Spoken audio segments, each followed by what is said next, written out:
now we're recording.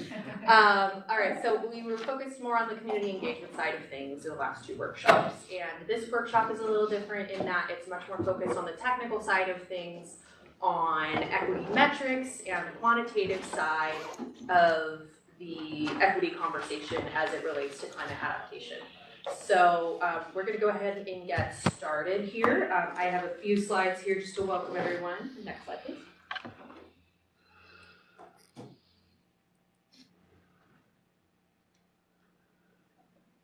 Great. Okay, so just some logistics for those in the room. Restrooms are across the courtyard over by the auditorium. You go through the doors with the sign that says auditorium and take a right. The bathrooms are right over there. And just for safety procedures, we do have to evacuate. We will evacuate to the courtyard and then go exit out the stairs, south on Van Ness, past the War Memorial Theater to the Garden Plaza next to War Memorial Opera House. So just, one building over. So that's where we meet in the case of an emergency. Okay, next slide. And then for those online, we have some WebEx logistics. So you have your mute and unmute function, your chat function, and just be aware that the meeting is being recorded. And you're able to submit questions through the chat function. And you're also able to raise your hand, and then on our end, we'll be able to unmute you so that you may speak and ask your question or provide your comment. So you have both those options there. And we'll be reading those questions aloud to the room. Next slide. Okay, so the purpose of this workshop series is, as I kind of alluded to before, for the first two workshops in particular, we were gathering input to refine the existing requirements that utilities have through the climate adaptation proceeding for community engagement when they are conducting what we call their climate adaptation vulnerability assessments, or their CAVAs, and these are specific to planning for energy infrastructure. And so while that was the main focus of the last two workshops, again, this workshop will be much more focused on methods to measure equity impacts of the CAVAs within a climate adaptation planning, so the more quantitative side of things. So the outcome that we're looking for through these workshops is to get stakeholder input to inform a future CPUC decision with the goal of improving the equity guidance and the impacts that come from those requirements. So the decision that would come out of these workshops would be anticipated for mid-2025. So the focus here is, again, on long-term planning for energy infrastructure and operations in the face of extreme climate impacts to that infrastructure, to those operations. So that is the context within which we're talking about equity metrics today. Next slide. So here is just a quick outline of the agenda. We also have handouts in the room of the agenda. Feel free to grab them. They're at the table at the front.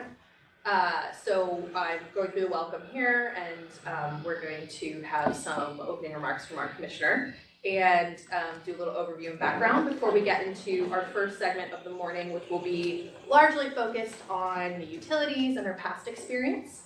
And then we'll go to lunch at 12:15. Next slide.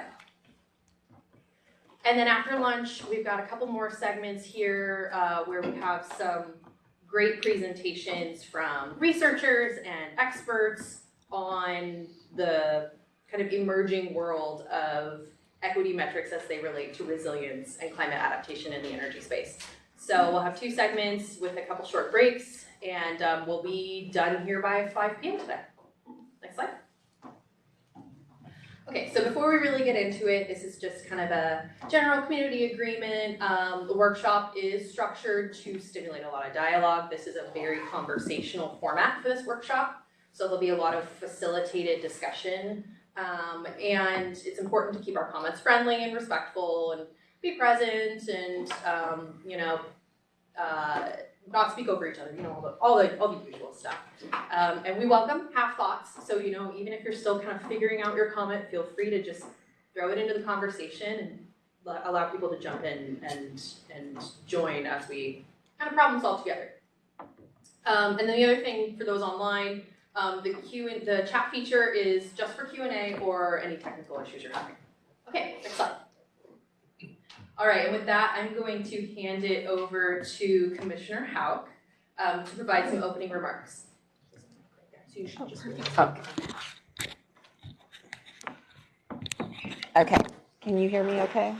Okay.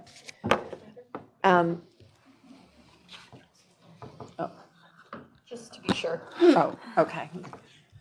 I'm never sure when we're doing things hybrid, but I think folks can hear me now. So thank you. I'm really excited about the topic of today's workshop. I think we've got a great agenda. I want to note that last month in October, the annual UN emissions gap report was released. This report quantifies the difference between climate goals and what's happening in reality. The report concluded that 1.5 degrees Celsius goal was still technically possible, but maybe unlikely. The report stated that global emissions would need to drop rapidly by 2030, falling 42% from 2019 levels to keep warming below 1.5. So this means it's more important than ever that California continue to work to meet its state climate goals. However, we also need to be prepared to address the impacts of further warming. Risk will increase with the further warming at current levels of emissions, and this means an increase in intensity and frequency of extreme weather events. We continue to see more extreme weather events such as hurricanes, wildfires, flooding, drought, and heat waves that have intensified with climate change, and these events are predicted to become more pronounced as temperatures increase. As was provided in today's notice of the workshop, we've required the large investor-owned utilities to file climate adaptation vulnerability assessments, or CAVAs, every 4 years for the Commission, and through the CAVAs, the investor-owned utilities are required to identify vulnerabilities and risks to investor-owned utility assets, operations, and services caused by climate change impacts, and to describe adaptation options to address these vulnerabilities. The CAVAs are going to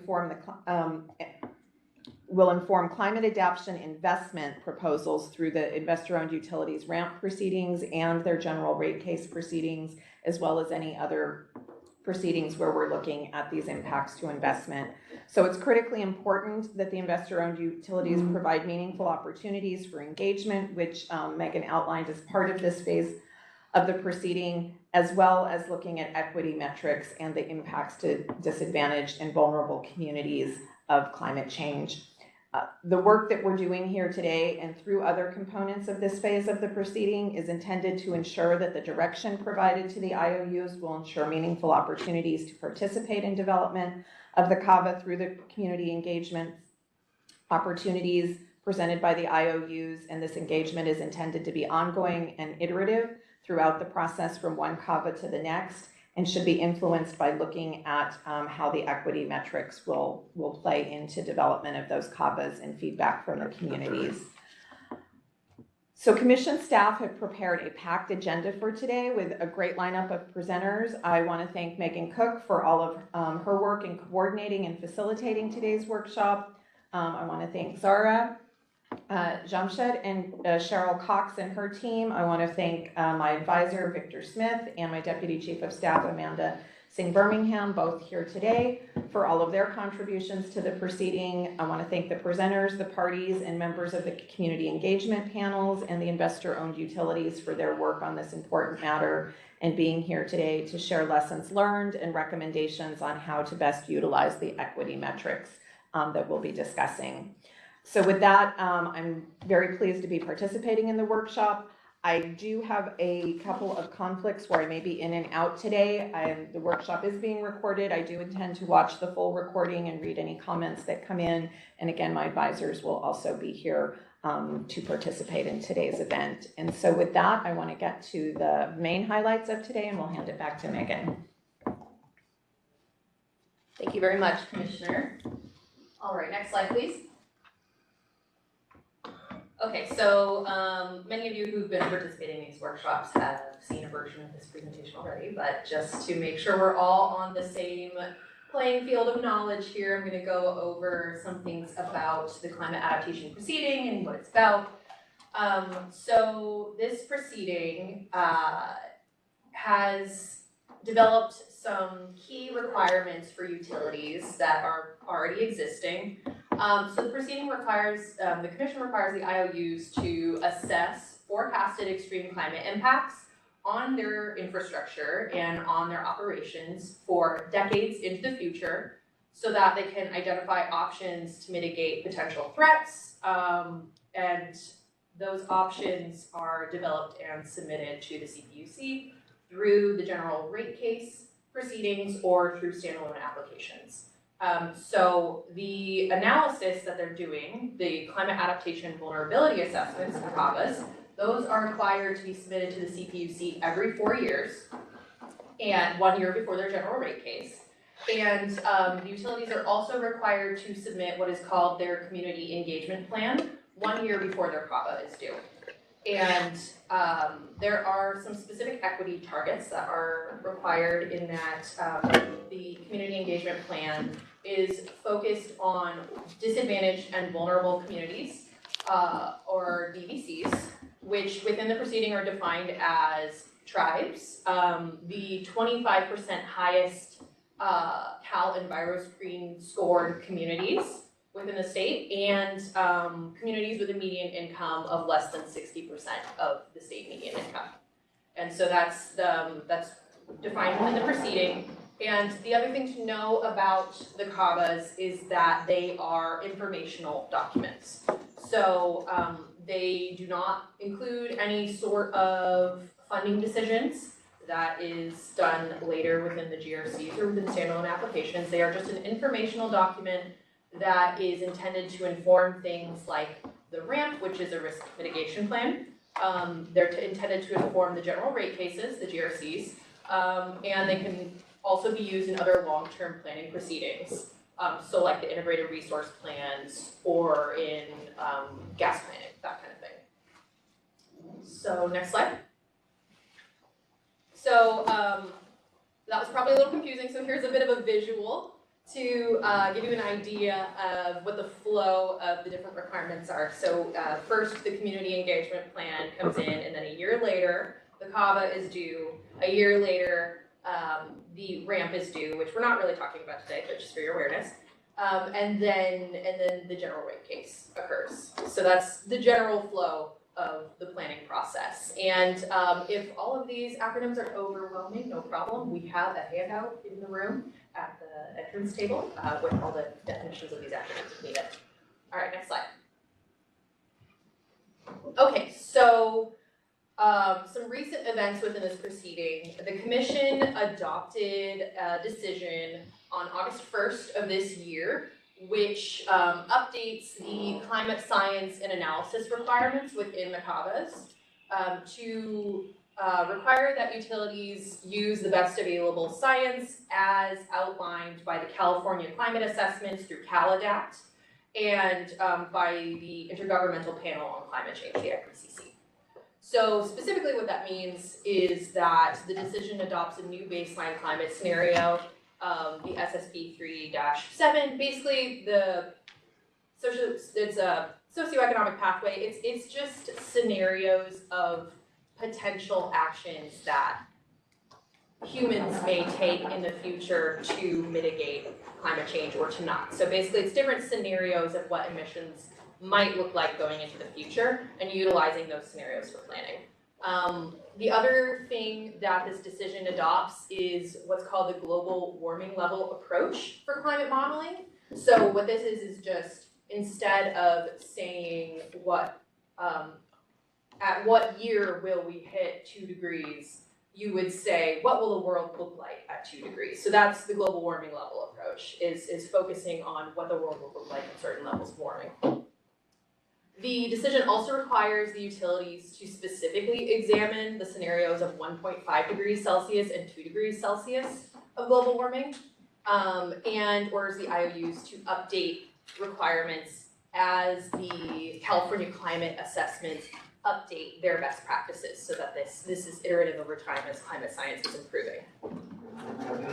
The decision also requires the utilities to publicly present and seek stakeholder input on their draft CAVAs 90 days prior to when they are due to the commission, and to provide an appendix to their CAVA that addresses the comments they receive.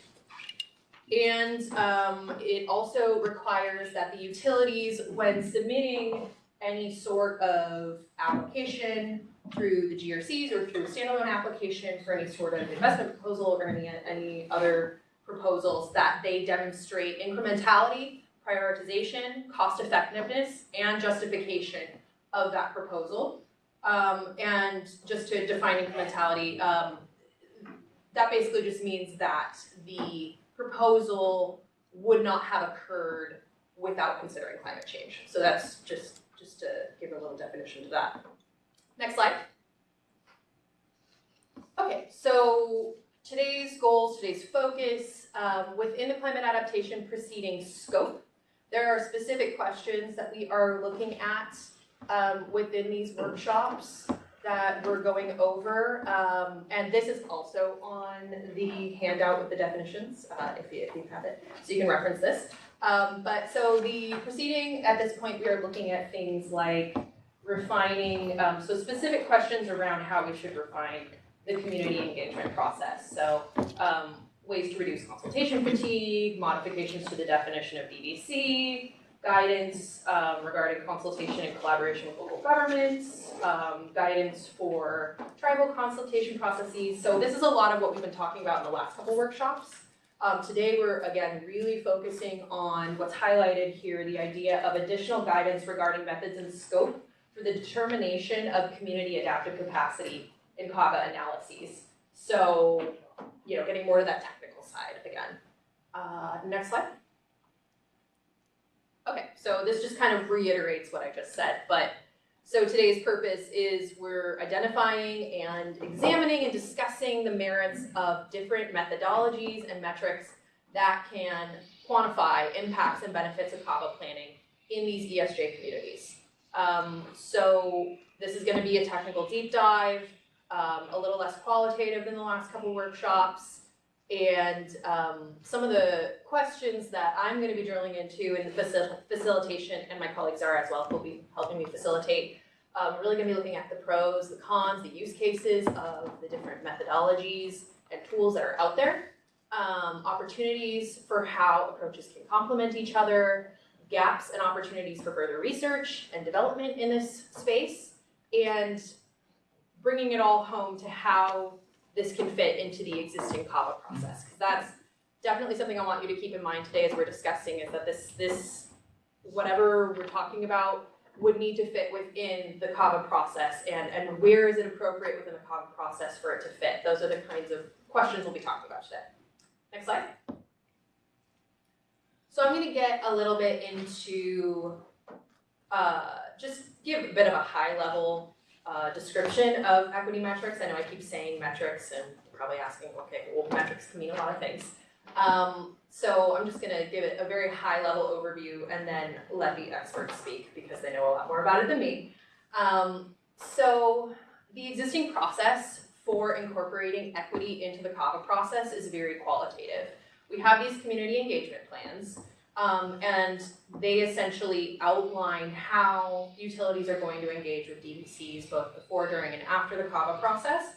But again, that's very qualitative. And then there are plenty of public comment opportunities as CAVAs are submitted and within that process. But equity metrics can be incorporated into this existing process and into the CAVA analyses to provide the more quantitative lens for equity within climate adaptation in utility planning. And the idea is that this would be complementary to the existing qualitative approach. And I think it's important to note that those metrics can involve a lot of different things, and your results might vary depending on what you choose to measure and how you utilize those metrics, how you weigh those metrics. So that's, you know, definitely part of the conversation today as well. Next slide. So some of the different types of metrics that have been in discussion. So the idea is that these are a method for quantitatively measuring a community's climate vulnerability or adaptive capacity to climate impacts. These are just some examples of types of metrics. So climate vulnerability just to define that quickly, is how likely or how intensely a community might be affected by a climate impact or event, such as a fire, flooding, heat. And then adaptive capacity would be a community's ability to adapt to a climate impact or event, either by preventing that event or by recovering from it. And I'm sure there's a lot more detail to these concepts, but again, I'm gonna let the experts talk about that for the rest of the day, so I'll leave it to them. But it's important to think about how these, just different examples of metrics, they can require there can be a combination of different metrics and methods that go into measuring these concepts, right? And you can use different metrics for different purposes. It really depends on your goal and what you're trying to measure. So the CABAs consider vulnerability of communities, so that's important to remember, but they also consider the vulnerability of energy infrastructure that communities rely on. So there's a bit of a duality there of two types of vulnerability that we're looking at. Next slide. So just to give you a flavor of what a metric could be, because I keep saying it, but it's like, okay, what is it?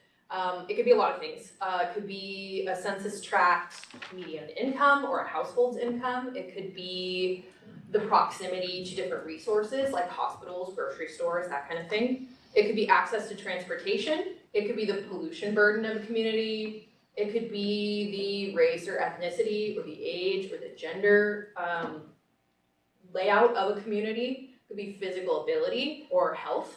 It could be things like language barriers, or just straight the risk of a given climate event, like a flood or a fire or heat in your area. Next. Thanks. So getting back to why you're all here, what we need from you is your unique perspective on the use of equity metrics within the context of climate adaptation for energy utility planning. So within that context, we want to hear your expertise, your thoughts, and please do share the existing models and best practices that you know about within that space, and help us identify opportunities for collaboration, for streamlining these processes, and for identifying indicators of climate vulnerability and adaptive capacity, as well as other metrics.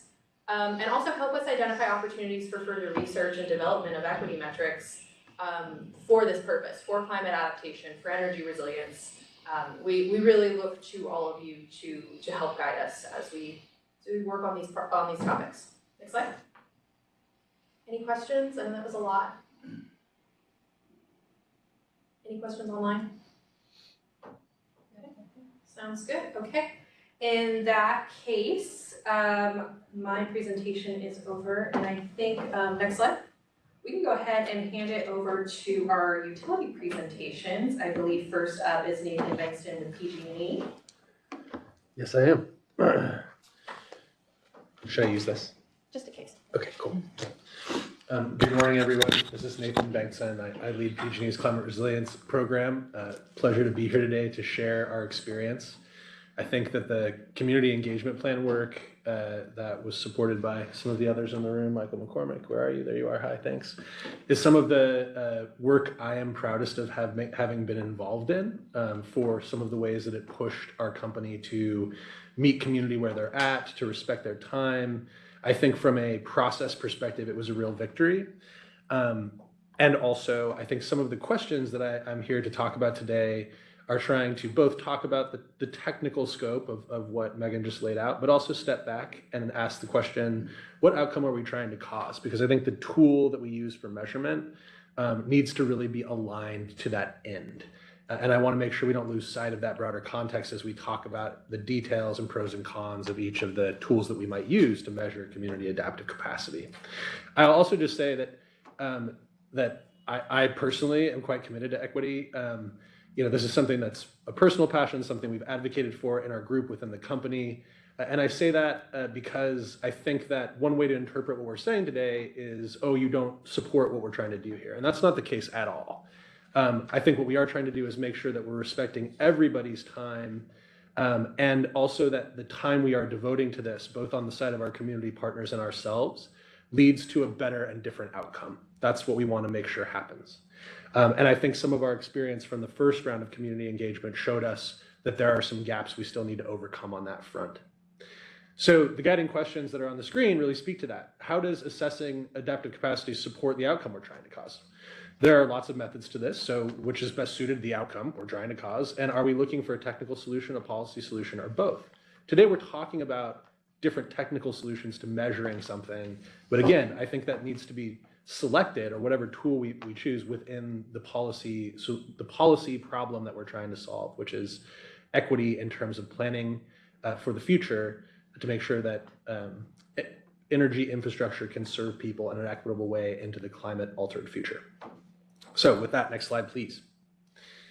So I'll start by talking about what we did to measure adaptive capacity in our first CAVA and community engagement plan process. Just to remind folks who may not be aware, PG&E filed our first CAVA in May of this year, 2024. And our community engagement program was regional. It involved bringing different regional leaders in the CPUC community together to both consult on how we were going to collect feedback about people's energy-related needs, but also to have them lead that engagement. A part of that was using the Baseline Resilience Indicators for Communities Index to assess the adaptive capacity across the regions. And this was a way to try and move from qualitative to quantitative, just aligned with the way that Megan Cook's intro was highlighting. How do we both meet people where they are and understand their feedback in a qualitative way, but also tell a quantitative story to make sure we're moving the needle. And the advantage of using BRIC in this case had a couple, there are a couple elements to that. First is that it was aligned with the ability to measure the ability of communities to absorb and respond to natural hazards. So BRIC is a FEMA tool, which we thought was appropriate given that FEMA is focused on hazard events and the recovery therefrom. And so the measures in the BRIC index are all geared toward measuring how good a jurisdiction is at that, at being hit by a natural hazard event, absorbing and recovering from it. And so we essentially created composite scores for each region. And if we go to the next slide, we can actually see them. I think one thing that I'll point out on this slide is that the actual BRIC composite scores aren't very different in aggregate across our regions of analysis, but they are very different in terms of the different sub-aspects that make up each of those scores. And that's useful, I think, because it tells you how a given community or region is going to struggle. And how they are strong. And I think that's one of the best, or sort of best cases for thinking about adaptive capacity when we think about how we can help communities adapt. So for example, the Bay Area region isn't so far off the Central Coast region, but you can see there's pretty significant differences in community capital and institutional capital and their approach to infrastructure. And so that could potentially give us an indication of ways to approach these regions differently. Next slide, please.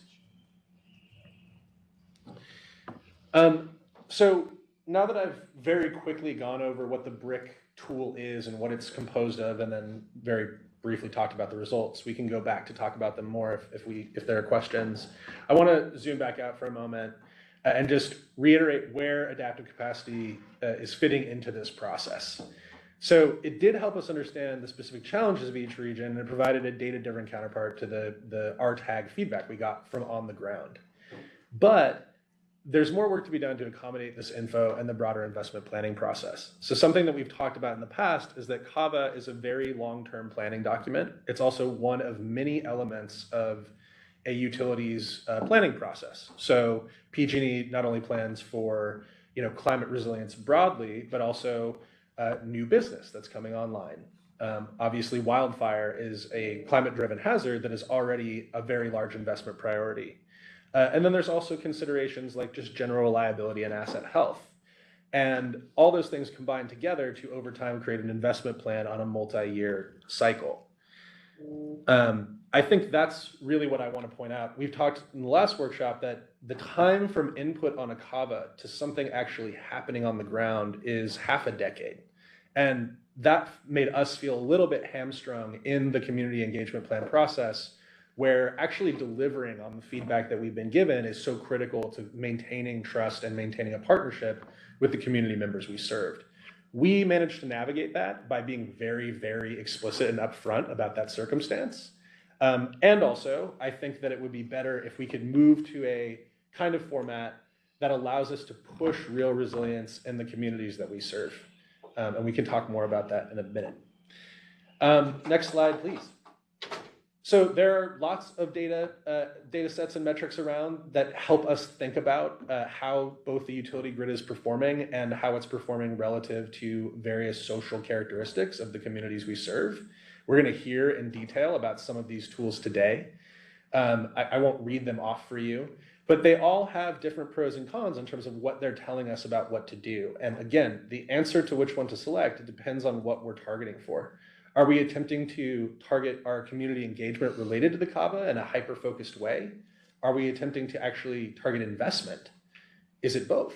I think that one success in this part of phase 2 of this proceeding would be having absolute clarity about what we're using this for, so that we can implement it successfully and get to more resilient communities.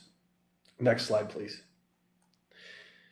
So, PG&E obviously has, and by PG&E I really mean my team and I, who have worked on this for some time, have developed a pretty strong viewpoint about what it could mean for this process to support on-the-ground resilience in the communities we serve. I've already talked just a moment ago about the importance of deciding what role determining adaptive capacity means for the CAVA process. We would really suggest that the way to move things forward is to focus on actionable projects that lead to more meaningful engagement and more useful results. And so one way to do that is to think about the readiness of communities to partner on shared resilience projects. PG&E cannot plan resilience for the communities we serve. That is not only not our expertise, but it is the sort of democratic and I think social responsibility of the communities we serve to get organized in that way to self-determine how to move forward on that front. We're there to support that process from an energy-related perspective. And so what we want to do is we want to make sure that the communities we serve are getting organized, and once organized, have a partner in us to begin to move forward on resilience projects. And I'll say again that the FEMA BRIC tool that we used in the last community engagement plan is highly aligned here because it is designed to support grant applications for resilience funds from the FEMA BRIC program. Next slide, please.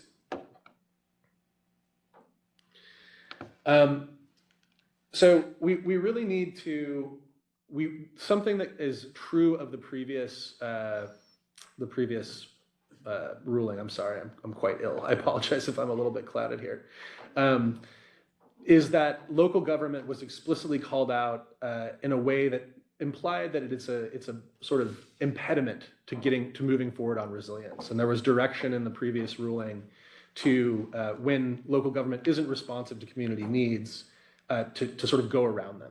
And we suggest that if we really want the communities we serve to be more resilient, that actually has to be a critical component of this engagement.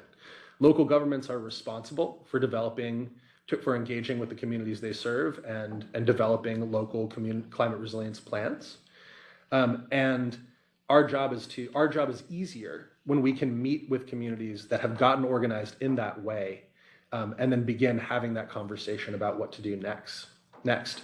Now, there's an inherent equity challenge here, and that some of the communities in California that are better resourced are going to have an easier time getting organized around this issue.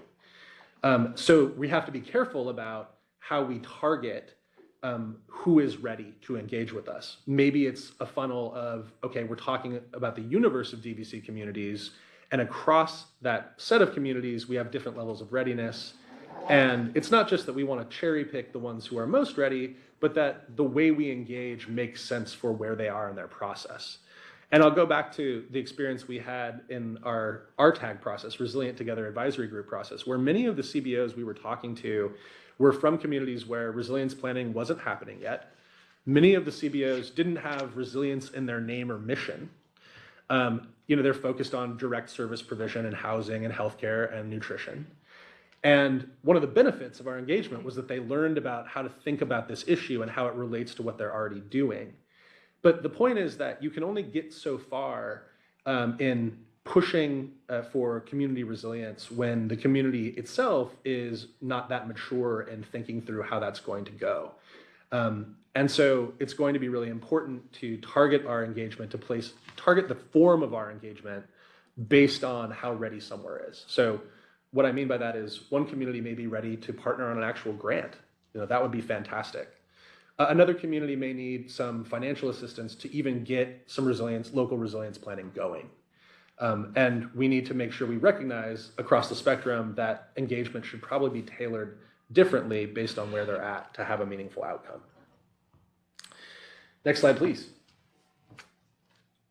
So just to sort of wrap that all up, the PG&E CAVA used the BRIC index to assess the adaptive capacity across regions. That was a complementary tool to align with RTAG feedback. There are lots of other tools that we might use. Each has their own benefits and limitations. And when we select that tool, we really need to make sure we know what it's for to make sure that we're selecting the right one for the job. And so I really look forward to hearing the perspectives of others in the room today about what that job is and which tool might be best for it. And that's what I have prepared today. I'd be happy to answer questions according to the format that Megan Cook has laid out for us. I'm not sure if we're doing that or just moving on.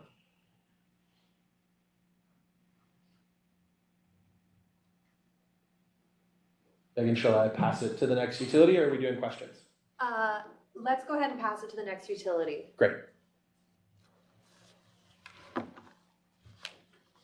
Thank you, Nathan, and thank you, Megan, for having us here. Good morning. My name is Steven Torres, for those who haven't met, and I lead Southern California Edison's both integrated resource planning and climate adaptation functions. So again, happy to be here to participate in this workshop and discuss the equity metrics that SCE developed to meet the original CAVA regulatory requirements.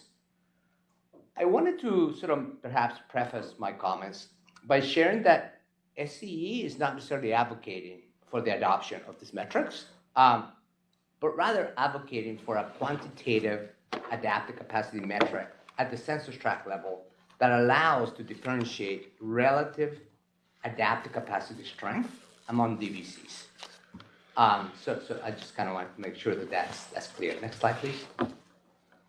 So again, SCE felt that as part of promoting equity based on the adaptive capacity of DVCs as required by the decision, that it necessitated a quantitative metric that allowed SCE to compare the relative adaptive capacity of DVCs when making adaptation decisions. That was the genesis of our work. We found that the binary definition of DVCs, which encompasses about 43% of our surface area, was just insufficient to inform any prioritization of adaptations among the DVCs. So SCE's community resilience metric allowed SCE to kind of close that gap. Next slide, please. Obviously, when we launched into our climate adaptation work in the fall of 2020, we had very little expertise in developing equity metrics. So we engaged with the RAND Corporation to help us think through how to design such a metric. As a matter of fact, Ankita Doanari, who's here, right, today, represents state government today. She was instrumental in working with RAND and helping us develop this metric when she was part of the SCE team. We chose data indicators that were publicly available to ensure transparency and replicability of the scores being generated by the tool. We got significant community feedback validating both the indicators as well as the calculations leading to generating that final CRM score. We were able to use the CRM scoring as one of 6 factors that help us prioritize transformer replacement in our 2025 GRC request. We plan to continue to use CRM scores in the execution of those requested investments, potentially incorporating CRM scores in the allocation of adaptation investments if those authorized levels that we get back in our decisions are less than the requested levels, and potentially even in the sequencing of the deployment of these adaptations. Next slide, please. This is a bit of an eye chart, but what we want to show you, what we're trying to communicate with the chart is the breadth of the sort of dimensions that we attempted to cover, attempted to capture with our CRM score, and the fact that we account for both the community sensitivity to climate-driven outages as well as adaptive capacity by kind of pulling these indicators together into the calculation. This combined ability score is meant to represent how difficult it is to reach available services and adapt to sudden changes prompted by climate events. Next slide, please. So we also developed a community impact metric in collaboration with RAND, thinking that assessing the effects different adaptation options have in communities could be used as an input in selecting adaptation options to further consider. That was the concept. Again, I told our team, fail fast. This is probably one where we fail fast, right? What we learned is that in order for us to use the CIM scores for decision making, adaptation options need to be equally effective in terms of efficacy and equally costly. And we didn't find any instances where that was the case, right? So at the end, the technical and feasibility merits of the adaptation options that we were sort of selecting from outweighed this kind of community impact considerations. And it's just kind of what we learned. So I think that's probably enough. And we can sort of open it up for questions or, whatever Megan would like to do, but that's the end of my remarks. Thank you, Stephen. All right, so we're at a point, we're a little early, which is great. I love when that happens. So our next scheduled item is a quick break if people need to go to the bathroom or want to say hi to each other in the room. So we will, let's see, all right, so it's 10:48. Let's link back up at 11 o'clock. Okay, wow. Okay. That's great. I spoke too fast. Your remarks were too tight.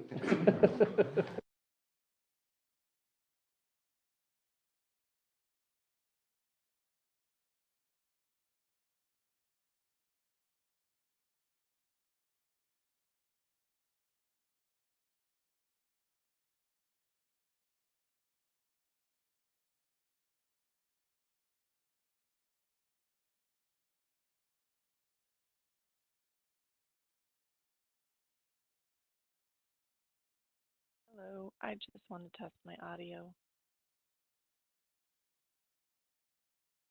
Hi, Summer. This is Jacob from CPUC IT. Can hear you loud and clear. Are you going to be using video?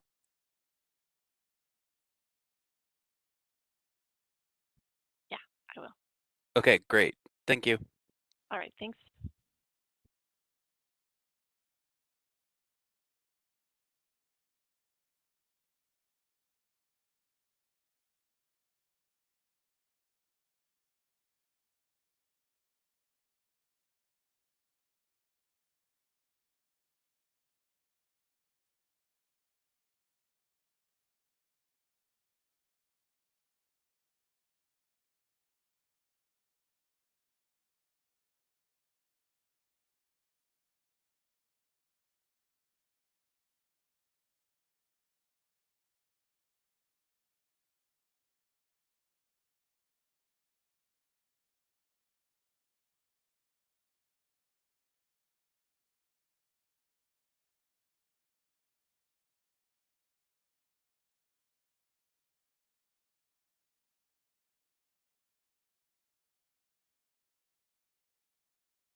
No, I get that, then you enumerated as a challenge. And then. Oh, you made it in time. Good job. You know,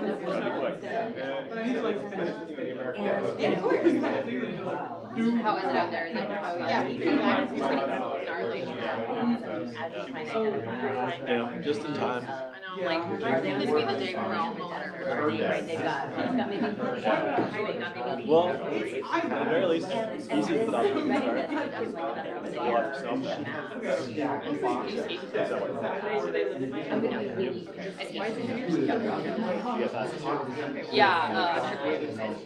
Oh, nice. That's a good one. Exactly. I live in Auburn, so Because you know, to me, those kind of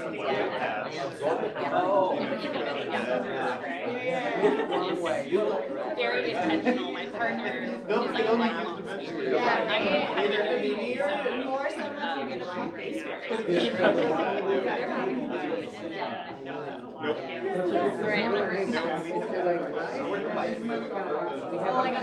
Great, let's go ahead and get started. Find your seats.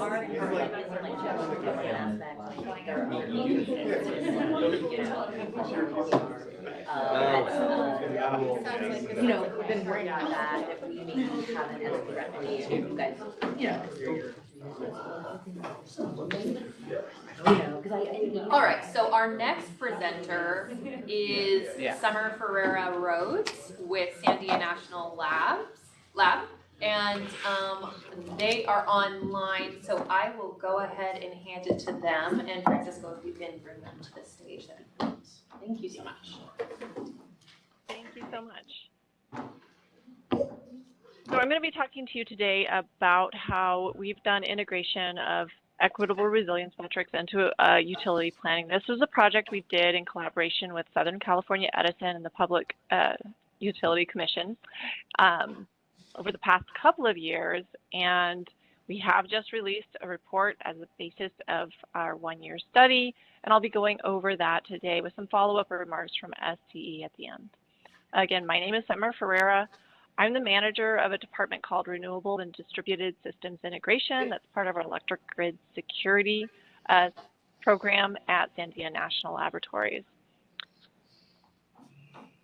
I'm presenting this work on behalf of our team. Olga Hart and Amanda Wachtel have been primary participants in this work and led the work. All right, next. All right. So the motivation was to develop an equitable metric for planning. It's based on a tool we've used in a number of communities, though never at the scale that we had done in this study. We did this with Southern California Edison over their entire service territory, and we looked at how utilities can consider resilience within infrastructure investment planning. What we did was, to do this, was use our social burden metric in California. This is a pilot metric, and we also used the metric you just heard from SCE, which can be incorporated into the process in looking at a quantitative way of looking at equity and resilience. The work was designed to identify use cases for the metric. We did some use cases. There's more work to be done. Documenting the benefits, drawbacks, the conclusions with the use, with the IOUs, but also other stakeholders. And I'll talk a bit about how this tool can be used in the study, not only for the utilities, not only for communities, but other stakeholders in planning processes. And the intent is to allow the CPUC to assess considerations under environmental justice, social justice. You could go to the next slide. Thank you. Before we go further, though, we wanted to highlight the interdependency of equity and resilience and how those play into this metric that we're talking about today. But resilience is a component of equity. You can't have an equitable system if you don't have a resilience, or if some are more resilient than others. But the converse of that is true as well. equity is a component of resilience. So energy systems, they're embedded in communities along with other physical infrastructures, and those infrastructures can depend on energy. This complex system is embedded with social inequities, and the tool in our thinking is around how you look at the energy system and how that goes all the way to equity in the way that is most meaningful, the way that we could go about it that is most meaningful, where we look at inequities as vulnerabilities which reduce resilience. As I said, we've used RenCat, so that's what I'm going to get into in the future slides, and was mentioned in the first speaker in the list of metrics. We've used this in a number of communities, including New Orleans and Puerto Rico, small communities to large. And we can escalate those events that we identify in specific use cases to broader understandings. And you can go to the next slide. So now I'm going to talk a bit about social burden, which I mentioned, but what is social burden? It's a measure of the ability of the built environment to provide people with the critical services they need. And this includes a suite of services, and it also takes into account the person's ability to obtain those services. And there are different things that go into the factor that is how you can obtain that. It can be how far you are away from a service, or what your resources are to bridge that distance to get to that service. So we've developed a calculation, and then we implement that into a tool to do a metric that looks at where are critical services, what do those services provide, and how able are the community members serviced by those resources able to access them. So we have this prioritized resilience investment, and the point is to mitigate disproportionate harm to outages. We want to reduce the inequity and therefore optimize the positive outcome or minimize the negative outcome of an event that would, for example, take out the electric grid. So it's in this way, it's a resilient and equity metric. So the burden to acquire a service. I already said this, but I'll go through the bullets now. It's increases with distance to a facility. The farther you are from that hospital, that gas station, that pharmacy, a grocery store, the harder it is to get what is there. It also decreases with additional facilities. So the more gas stations there are, the less impact there is if one goes out, and it decreases with ability. The more resources you have, that could be money, that could be modes of transportation, that could be other elements, has that impact and decreases the social burden. Social burden is never zero. You always have a burden to get the services you need, but it can be reduced by making changes to the system. So this is the equation, and then if you go to the next slide, it gets into a little bit more of the details of the equation. So it relates infrastructure to critical services and ability to serviceability. So the burden aggregation is this per service is calculated for each population block. So what we have often done or always done when it's only Sandy National Labs using social burden is income level as a metric for ability. And then in this process with SCE, we use their metric, which we just heard from Stephen about, and that can be incorporated into this. So you can use different metrics of ability as part of the process to look at the burden to communities or the social burden. So we look at the per service burden for each population block. Now a service could be access to food, access to water, access to medicine. We looked at 15 categories, and we identify where those services are, and we do the quantitative approach based on each population block, and we look at the burden summed across those blocks and across those services to get our final score. All right, you can go to the, and then there's a link at the bottom, which is the report on social burden. So on this slide, we're talking about aggregating resilience from the facility to the community scale. So again, social burden provides a framework to link resilience at individual buildings or facilities to community resilience.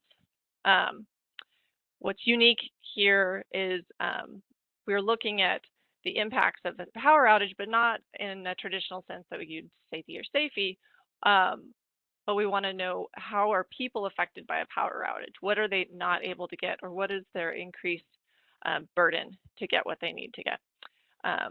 To do this, it does involve more information gathering and more analysis, but we can look at how people rely on infrastructure to provide themselves with critical services, which we call lifelines. Of course, when a facility loses power, then their ability to provide those services is lost or diminished. And then the resilience of facilities to grid power outages can decrease the loss of access to critical services. So that would be a local generation generator or investments that you make to prevent or reduce the time for a power outage to a critical service. So you can see how this can start to help with decision making for planning. You can take facility level resilience that can enhance community resilience to power outages, because then you can reduce service loss. But you can reduce service loss in a way where you're aware and responsive to the impact to people based on the services that one particular power feed provides power to.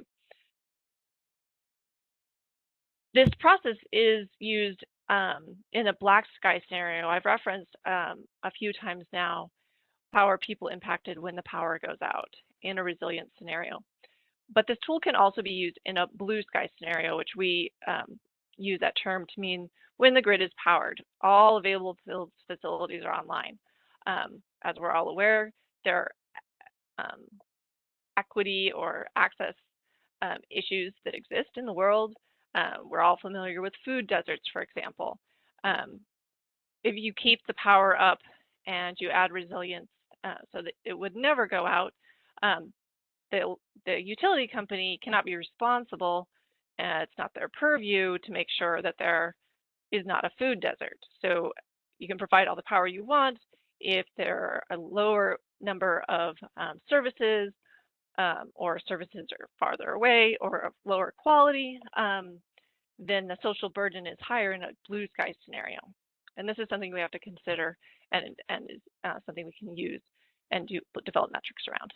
And then, of course, the black sky scenario is we look at what happens when the power goes out, and still based on everything we've talked about with the social burden. All right, next slide. So here we want to benchmark the relationship between services and facilities, and understanding that you can't read the table. This is to illustrate that we have a quantitative metric where we go through different types of services, different facility types, and then what do those services provide. And as an example, I'll use a gas station. So a gas station provides a high level of gasoline. It provides a low level of food, for example, and maybe a very low level of medicine. But it does provide these different categories that we're measuring across. We're looking for gasoline, we're looking for water, food, medicine.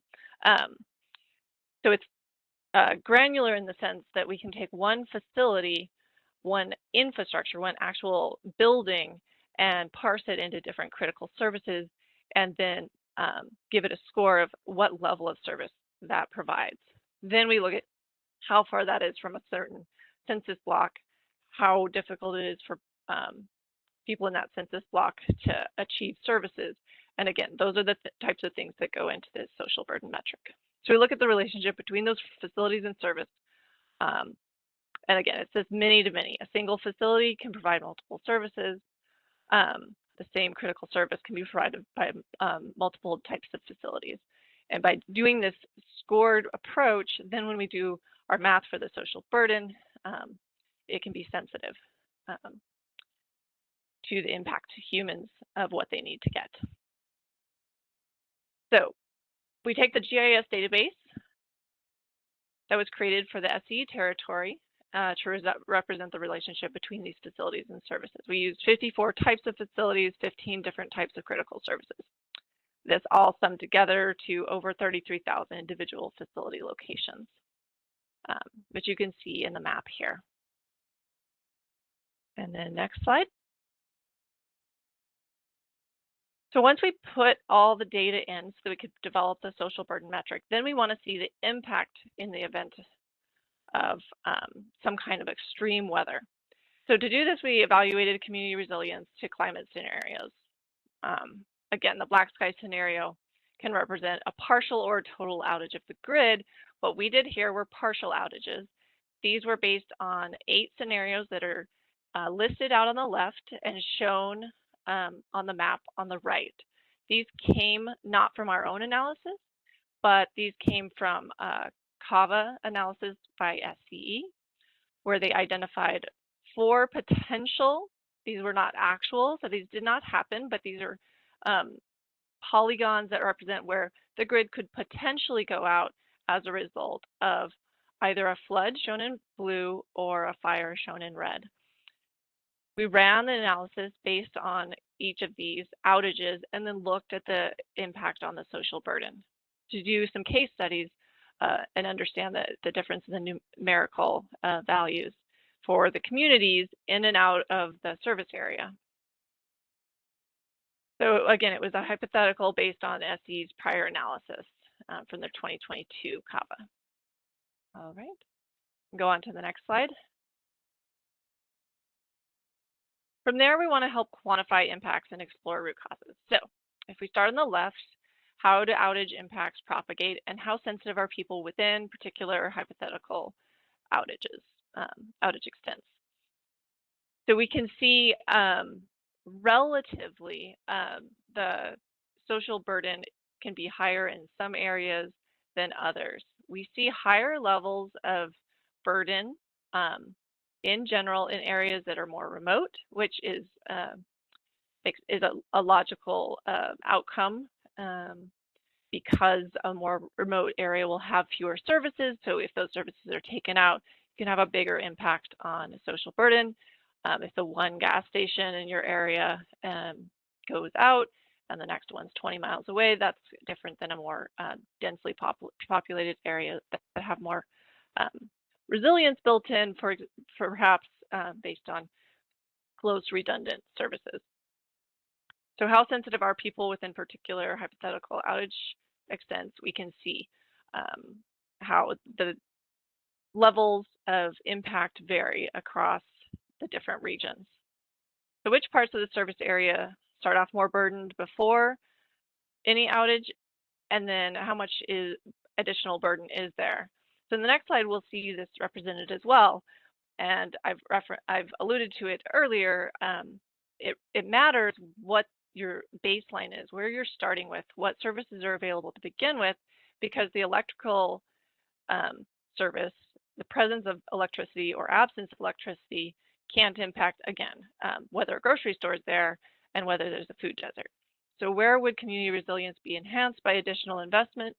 That's where we can start to see from a planning perspective what other investments could be made in the electrical realm, making a more resilient electrical system so service doesn't go out, or what services, what facilities might be needed to boost resilience, to reduce social burden in a blue sky scenario, as well as in a black sky scenario.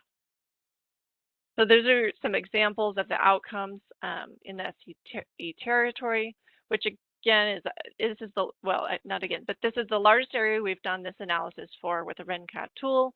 with this methodology. And again, it looked at the entire Southern California Edison territory, which included 15 million people, almost a third of California, and covering 50,000 square miles. So it gave us the opportunity to look at a truly widespread scenario and the impacts of outages. So you can go to the next slide. So implications for planning and alternatives. Here you see the blue sky social burden on the left and the social burden differential on the top. And we see a grid. You can see that if the blue sky social burden is low, there's a lot of services and people can easily access them to begin with. Then when you have a black sky event, there's a small social burden differential. And then we can see a high differential for a already highly burdened community is on the bottom right in dark red. So this shows the dark red is an extremely high black sky social burden, where there's extremely low community resilience to power outages. But it can also mean there is a limited impact from improving electrical service because there might be lower services overall. And then we can see across the matrix different impacts at different social burdens. And the differential is how much worse it is in a black sky event. So will it reduce the high black sky social burden by driving down the blue sky social burden or the social burden differential? Then we can take the results and do this intervention categories and look at these representative examples where the electrical infrastructure owners might put in microgrids or do line hardening or undergrounding, and that would really impact the social burden differential. And whereas local jurisdictional authorities might do rezoning or do economic development or public health services to improve the blue sky social burden. So this is a way to look at a more holistic community as not as two separate things, but investment from communities and investment from utilities to build in resilience in blue sky and black sky situations. So you can go to the next slide. So our principal findings are that we have applied the social burden to evaluate outages and climate interventions, where we tested the social burden's ability to represent intersectional benefits of non-resilient investments. We're looking at developing variable duration social burden metrics, applying to different durations, looking at developing coupled social economic frameworks and frameworks for the integration of our social burden metric into the SCE climate adaptation investment planning process. So this burden, again, integrates into and extends existing utility equity planning processes within climate adaptation. And we continue working towards formal integration of the social burden into utility planning.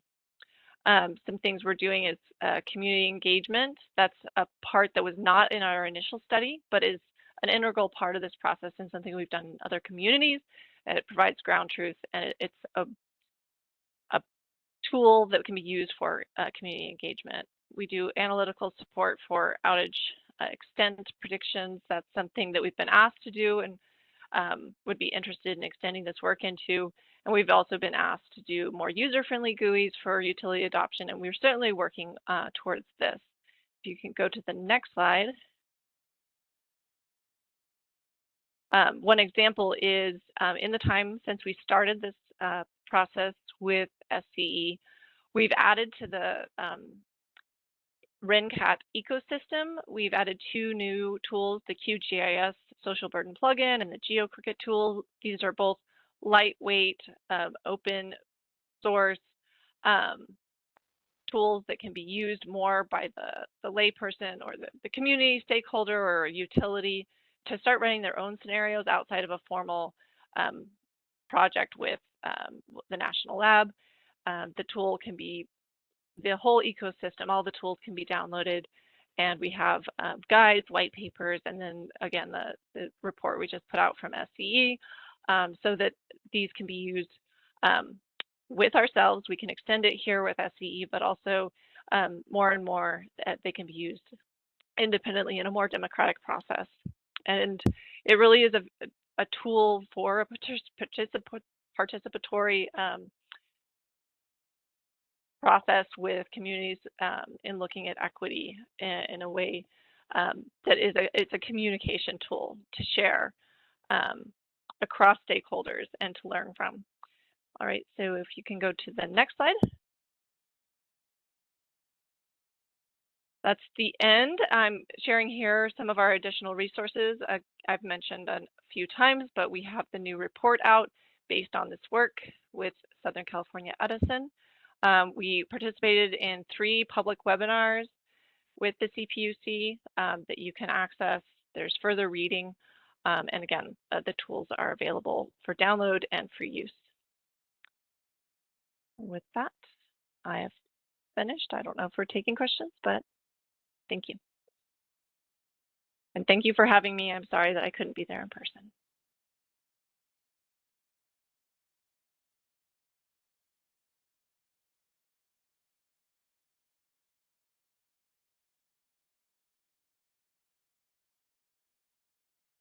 All the materials online after the workshop.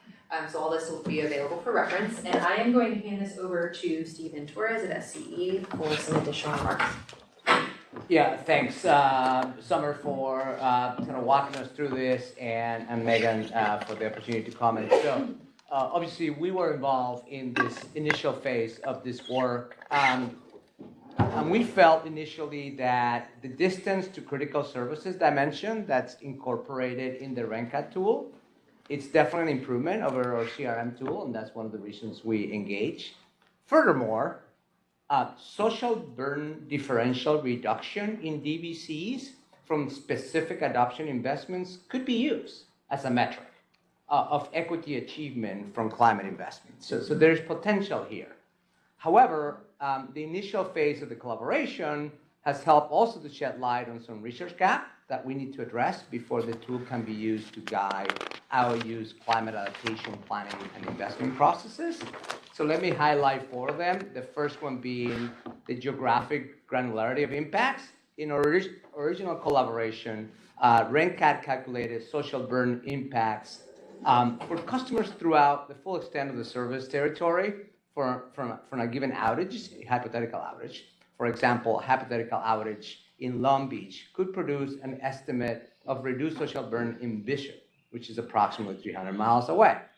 Understanding that this geographic reach is unrealistic, additional work is needed to kind of limit the assumed service areas of critical facilities and therefore their outage impacts.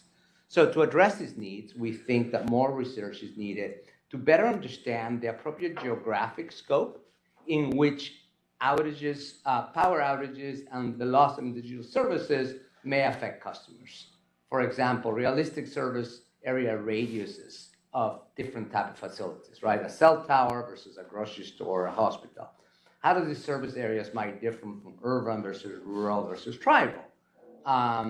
Refining and validating these assumptions with communities and other stakeholders, as it was highlighted before, could help kind of inform better estimates of potential resilience impacts on DVCs and other communities.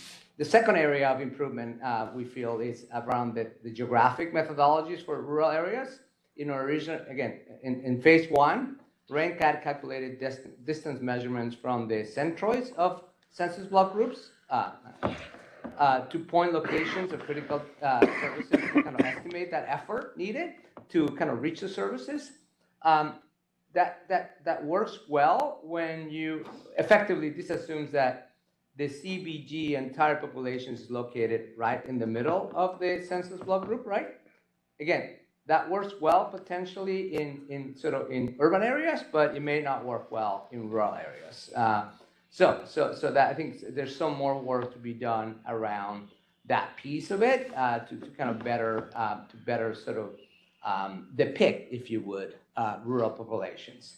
The third area that I think we need to focus on, and by the way, this is not just on Sandia's end, but also on the utilities end, is kind of estimating that sort of geographic footprint of an outage, right? Understanding the potential geographic footprint of a future, right, climate-driven power outage is a critical input to evaluating the potential community impacts from that outage and from potential mitigations to resolve that outage, right? So today we do that through power flow models, right? Which are again can be, you know, they're very data intensive and very difficult to run. So these models are time intensive, they're computationally intensive, and have very limited scalability. So we can't really do power flow analysis to do this work, right? So we need some more streamlined tools that allow us to understand sort of the potential sort of again footprint of outages to provide that as an input to running a tool like RenCat, right? And I think Summer mentioned the last piece that they're working on.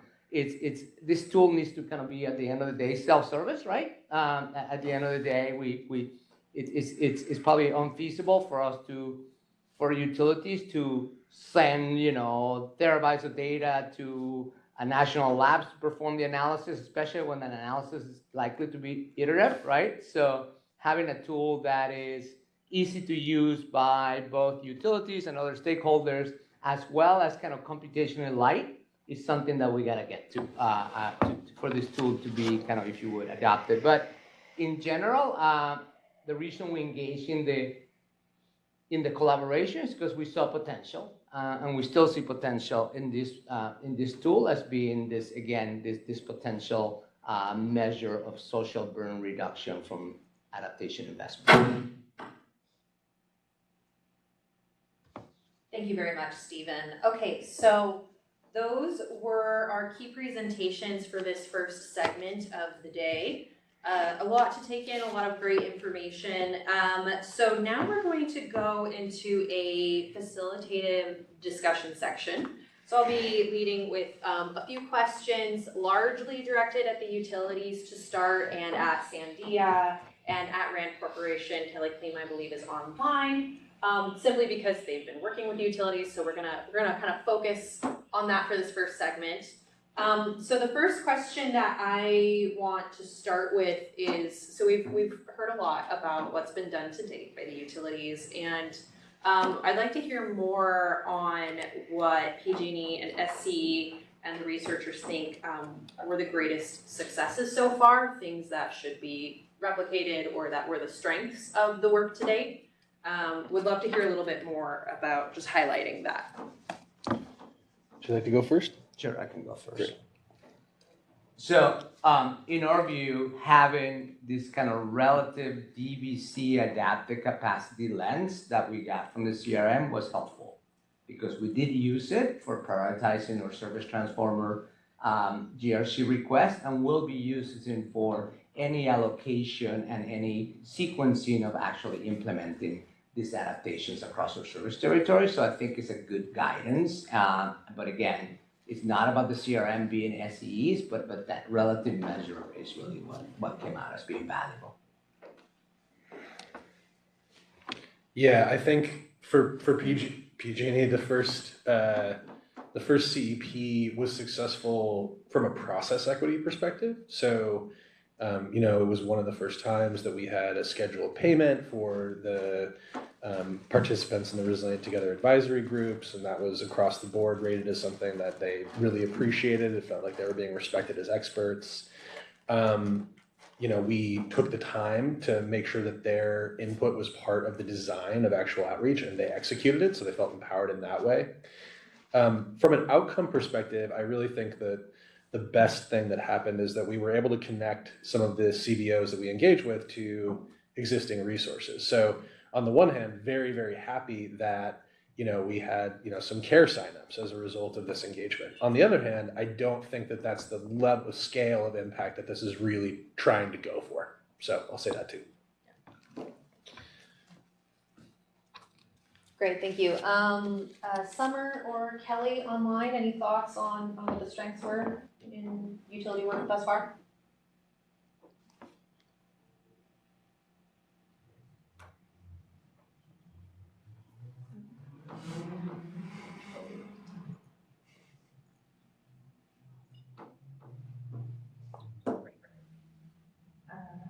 Summer, She has to put her stock down. Her like headphone stock. oh, There we yeah, go. your headphones, sorry. Okay. I know we had single. Go ahead, Summer. There are so many ways to mute yourself. I'm really sorry. I wasn't understanding the question. That's what I was saying. What the strengths of the utility partnership? Yeah, just in your experience working with SCE, what do you think were kind of or within RenCat itself, what the strongest components were that you think the utilities should be bringing forward going into future planning? I mean, this has been a fantastic partnership. I mean, I think they did what I would ask that they do is, where Stephen just listed the 4 areas of interest. That's what makes our work valuable. Is it's not academic. It's where we can use a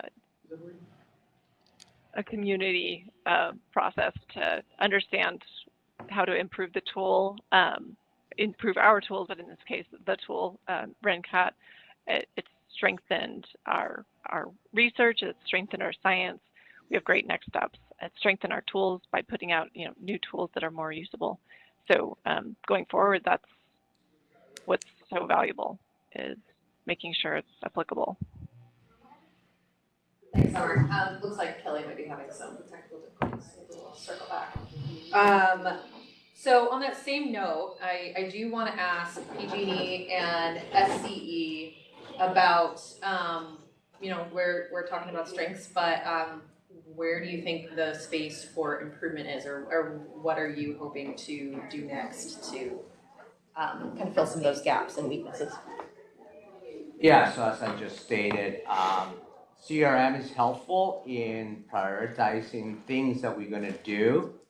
I think we might be well served with a dimension that helps us understand the impact of those investments in TVCs, and that's the reason why we were interested in working with Sandia, because a social burden differential reduction could be that metric that allows to come back with a report saying, this is how much burn relief we've achieved with the adaptation investments we made, and we think that very much addresses incorporating equity in adaptation planning. So we're not doing that today. Yeah, and I would actually say this kind of gets back to a strength of the study process. There were a few phrases that Summer used, like resilience to power outages. And so I just think that the definition of exactly what the utility's role is in providing resilient service, okay, we have an outage, that outage has an impact, but the combination of that outage with the existing infrastructure in the area is critical to understanding what the real impact is. And so I think that something that we're thinking about, which will be difficult for us to achieve, but I'm interested in, is what is the current equity characterization of the performance of the system today? Because in a way, planning for the future and solving that problem, they're related, but they're also a little bit different. And you need to understand the one to, I think, do a good job at the other. Hi, this is Kelly Klima from online. Just one quick thing to note, and I know I'm on audio only at the moment, is that the concept of equity is sometimes difficult because it's not solely a snapshot. You always need 2 time periods or 2 frames of reference or 2 things to compare against each other. In other words, equity is a comparison between 2 different states. So that's something important to keep in mind as we move forward, of what is the scenario that we're comparing against as the baseline, and then what is that second measurement, the subtraction of the 2 being the equity. Thanks, Kelly. That's a great point. And I'm curious, after giving that point, what your thoughts are on the temporal component of that as well, of a state of equity in one time period versus another. Any thoughts on that? That is, oh, I guess I'm on video now. That is definitely one of the pieces that I would think that this group will have the most time sort of discussing and figuring out. Often you can see things that if you have, for example, if you're looking at census tracts over time and you look at time A and time B, as long as they are the same geographic census tract, you could compare those two moving forward.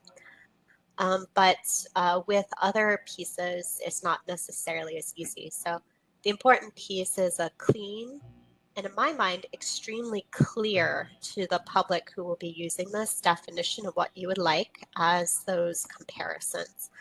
And what you want to avoid, I think, is vagueness and wiggle room on what those baselines are. So in some ways, dodging your question a little bit, but looking forward to hearing what folks say today. Thank you, Kelly. So kind of jumping off of that, this one is directed largely at PG&E and SE and the Sandia, sorry, not Sandia, and the separate utilities as well. I'd like to hear more about the utilities' thoughts on, bringing us back to the CAVA process. At what time within the process should, equity metrics be incorporated in your view? Where in that process, we looked at that flow chart of how we currently do things with the CAVA process. So I'm curious to hear a little bit more on utility thoughts on that. Sure. Please Good introduce morning, yourself. Sandy Bolger, Director for Fire Science and Climate Adaptation at SDG&E, San Diego Gas and Electric. Thank you for having me here. So just to level set, we have not filed our CAVA yet. We're filing it next year in May. So we've learned a great deal from SCE and PG&E and the colleagues here. So where we are at the moment, we are taking a lot of learnings, right? Venkat is an example of how do you think about accessibility. So some of that will be discussed in our CAVA filing, but what we're also doing is before we finalize it, we're going to be doing the workshops where there'll be validation from the community on how we think about their adaptive capacity. So to Megan's question on how should this be incorporated, the equity piece in particular, so the way we are thinking about it at the moment is, yes, first you understand CAVA from a utility standpoint on our exposure, the sensitivity of our assets, and the adaptive capacity based on the investments we've made in our own operations, technologies, and services. But once you've done that, and that's your vulnerability assessment of the utility to certain climate hazards, you can layer on the community vulnerability over and above that. Again, the way we think about equity metrics is it has to be granular. So census tract, the last point that was made, is not going to be sufficient. So what we are requesting is the flexibility on how we think about local communities. Yes, we will follow the DBC definition, but we should have an opportunity to expand that with what is locally more relevant, which could be beyond census tracts. So we're looking at more granular ways to do that. There are several tools out there. Uber has made the H3 Hexbin methodology for downscaling available. It's open source. So leveraging some of what is available out there and see how useful and relevant and salient it can be for decision making is one thing. The other thing is there are data sets. We have access and functional needs data sets which are discussed at length for public safety car shut-offs in the WMP proceeding.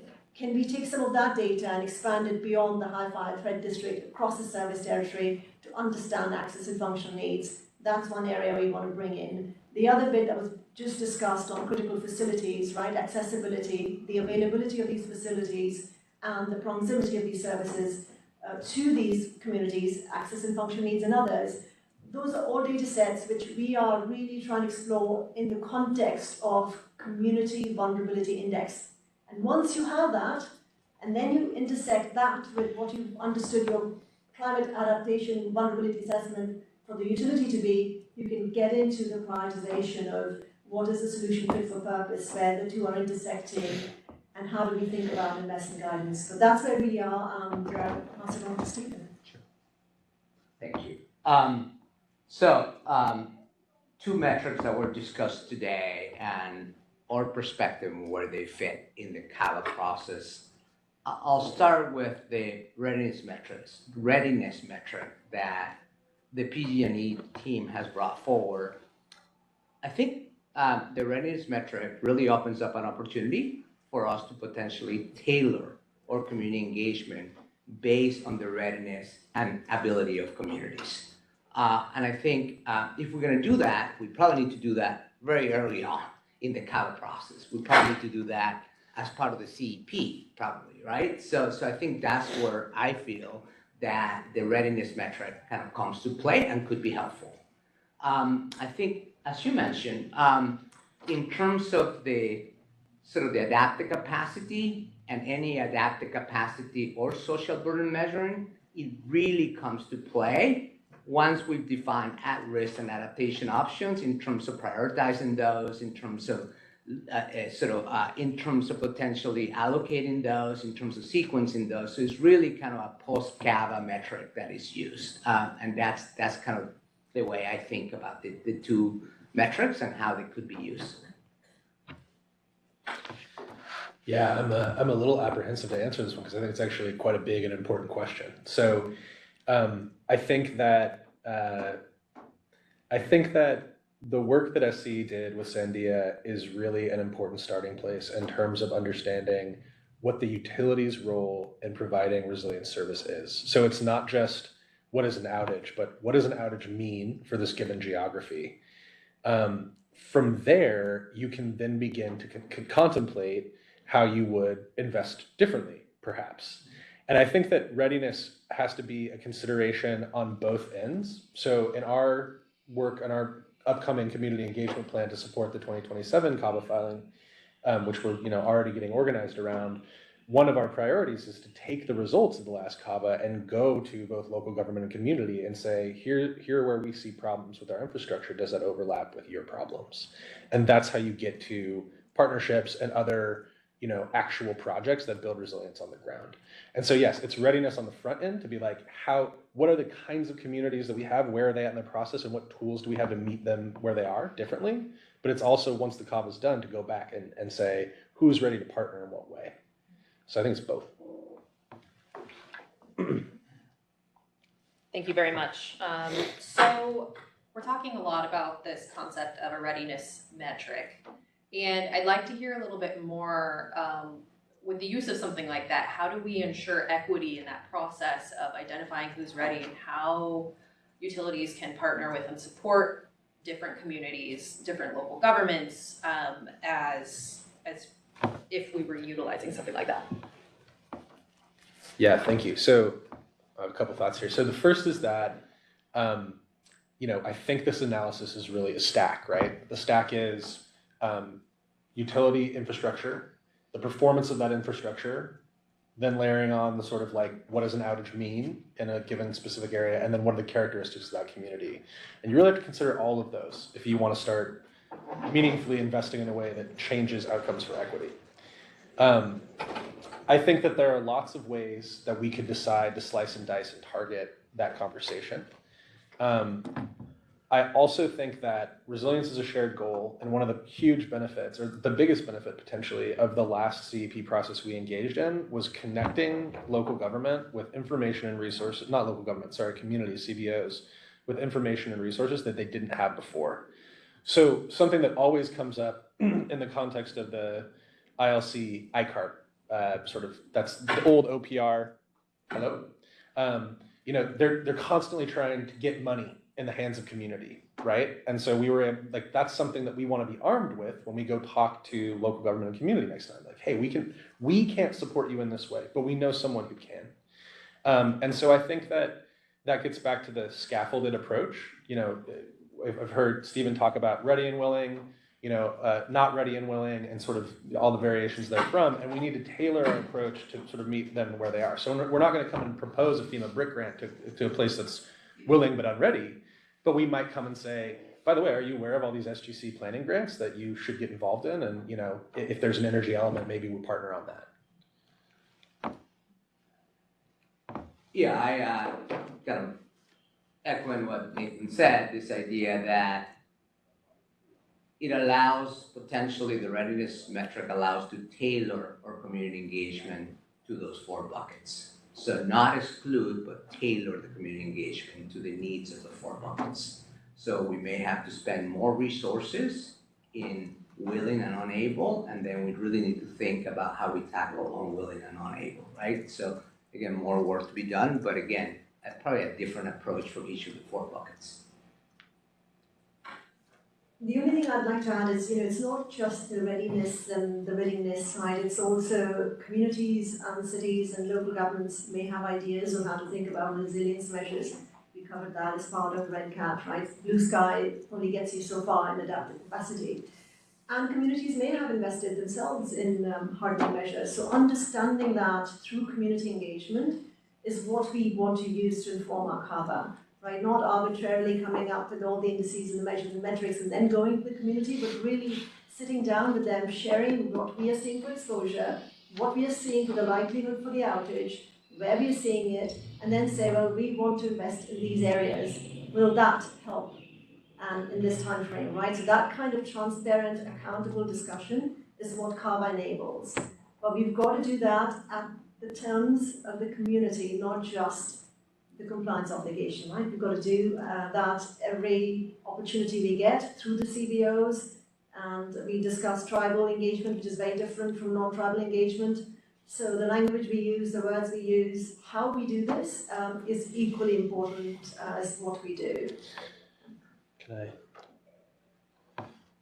Sorry, my cold brain forgot to add this, but that point, the point we're making about validation, I think there's a real opportunity for a community to have much more meaningful input in this process if we can come to them with an analysis like the one that SC did in partnership with Sandia and say, here's the vulnerability we're seeing. Is this true? What would actually help? Like maybe no one goes to this grocery store, so upgrading that service doesn't matter. And I think like when you get down to, very on the ground lived experience conversations like that, that's where community input can really, really be valuable and validating that kind of, we have a planning view. We need that planning view because we're a big planning agency, but we also need to hear from you too. Great, thank you very much.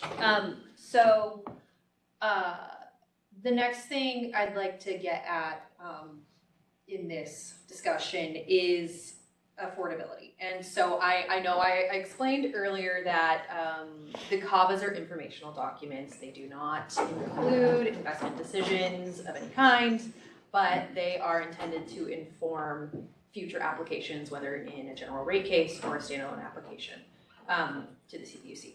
And that being said, though, when it comes to equity, affordability and equity are deeply intertwined. So what are your thoughts on ways to potentially factor that into the metrics conversation or opportunities to consider that? I know it's kind of a sticky issue.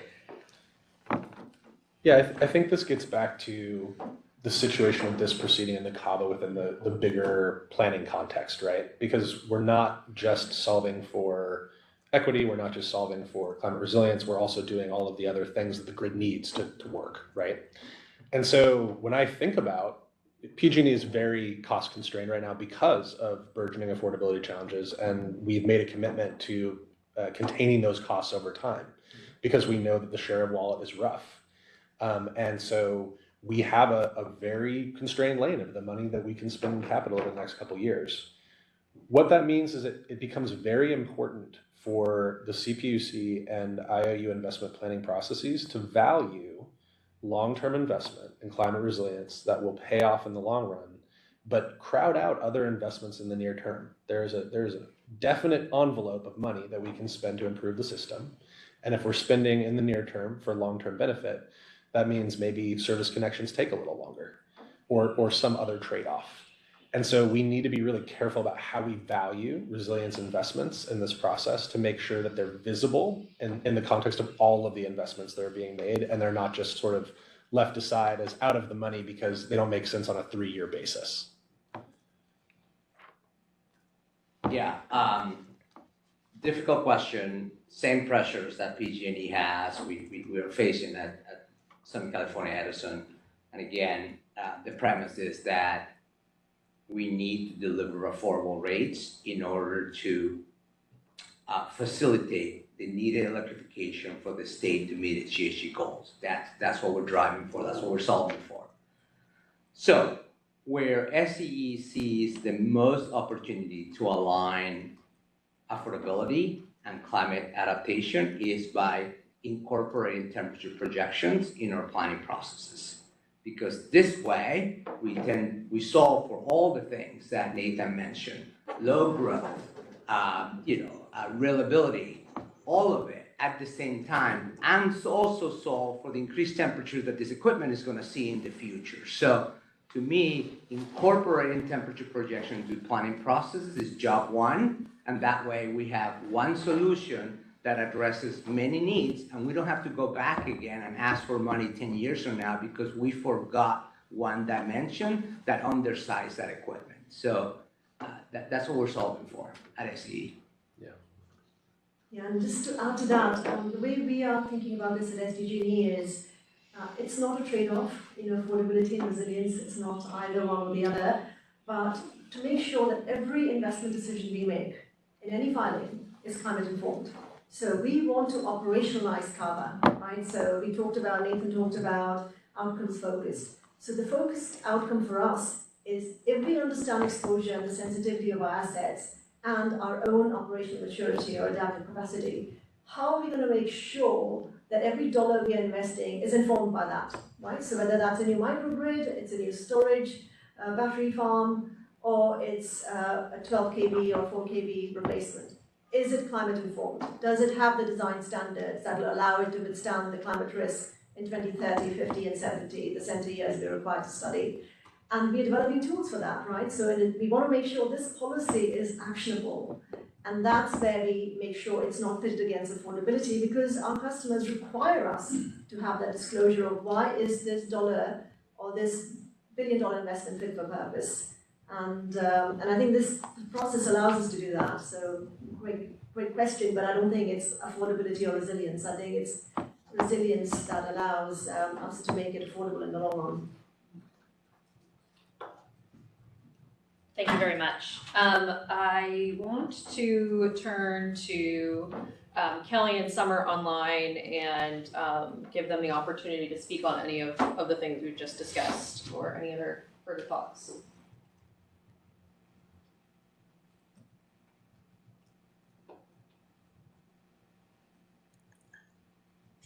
Hi, this is Kelly. I can go first if you can hear me okay.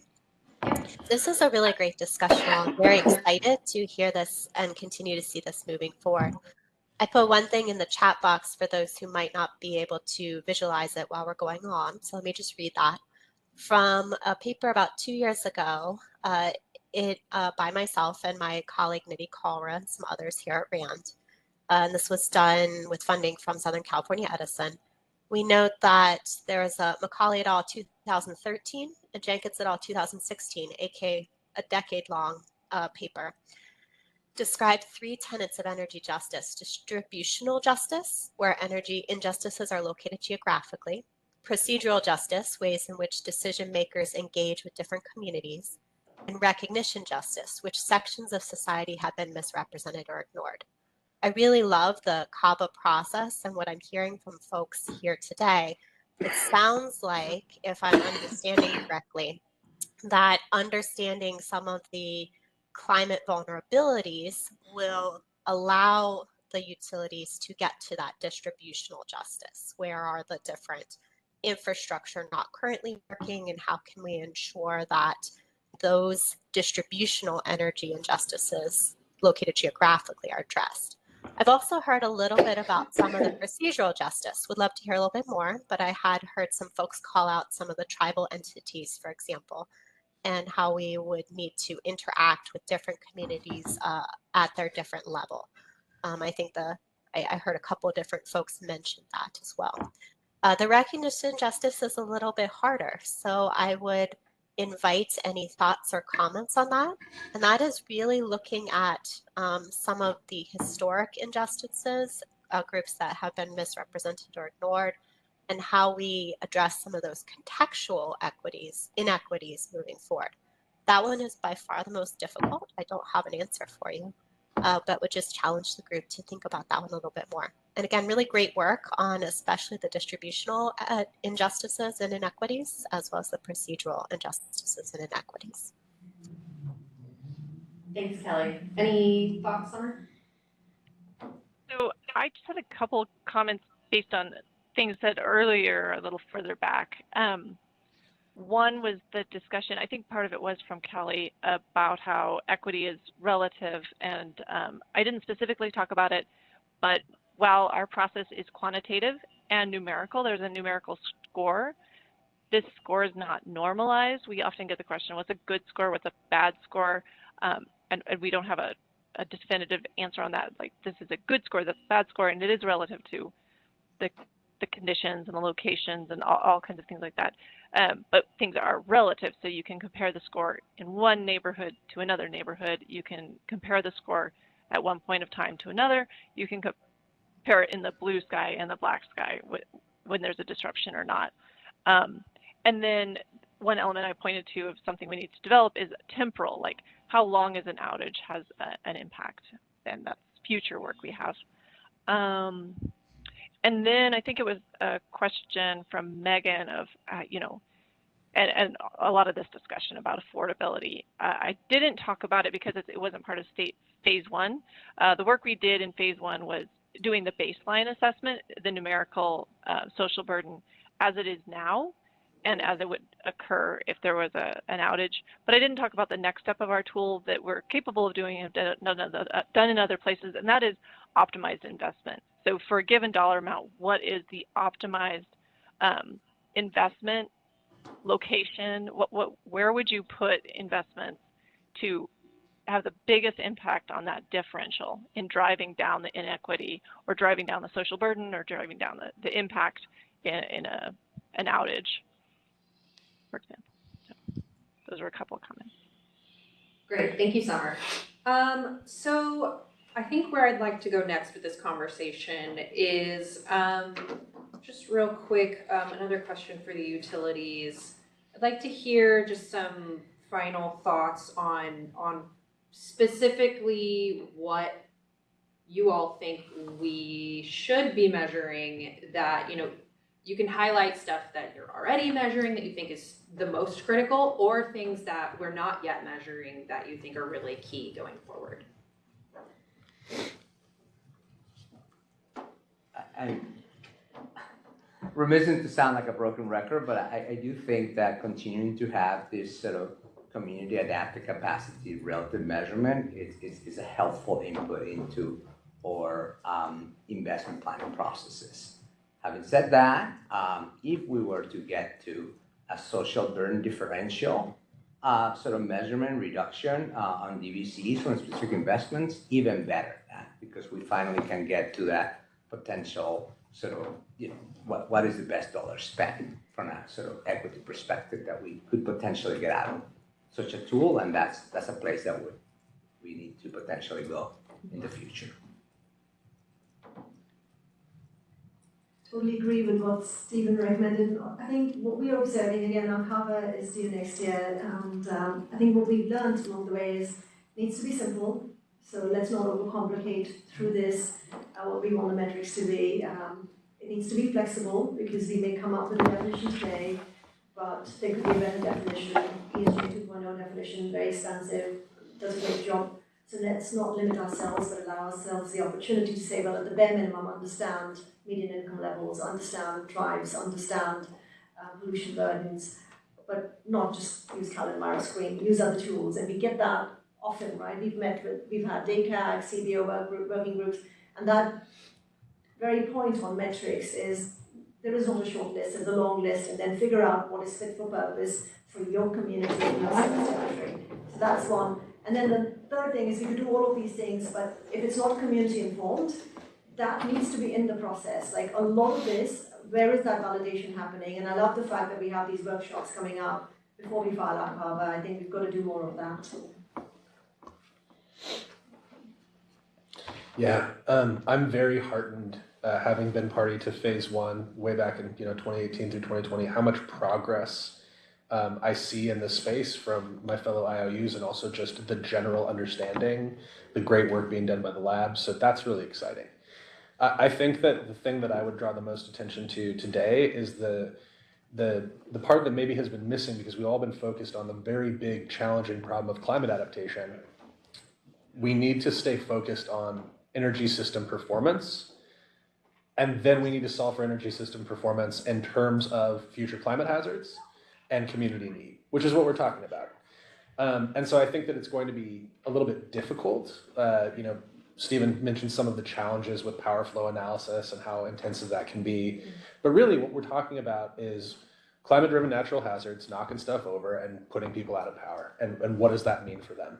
And I think centering that really brings a clarity to this process that is going to be beneficial for everyone going forward. The other thing that I would say is that having created a CAVA and had it been pretty expansive, is that it has to be actionable. Sandeep talked about how this needs to be something that we can then put into practice.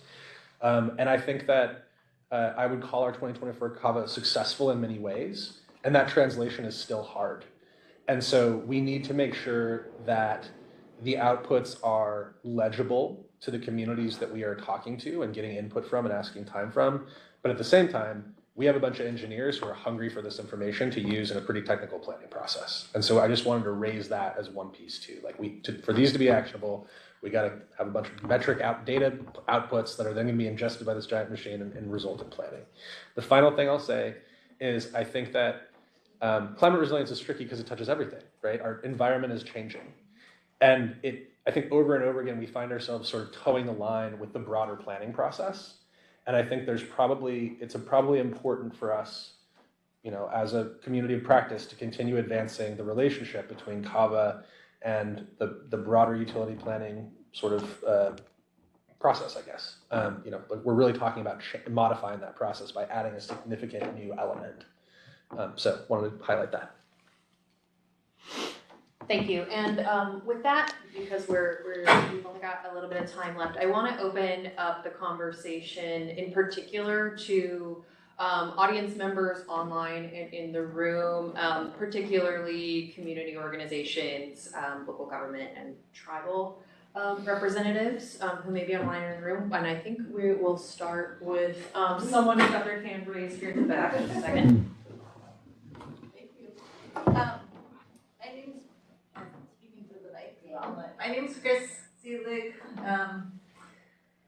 I work with Boldea, which is an environmental justice organization based in San Francisco, and statewide with CPUC, which is why we were invited, Building Equity, Energy, and Fabric, which is a statewide coalition of local orgs working on equitable building environment. And I just wanted to, I appreciate, and I was on an equity panel not recently, like last week, with the IOUs all talking about their accessibility, which I appreciate that this is like a localized commitment, and that how much work you've been doing to think about it.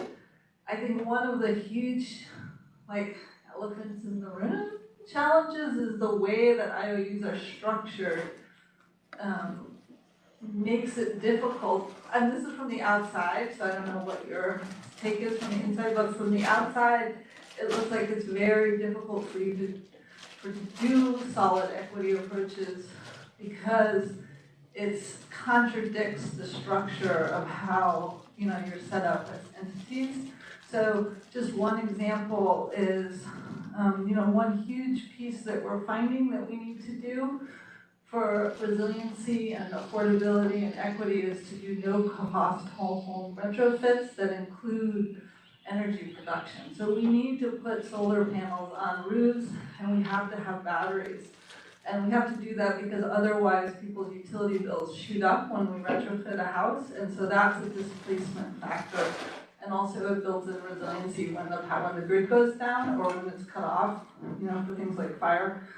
But PG&E puts barriers in place to us being able to do that. So it's like, kind of how do we work together, you as like the inside and us as the outside, to kind of start to address the barriers that the IOUs are putting up for us to actually build the resiliency and affordability that we know how to do, but we can't do because of policies that the IOUs are putting out. And that's, I know it a lot for PG&E, but I think it's our partners around the state are bumping up against that for other issues. Thank you. Now we only have about 5 minutes left, so if you guys have any quick responses or that's fine. Yeah, go ahead. I think that's a very valid point in the context of the discussion we just had, right? We need more joined up thinking. So that's coming up.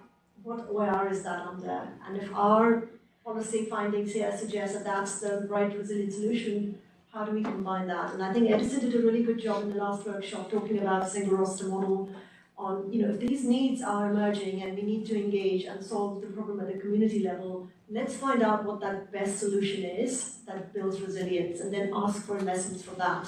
And that investment may not be a utility investment, could be a letter of support with other agencies or could be another grant. So yeah, it's the point that I don't want to dismiss that this lack of joined up thinking, whether it's organizational design or not, needs to happen, needs to be solved, because otherwise we can't optimize the investment that was just brought up on the phone. So,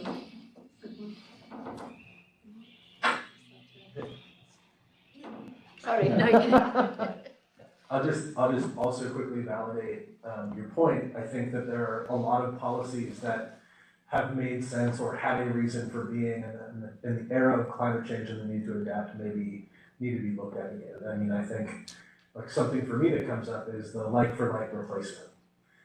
Why are we replacing stuff that's breaking with stuff that's not upgraded to be in place for the next 40 years to see, to withstand future heat? Like that is a construct of the current regulatory regime that we should look at. Another thing is customers take a greater affordability hit for certain investments in the near term that shouldn't be disincented. So when we put up $10 million for contributing to a FEMA grant to build a seawall on the peninsula that protects one of our substations, there's a disadvantage to the color of money that has to be used there. That's a capital project. Capital means that customers pay for it over 30 years like a car, as opposed to like tomorrow, but right now we're taking that hit and customers are taking that hit right away. So I know that's not in the same realm as you're talking about, but I do agree that there are a lot of policies that we probably need to take a look at as we sort of come together in the resilience as a shared goal vein. Thank you. And there's going to be more room for this kind of conversation, but I'm going to, for now, move on to folks online, see if there's anyone who had any questions or comments that they wanted to bring. Yeah.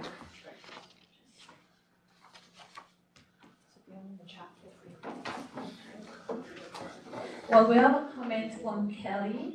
It says 100% agree with Stefan that community adaptive capacity is very important. And then another one also from Kelly earlier says, a report from Arizona State University suggests we are on track to pass 1.5 degree warming globally from pre-industrial levels this year. She suggests that we should be on the outlook for the report from NOAA or others to get this information. That's all for now. Great, thank you. And if there are any other questions or comments online, feel free to raise your hand. I'll give it a second to see if anyone raises their hand. Nope, doesn't look like it for now. So let's see, what time are we at? So we've got basically 1 minute. We can take like one final brief comment. Yeah.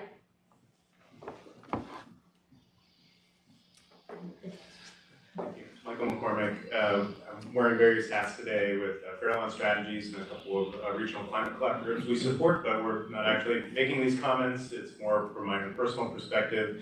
Listening to the conversation here today, was really excited to hear some of the ongoing evolution in this conversation, but also want to remind everybody about the work that local, regional, and state actors are doing as well in climate adaptation and resilience. Every local government in the state is mandated to deal with adaptation through their general plan, and that must be implemented. And it's a real opportunity to connect an actionable CABA, as several of our presenters have talked about, to lead to real policy change and policy alignment across communities, across regions, but also across the IOU's priorities. And this is an important opportunity to build adaptive capacity across communities, across regions. So one of the things that I'd love to bring to the table is really looking at municipalities as an important partner in the CPP process that informs that CAVA, because the outcomes of that CAVA are also going to be, if intentionally connected, would be both beneficial to those communities that CAVA is overlapping with, but also would benefit from those communities and municipalities' work as well. And CBOs that have been engaged in DVCs through the CPP process, they are fantastic organizations doing amazing work on the ground.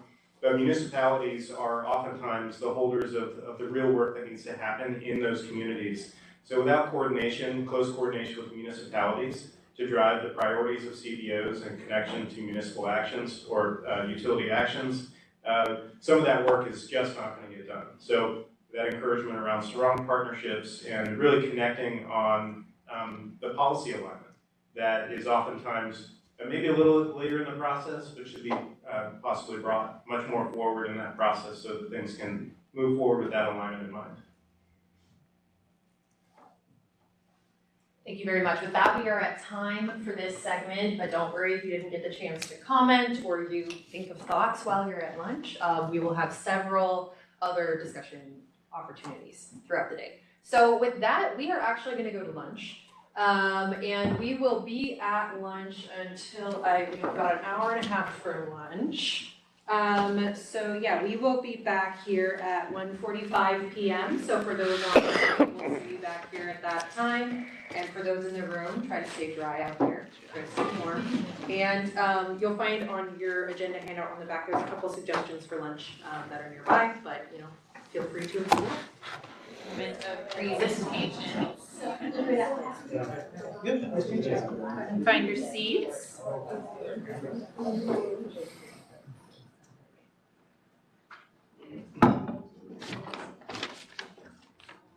All right, I hope you all had a great lunch and are not too sleepy because we have tons more to talk about.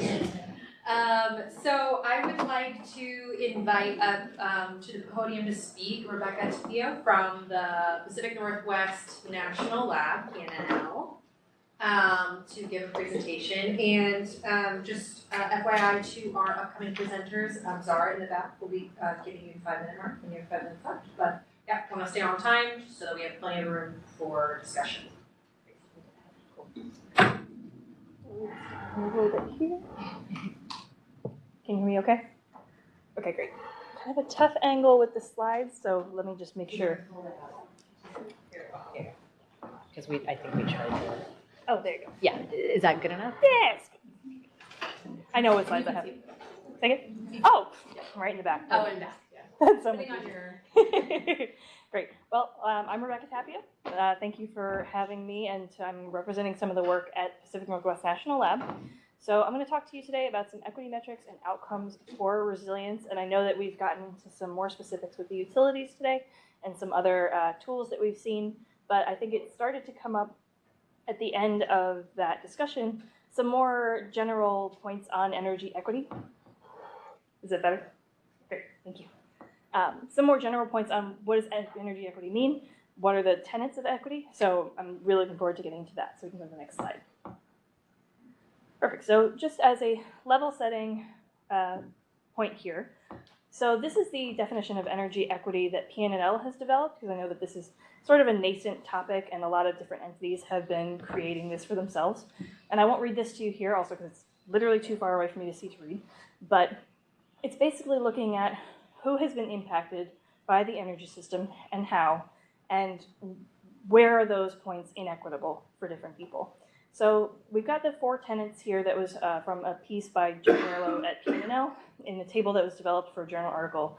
And it's looking at the different tenets, which include distributive, procedural, recognition, and restorative. So you can kind of see some examples that I included there on, what are the benefits and burdens of the energy system and how are they distributed? Who pays the price for different improvements and who has been historically underinvested and has to deal with that now? So procedural equity as well is going through, what is the decision-making process and who is included in that? And that recognition piece, I think we've talked through a little bit so far, is who has been historically excluded from these decision-making processes and governance processes. And that restorative justice piece, which I don't think we've gotten into really so far, is what are the historic inequities that have occurred and how can they be improved? Thank you for doing that. The sirens are a little bit tough. How can they be improved, but also how can we avoid deepening historic inequities that have occurred so far? We can go to the next slide. So before I get started showing some other work that's been done at PNNL, this is an energy equity repository that has been developed as part of the Grid Modernization Laboratory Consortium project. So it was led by PNNL, and folks at Lawrence Berkeley National Lab also were contributing to that. And it has all of the DOE funded reports, data sets, and tools on energy equity to date. So I think there's around 115 pieces in there, and you can probably see better online that you can sort by subtopics. So some of the different ones that are most relevant for this presentation and also for some of the work that we've been doing is energy metrics. We've got community engagement and perceptions and a number of different topics in there. So I really encourage you to check that out after the slides have been distributed. It is a great resource for people. We go to the next slide. Great. So another piece of level setting. What is a metric? What does it actually mean to measure something? So we've got a couple of different types of metrics that we've been discussing so far. The first is a tracking metric. So it really displays this current state of a phenomena. And then a performance metric changes that, incorporates that temporal aspect of how does a phenomena change over time and how are we progressing towards a specific goal. So some of the examples that we include in there is the existing SAIDI, the duration interruption metric that is used for reliability. And if you overlay that with demographic information, then that can show how inequitable are outages as they currently are. But then when you incorporate that performance metric with a target over time to say either we reduce the number of outages, reduce their duration, things like that, that's where we can transform a tracking metric into a performance metric. And I think Megan was talking about this as well, how qualitative and quantitative metrics complement each other. So you can't just have one, because if you have the qualitative element, you then need to use it to inform action. And in order to identify the progress made toward action, that's where the quantitative metrics come in. So I think that covers everything on this slide. And we can go, there you go, perfect timing. So this is from a forthcoming report, which is not available yet, but I can share it with Megan afterwards. And it is looking at utility climate adaptation actions. And a number of utilities across the US are also incorporating equity into their climate adaptation actions at the same time. Because like I think we've talked about, these infrastructure improvements are expensive and we pretty much have one shot at them for the next 20 to 30 years. So some of the ways that utilities have been incorporating equity, and I want to clarify that California is a leader in this space. We are usually using you guys as an example in a lot of these papers. So we've got the metrics and mapping, incorporating those into the processes that we currently have, as well as looking at the distribution of benefits, how we engage communities, how we target infrastructure development, because in a lot of cases, areas that in communities that are at most risk for climate shocks and not being able to recover after major climate impacts, those are places that have been historically underinvested in and are not able to manage on their own. So these are like, what's called my colleague at Sandia, these overlay. The inequities and the resilience piece is really important to combine together. So I won't read through all these, but when the paper is available, I will send it out to you guys. Go to the next one, please. Great.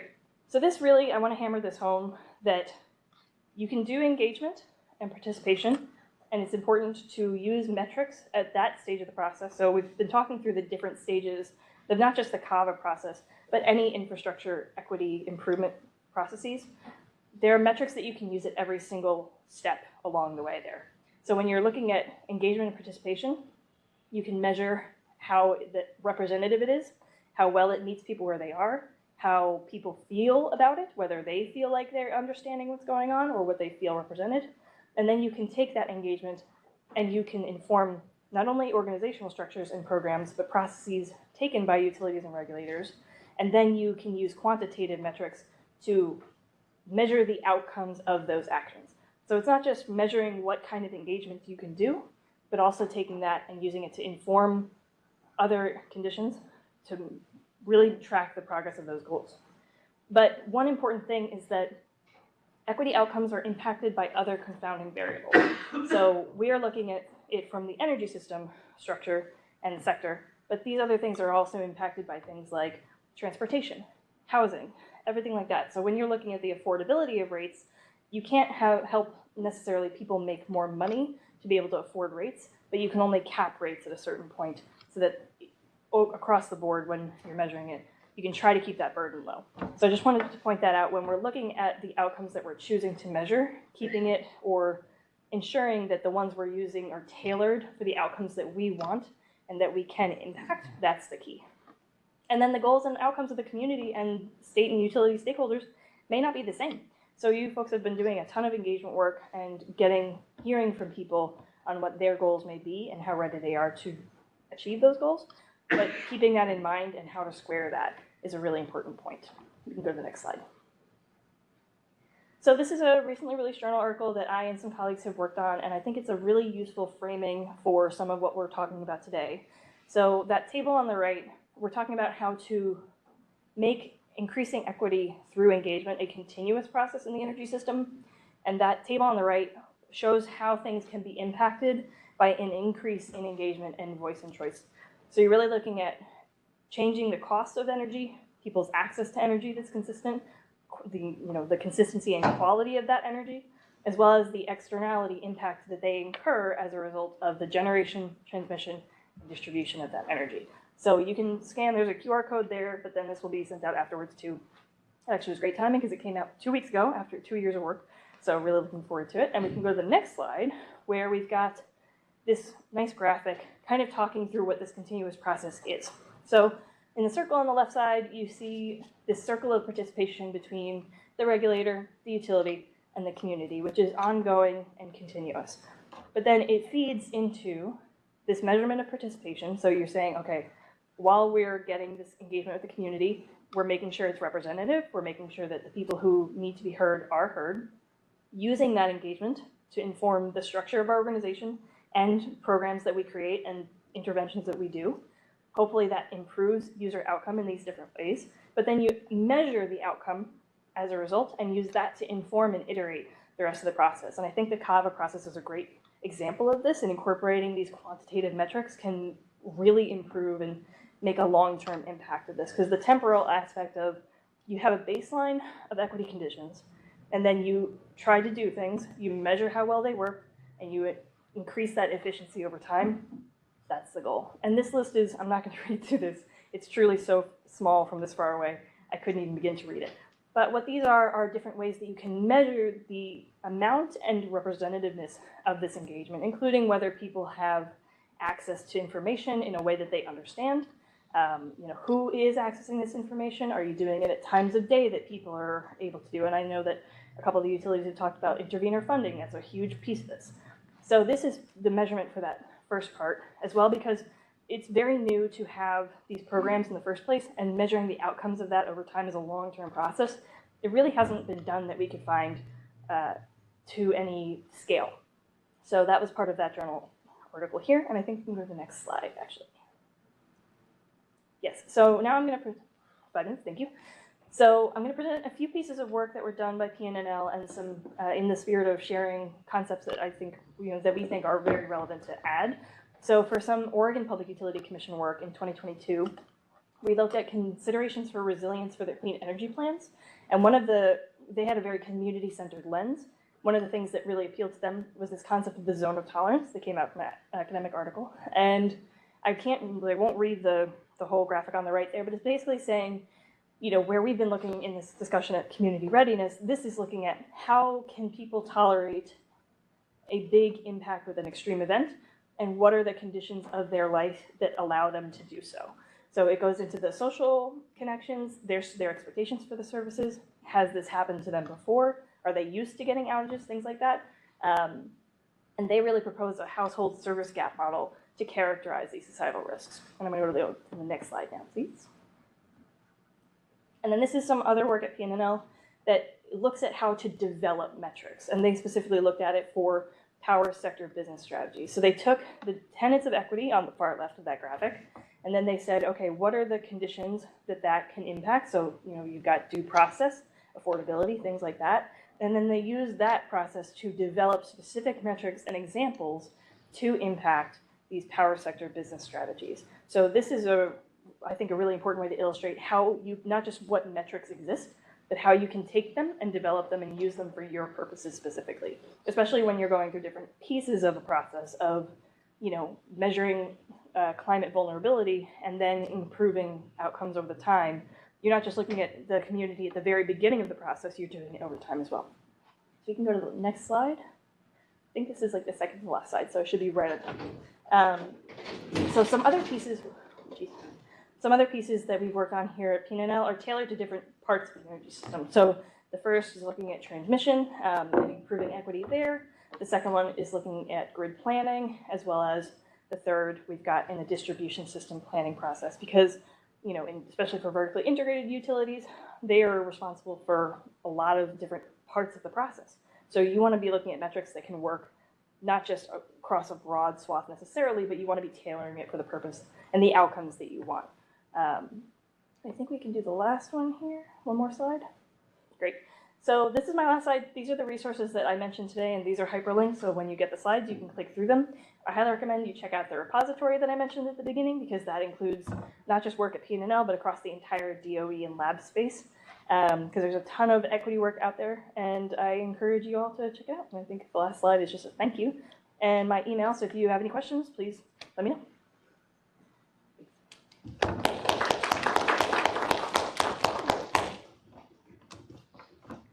Thank you so much, Rebecca. That was a great presentation. All right, now we're going to move over to Josh Schellenberger with Lawrence Berkeley National Lab, and he is going to jump in his presentation. Next slide. Is it possible to raise this?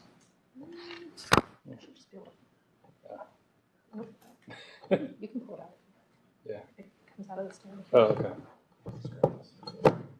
All right.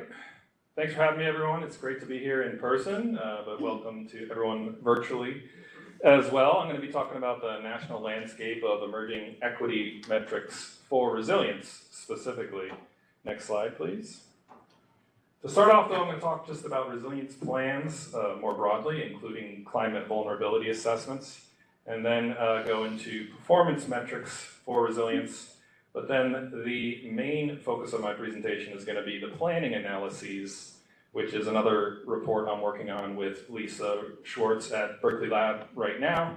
And that's because the CAVAs are planning documents, and so that'll be the big focus of my presentation and the types of metrics that are integrated into that planning process. And then finally, I'll just sum it up with some considerations for climate change vulnerability assessments more broadly. Next slide. Next slide.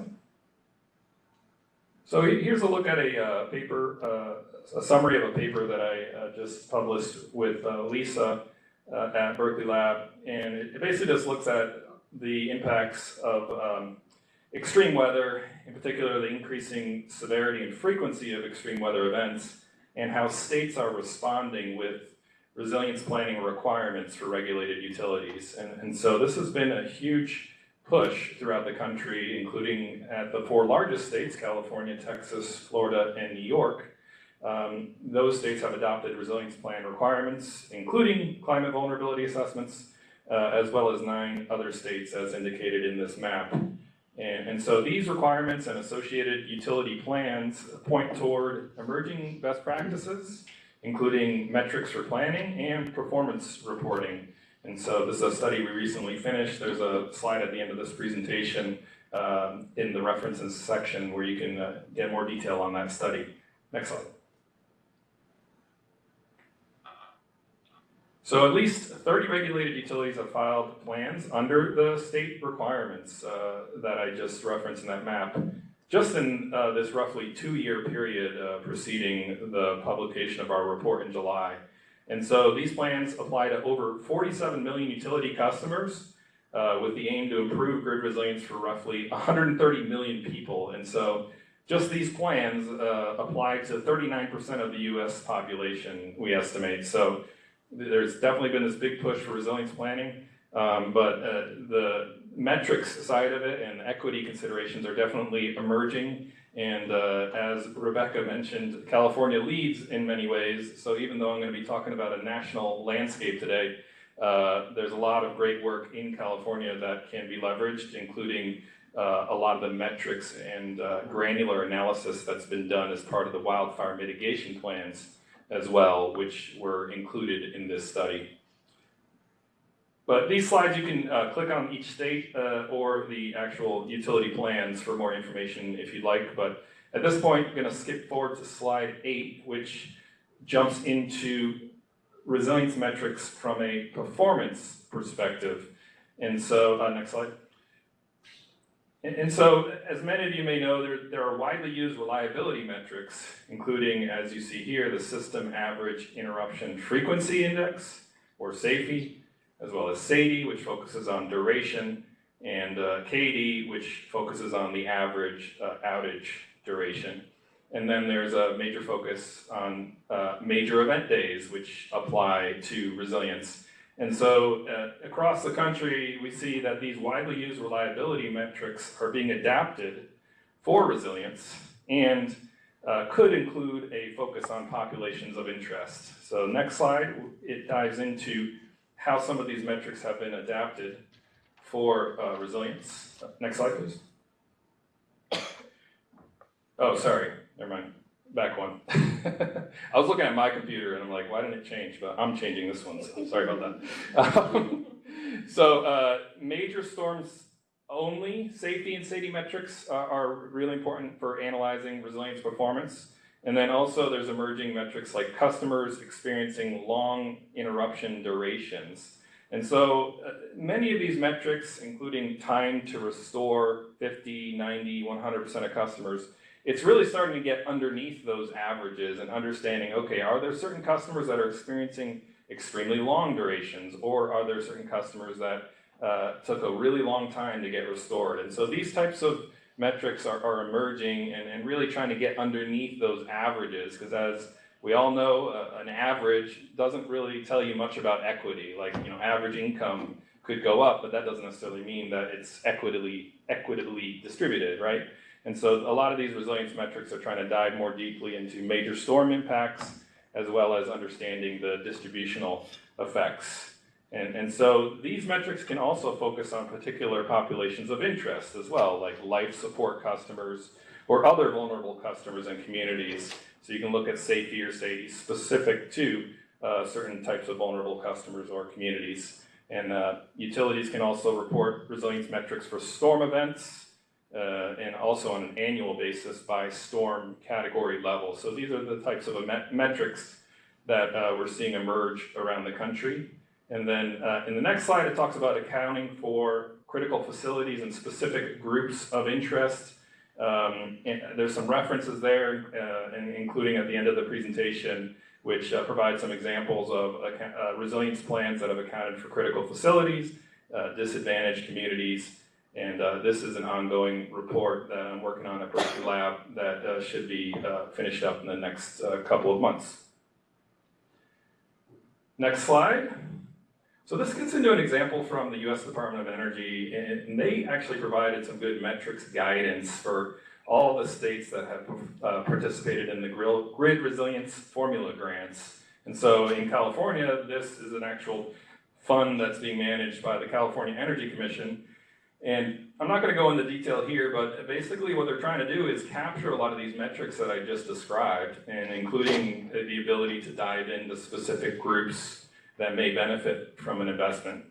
And then track over time. So you set a baseline, you make an investment, and then you track over time how those metrics may have improved as a result of resilience investment. So there's a link at the bottom right at this slide that provides some really great guidance that is being applied by the CEC in California, as well as many other states throughout the country that are participating in the DOE Grid Resilience Formula grants. All right, now let's dive in a bit in terms of the planning analyses. Next slide, please. And after participating in the Sacramento workshop, I thought it was helpful to look back at the decision in terms of specifying vulnerability assessment methodologies and defining adaptive capacity. And I had actually looked into these requirements as part of the study I was describing at the beginning of this presentation. And when I went to the workshop in Sacramento, I thought maybe there was a little bit of confusion around some of these things. And so I thought it'd be good to level set. First off, the decision refers to a two-step vulnerability assessment methodology, and it's based on the California Department of Water Resources assessment from 2019. And so the graphic on the right, you can see, is the approach that the DWR applied. And as you can see in the title of their figure, they refer to it as being widely used in other climate change assessments. And so I would generally agree with that, but as I dug into more detail specifically about adaptive capacity, I noticed that the DWR report really talks about adaptive capacity in terms of what they can do as an organization to adapt to outages. If you look in their report, it actually doesn't really talk about community metrics or anything along those lines. And so, although adaptive capacity is theoretically a fundamental component of vulnerability, when it's being applied in a lot of different ways. But if you look at the definition from the decision of adaptive capacity, it refers to communities specifically. And so there's been a little bit of a challenge, I think, in terms of applying that guidance. And I think there's some learnings from other states, but also improvements that can be made to really focus on equity, because I think that's what matters most in the end, whether you call it adaptive capacity or something else. I think the focus really is on equity and ensuring that the investments are made in an equitable manner and that the investments consider the potential disproportionate impacts to vulnerable communities. Next slide, please. So going outside of California again, here's a little summary of climate change vulnerability rating components in recent utility plans.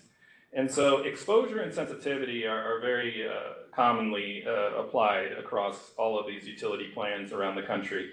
And that focuses specifically on the exposure of the utility assets, as well as the sensitivity of the utility assets. But from there, adaptive capacity hasn't really been applied in utility plans. And that doesn't mean they're not considering equity, though. So many utilities consider equity in climate change vulnerability ratings, or their resilience measure prioritization, or both. So it's important just to clarify that even if that term isn't being used, there can be equity considerations that are factoring into the prioritization, as well as the vulnerability rating. Next slide.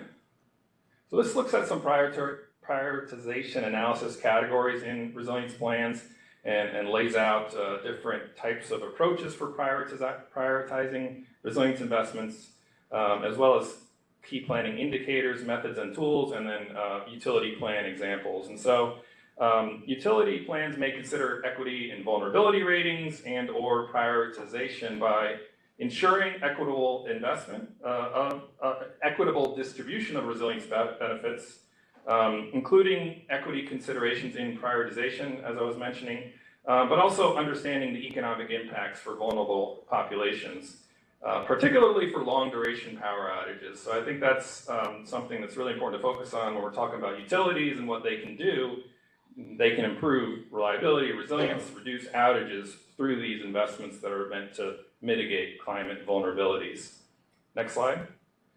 So here's a quick example from a resilience plan that I was working on recently for a utility in Connecticut, and it really maps their priority circuits that were in their resilience plan to distressed municipalities. And so these are the state's most fiscally and economically stressed towns. And so this map basically shows that the towns that are distressed, or the municipalities that were distressed, are going to achieve a similar benefit as towns or municipalities that were not labeled as, categorized as distressed by the state. So this is just an example of equitable distribution of resilience benefits and checking after the fact that when the decisions are ultimately made about where to invest, that it aligns with the the different categories of equity that are being considered. Next slide. Here's a quick example from DTE Electric, and so they use a global prioritization model scoring, and so this is like a composite indice, and as they worked with their stakeholders in the commission, they included, as noted here, investment in energy justice communities in that composite score, and they score all of their specific distribution plan investments on the basis of that score, which includes these equity considerations.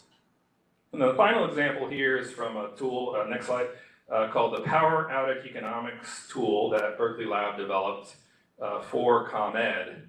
At this point, it's just a prototype that was developed for ComEd, and it could be a study that is carried out elsewhere. But it was just really interesting, I think, how this study found that low-income households have larger losses during longer power interruptions in particular. Interestingly, when it comes to short duration power outages, low-income customers generally have a lower willingness to pay.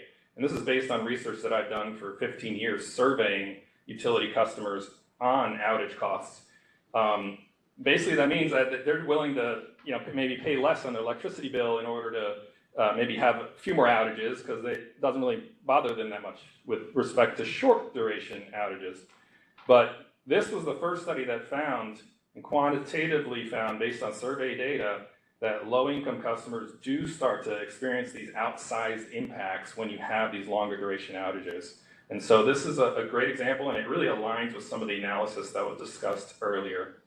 So finally, on the last slide, just some considerations to sum up my presentation here, is equity-related performance metrics and planning analyses for resilience are emerging, and there's been a lot of great work in California in particular that can be leveraged, like the wildfire mitigation metrics and plans, as I mentioned, as well as some of the work that's emerging here through the CAVA process.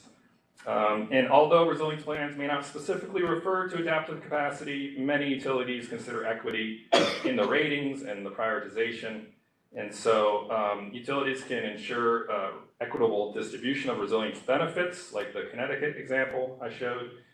They can include equity considerations in prioritization, like the DTE Electric example I showed, and I think that's what SCE was saying earlier in terms of what they're doing with the CRM metric that they developed. And then also, as I showed with the POET study, really starting to understand the economic impacts for vulnerable populations. And then the last point here is just to really emphasize it's important to really get granular with these analyses and leverage the data that the utilities may already have, getting down to the census block level or census block group level to really understand how specific investments in infrastructure benefit specific customers, and that specificity can really help. So that's it. Thank you very much, and yeah, we'd love to talk more either for the remainder of this panel or afterwards. Thank you.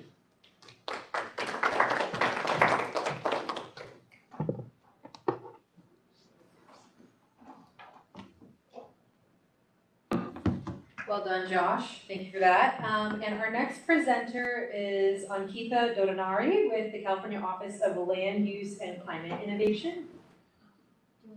Oh, actually, yeah. No, feel free to.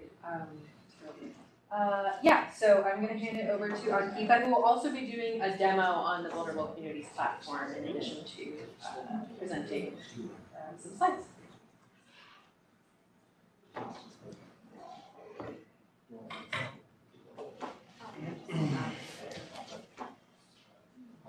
Give me just a second on logistics.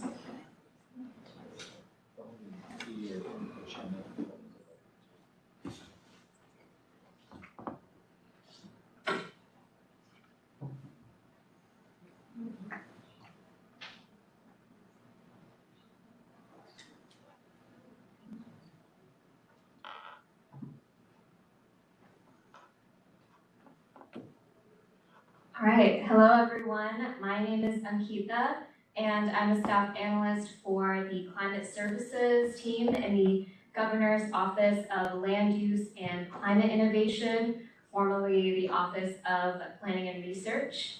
And my team provides decision support tools, guidance, and technical assistance to help communities and climate adaptation practitioners understand and use climate change information to advance climate adaptation action across the state. And today I'll be giving you all an introduction to a tool that is currently in development, the Vulnerable Communities Platform.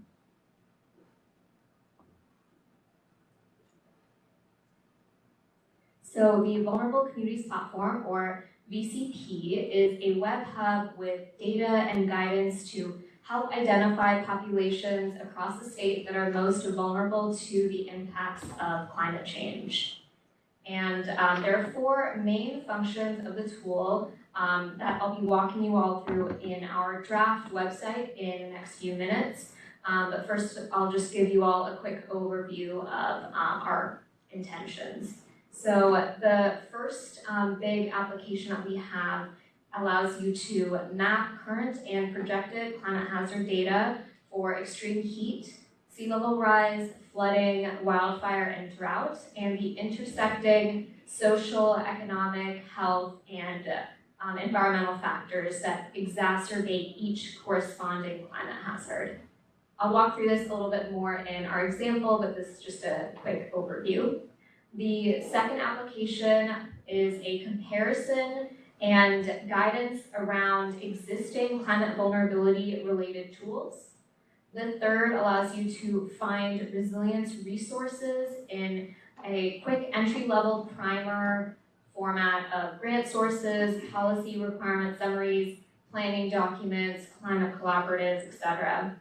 And the last application allows you to look at examples of using the VCP on the ground to assess climate vulnerabilities in a diverse range of community types.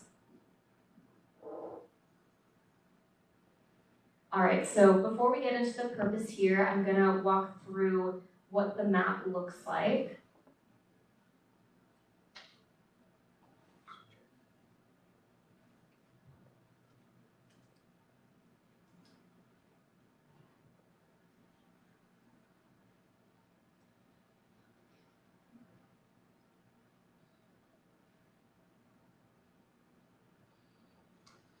If anyone wants to follow along and look at the draft platform, it is vcp.opr.ca.gov.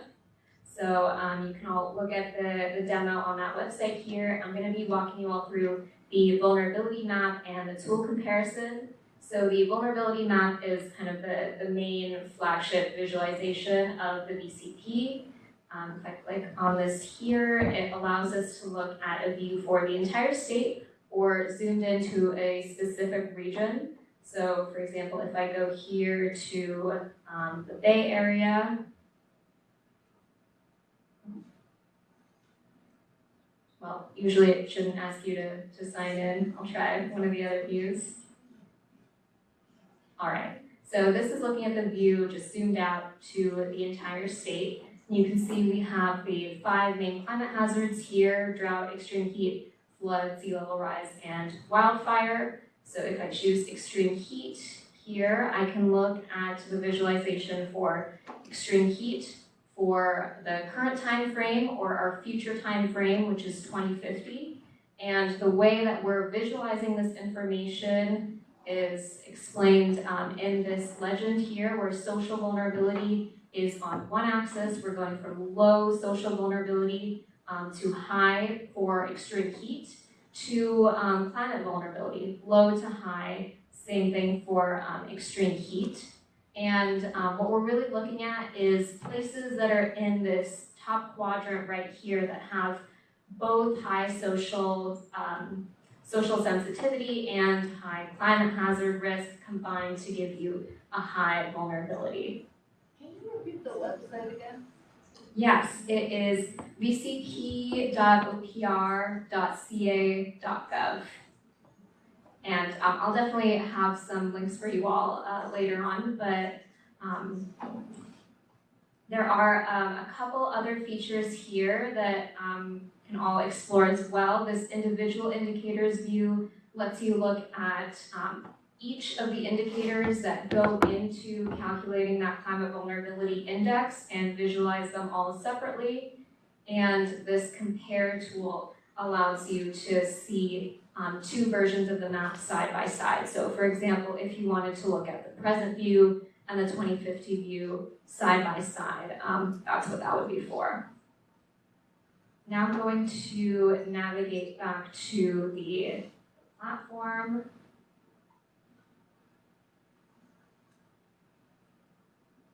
Now we're going to go look at the tool comparison. So that's right up here at the top.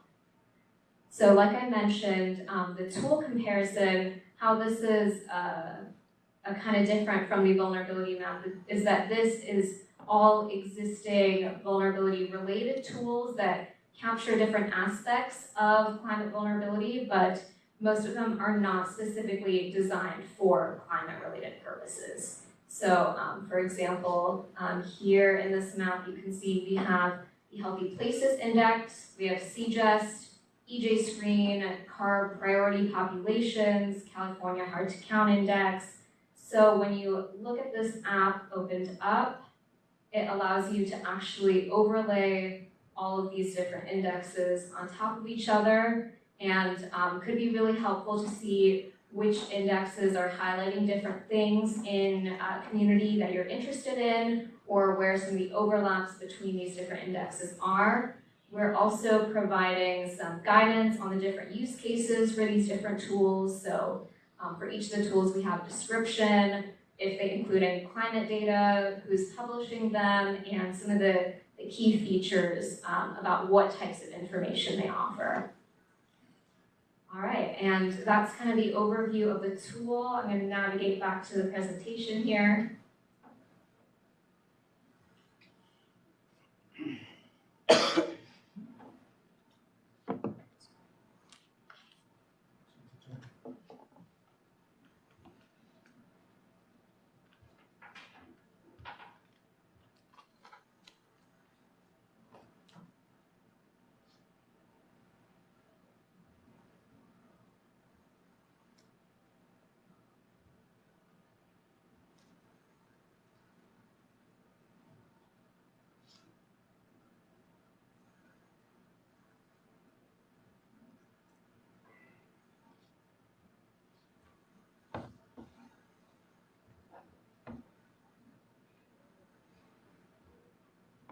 So now I'm going to walk through just a little bit of an overview of what the vulnerability map is intended to help us understand. So first off, I'm talking about the first application that we walked through, and it's important to remember that the VCP is not tied to any state policy or funding requirements. It's a diagnostic tool designed to initiate a conversation around vulnerability and kickstart adaptation. So it provides this broad overview that tees up a closer look at community experiences with climate change. So the vulnerability map can help us understand where each climate hazard will be the most severe, which communities are the most vulnerable to each climate hazard, and what is making them vulnerable. So for example, if we're trying to find the most heat vulnerable communities in Southern California, we might see that a rural community near Coachella is highly heat vulnerable in a broad sense because they have high extreme heat hazard and high sensitivity to heat.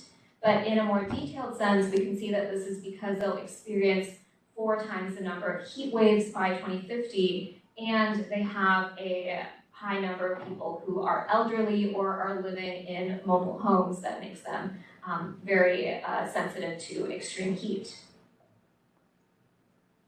Now I'm going to walk through some of the progress that we've had so far and our future timeline. So this progress tracker has the status of each of the main functions of the VCP. So the vulnerability map has recently completed the development of its technical interface, and now the climate and social data indicators are undergoing review by subject matter experts from various state agencies.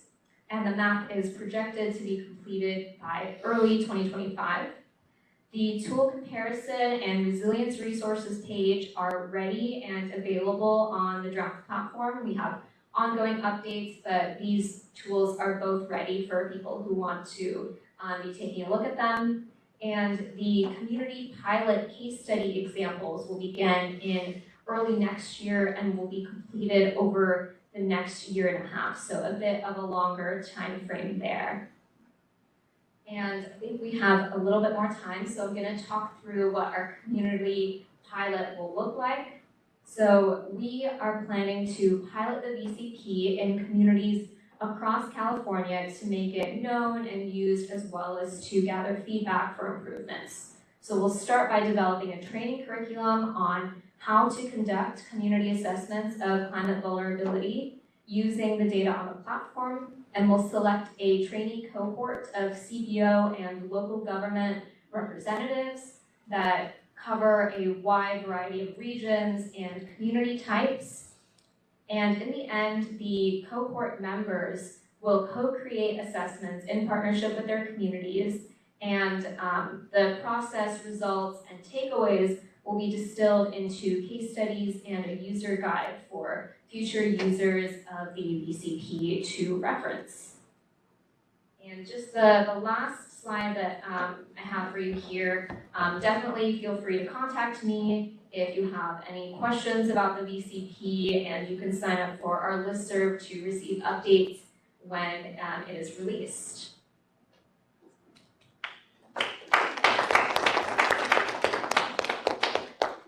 Great job, Ankita. Thank you very much. All right, so our next and final presentation for this segment is with some Energy Division CPUC staff. I believe we have Roseanne Rackwick online.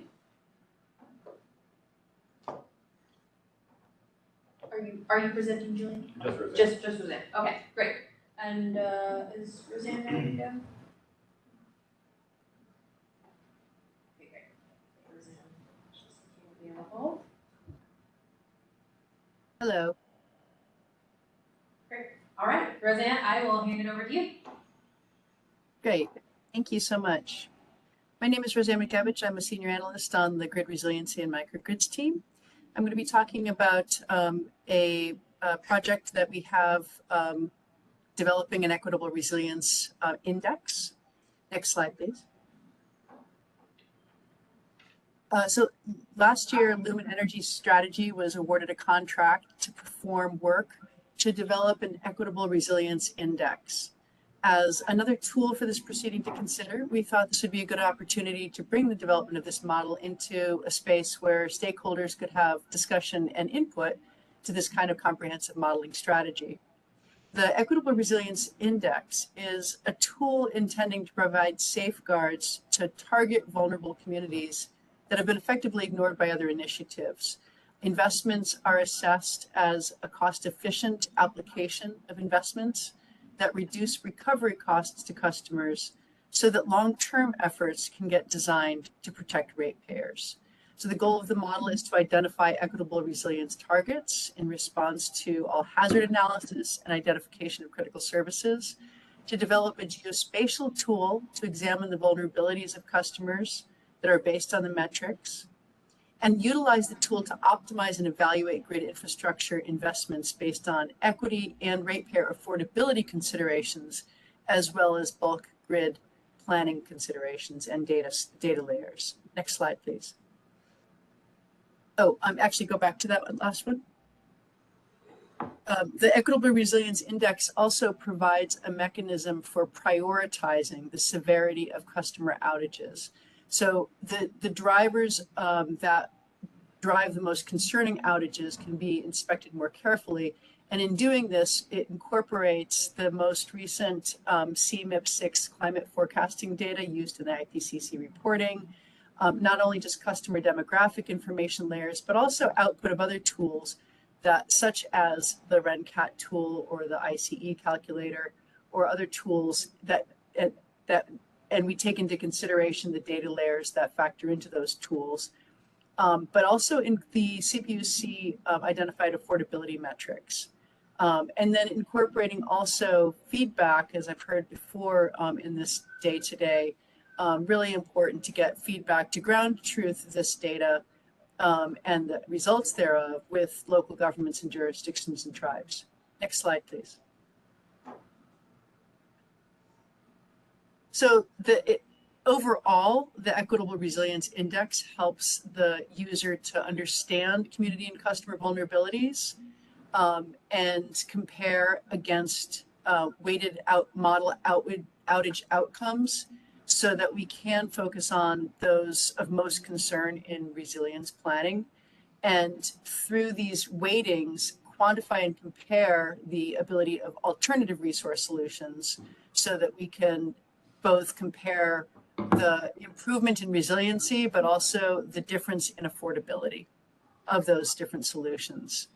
When with these user inputs on the resource costs, calculate a risk spend efficiency metric, which would identify the % reduction in outages of concern for every dollar spent. So to really look at cost efficiency of outage reduction to better understand those trade-offs of each alternative resource plan.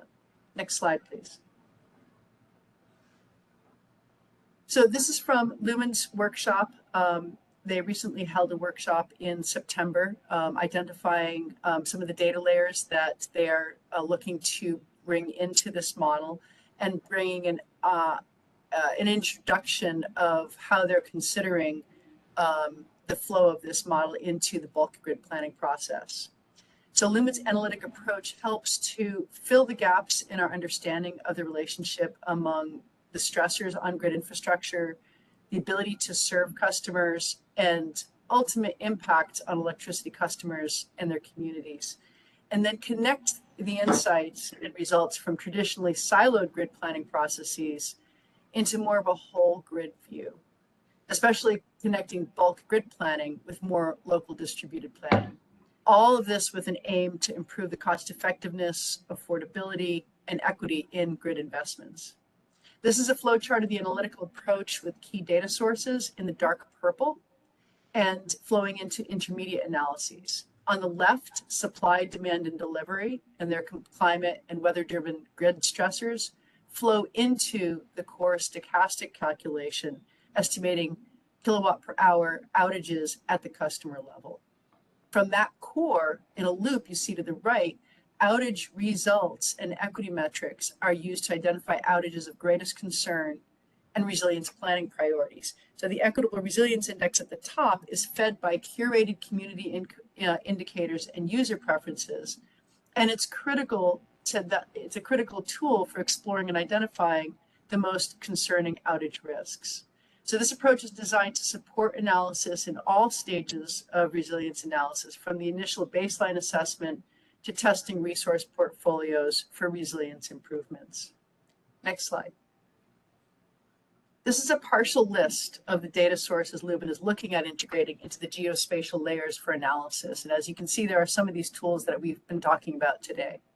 In Lumen's data review and collection phase, they're looking for a few things: specific indicators of vulnerabilities driving electricity outage impacts.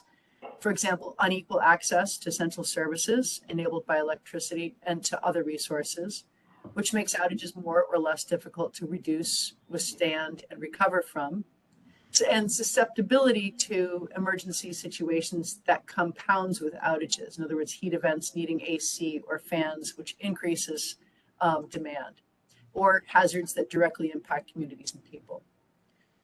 They're also looking for data access completeness and quality, approaches to integrating user preferences or selections, and how easy the user interface is, as well as a methodology for weighting of preferred indicators so that we can weight these indicators into a composite resilience index. And examples of effective GIS tools for decision support. This is a list of some of the data sources they've reviewed, including the URLs and summary. So when you get the slide deck, you'll be able to click through those. And some clarification, the Healthy Places Index, Lumen learned that all of their index metrics are selected to explain life expectancy at birth. So Lumen is leaning towards just using the life expectancy at birth directly as a key health indicator. Next slide, please.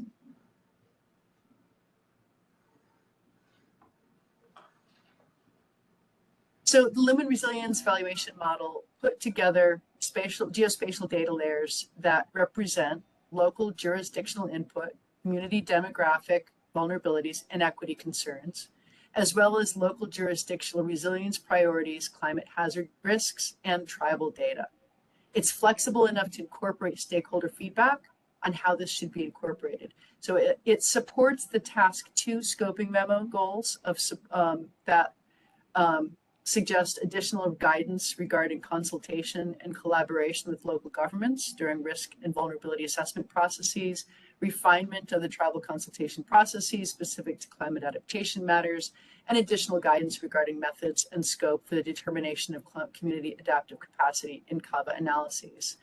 The RVI data can also illuminate, the Equitable Resilience Index can also illuminate what are the impacts on environmental and social justice communities of actions taken in this proceeding, and including the extent to which requirements impact achievement of any of these 9 goals that were identified in the Commission's Environmental and Social Justice Plan. The task 2 questions are located on the back of one of the workshop handouts, by the way. Next slide, please. So the only guidance for prioritizing investments is within the adopted staff proposal on guidance for investment proposals. There isn't a prioritization guidance specific to DVCs right now, but the guidance that is there does say that the CAVA investment proposals should be prioritized for those portions of investment of infrastructure that are classified in the CAVA as high risk and low adaptive capacity within the 10 to 20 year analytical time frame.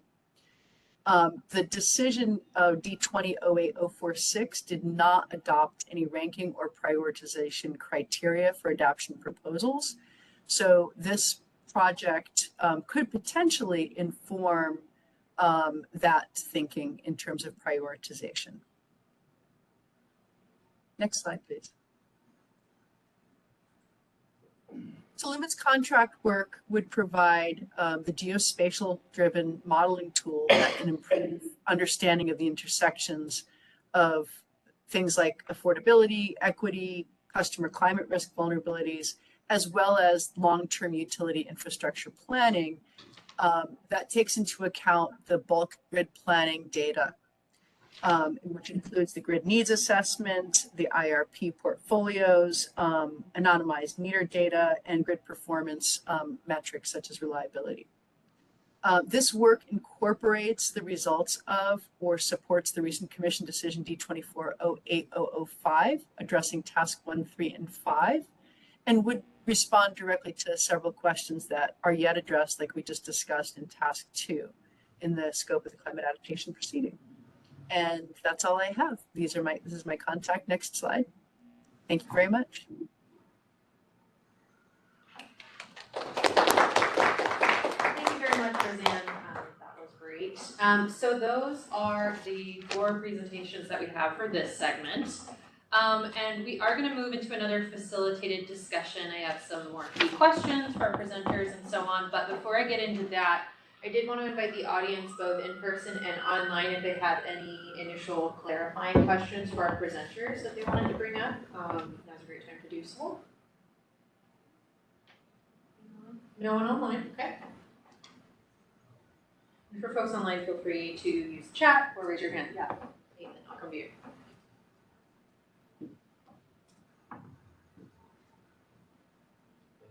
Nathan, nice to meet you. I just have a quick clarifying question for Ankita. So what you were demonstrating today will be complete in 2025?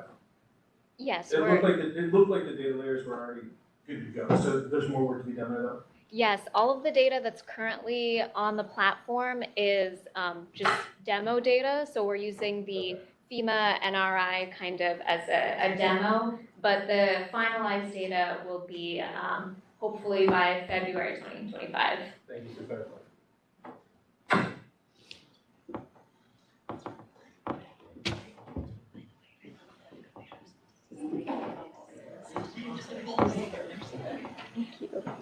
Another question on keep that. CETA 6 data by February 2025, or are you still using CETA 5? So we aren't using all of the completed fifth assessment data. We're just using what is currently available on CalAdapt, but we will be updating based on, when they release their new results. Didn't Keith's answer show up in the online audio? Okay, great, just double checking. My question's also for you, I'm sorry. I was wondering, and apologies if I missed this, but how will you select the communities or community that you'll work with for the pilot? Or do you use your tool, or have you already selected them? That process is still something we're figuring out. So we will have a contractor who will be working with us to help facilitate that entire process. And our goal is to have good coverage across the state in terms of the different regions and different types of communities like urban, rural, and tribal. So those are kind of our guiding principles there, but we haven't gone specifically into how we're going to do that recruitment process yet. Do you know about how many communities? We're thinking about 10 to 15. Okay.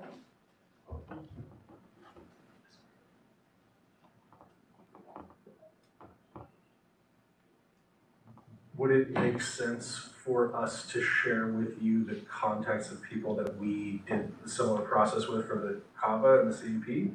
Absolutely, yeah, that would be really appreciated. Great, and it looks like we also have a question online. Well, this question is from Judy. The question is, OPR change names. Where will the tool be housed? That is a good question. So right now, as you can see, the URL has OPR in the name. Eventually, that will be changed to LCI, but right now the URL is going to stay the same, but it'll be still housed under LCI. All right, great. No other questions online? Okay, perfect. All right, so I'm gonna go ahead and get into some questions. I think initially what I'll do is pose them to our presenters, and then maybe we kind of open up the conversation a bit more broadly to everyone in the room and online. So I'm going to start by, so we've talked a lot in these last several presentations about so what equity metrics can be, how they can be defined, and I'd like to bring that back a little more to the CAVA process. And I know that each of you did talk about that in great length, great presentations, by the way. But I would like to hear you all talk a little bit more about how you think we should be defining equity metrics within the CAVA process specifically, and within energy infrastructure investments, that kind of realm. You know, how does it make sense for us to be defining within that context? And any of you would like to answer that first? Sure, I'll give it a go. Great. Cool. So I think that's a really great and important question. I wouldn't say that I have any specific metrics off the top, but one of the things that kind of came up while we were at lunch as well is we've heard a lot about community readiness, and I understand the need to evaluate communities in terms of where they are for how they can put in a project or get something done right now. But one of the things that we know is that historically a lot of communities, because of the way they have not had investment, they may not be ready to do what needs to be done, just because it's at risk of deepening existing inequities. So I would say that when you're looking at readiness and how resources are deployed in terms of money, time, effort, things like that, to not just go for the easy money, that is, it's easier to deploy money to places that are ready just because of their historic conditions. So that as a metric, I'm trying to figure out how to phrase it, but equitably bringing folks up to the same level so that they can do that. Because just because it's easy to get a project done doesn't mean that that's the best way to use the resources that you have. Absolutely. Nikita? That is a great point. And one other thing that I'd like to caution against a little bit is over quantifying things that don't need to be quantified. I think there's a lot of things that really benefit from quantifying, like in terms of prioritizing the types of projects that we're doing to harden the grid. I think that definitely makes sense, you know, incorporating those types of equity metrics to prioritize what we're doing. But in terms of engagement, I would definitely caution against kind of overly relying on some kind of metric to tell us where a community is at, because communities are not going to be homogenous throughout their entire makeup. You know, there may be some specific community groups that are very, very ready to take on certain types of projects, and right next door to them, there might be community groups that are not at all thinking about that, or same thing with any types of jurisdictions as well. So I definitely caution against quantifying those types of things that can really benefit from that kind of engagement that involves, you know, actually talking to the people who are involved. Great.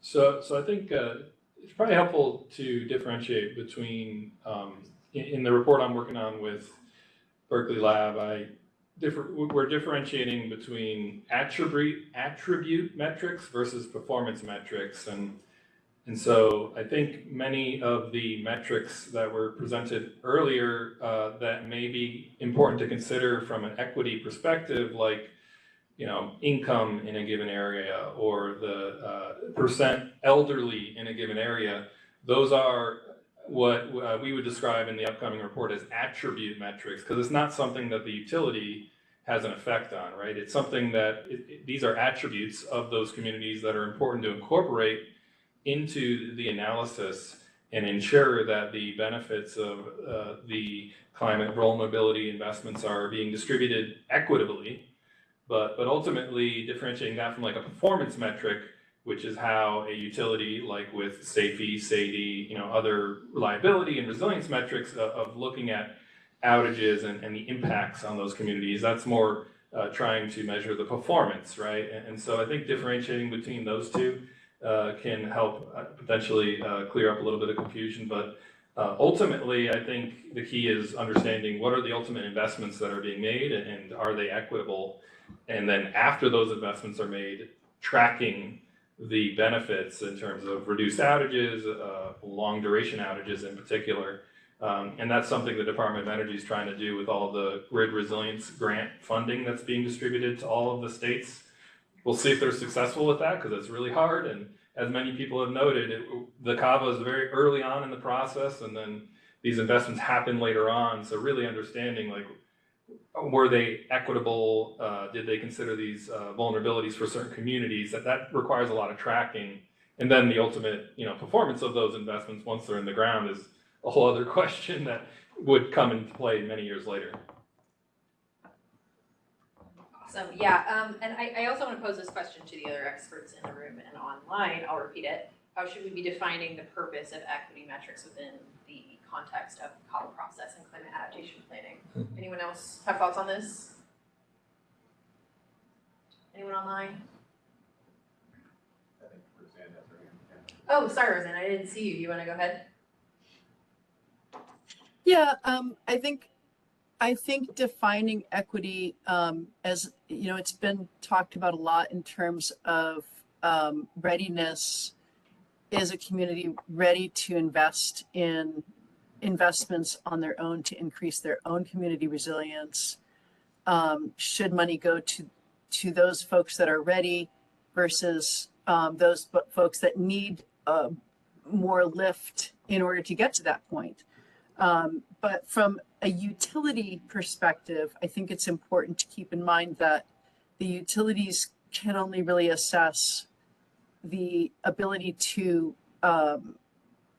provide electricity resilience. And I think that from that perspective, we can look more at the equity that has been built into the grid itself as it is, look at the historical inequities that may have been,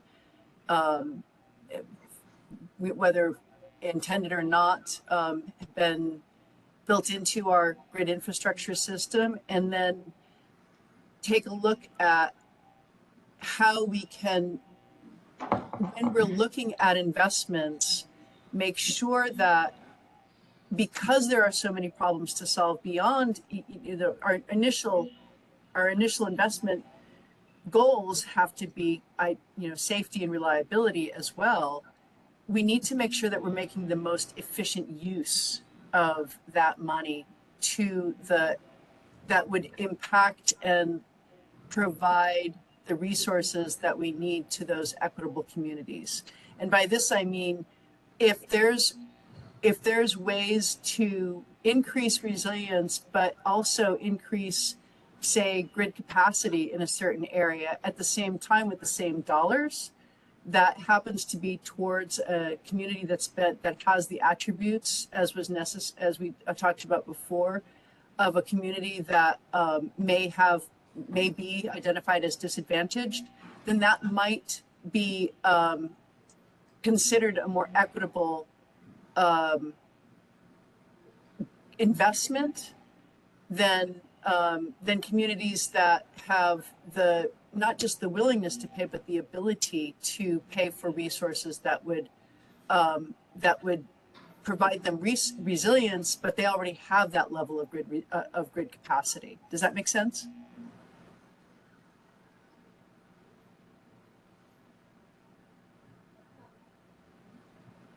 Hello. Okay, testing. No response. So maybe that was too complicated. I also just had a quick response to that. I'm Heidi Scarth with EBRI.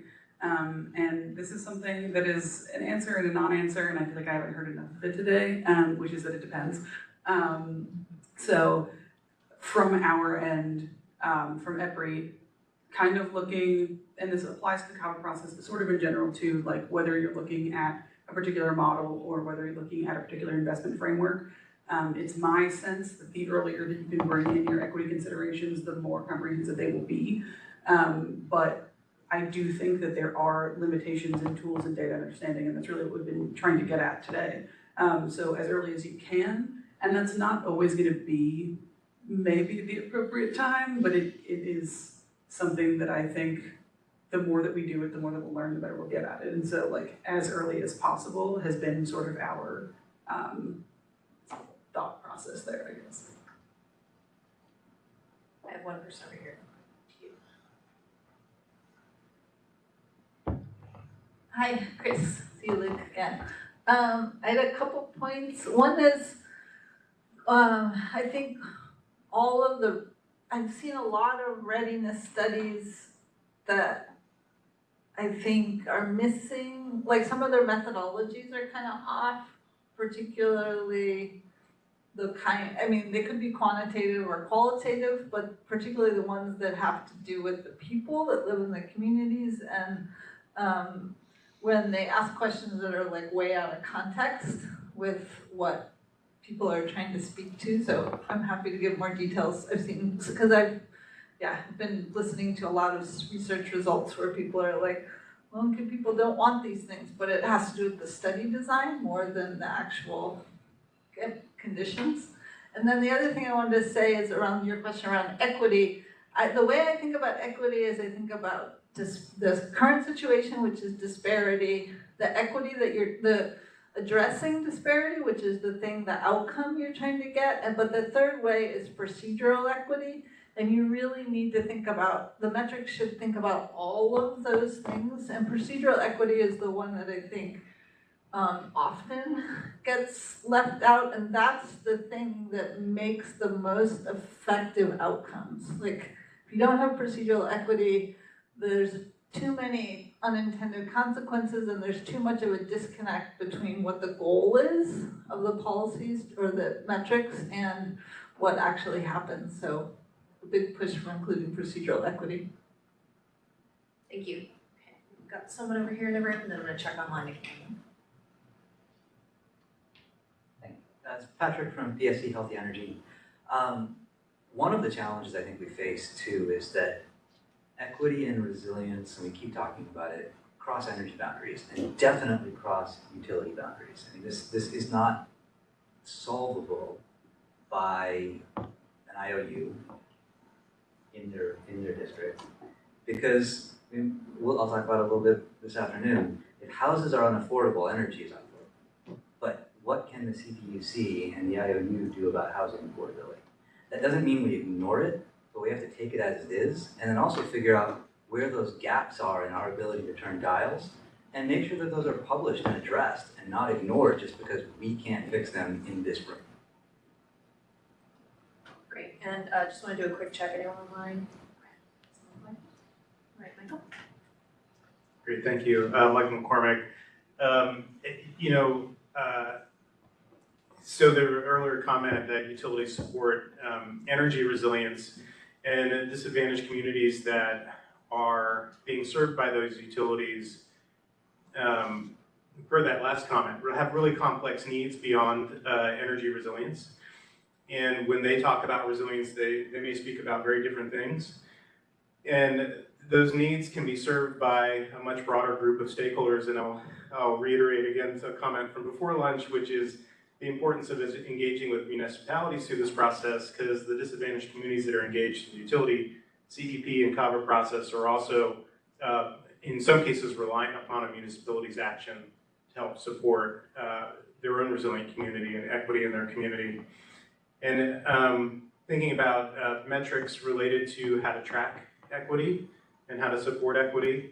Fairlawn Strategies supported the first CEP for PG&E, and this is one of the most important first conversations we had with the regional technical advisory groups. And one of the things that they really brought forward to us and highlighted that was important was that people are not numbers. And that when we discuss how to track equity and what kind of metrics to apply to a process like this, we have to be really careful not to put numbers on people and put numbers on communities. And so the capacity building metrics and the partnerships achieve types of metrics out there that are person agnostic but capacity building in nature really allow us to see the benefits of activities without individualizing perhaps a numeric outcome related to people supported and served.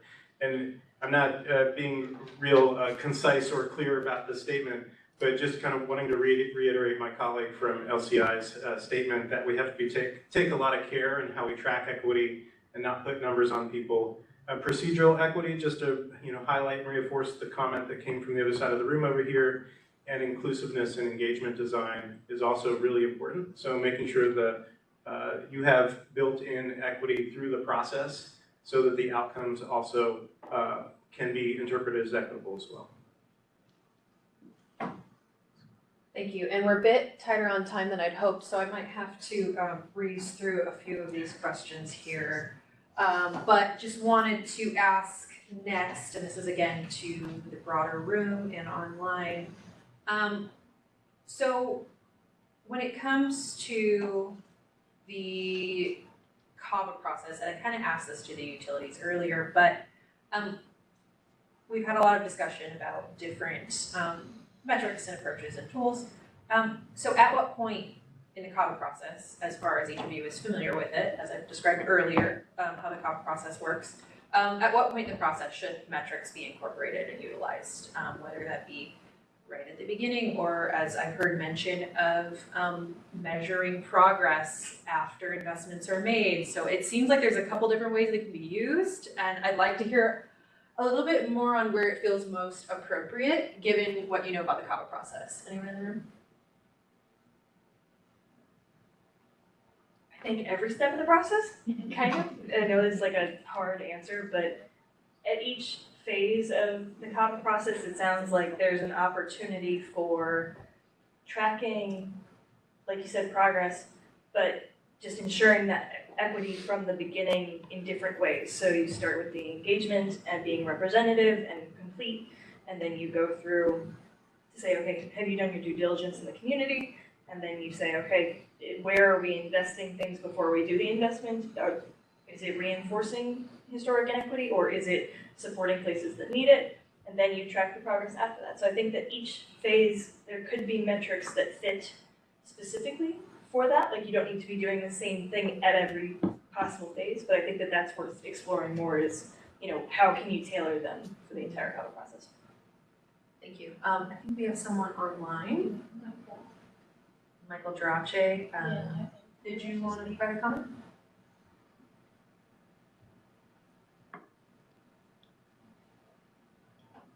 Nope. Didn't look like it.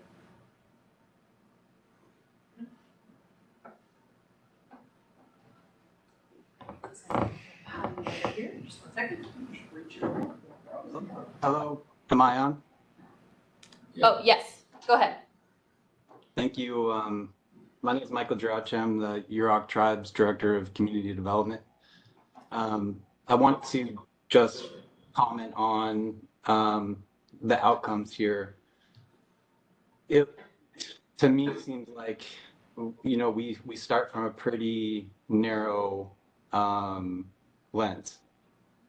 You know, what we're looking at is tools, metrics, and processes through which the IOUs begin to understand their communities, the communities that they serve, and also how they begin to, in collaboration with the CPUC, make investment decisions.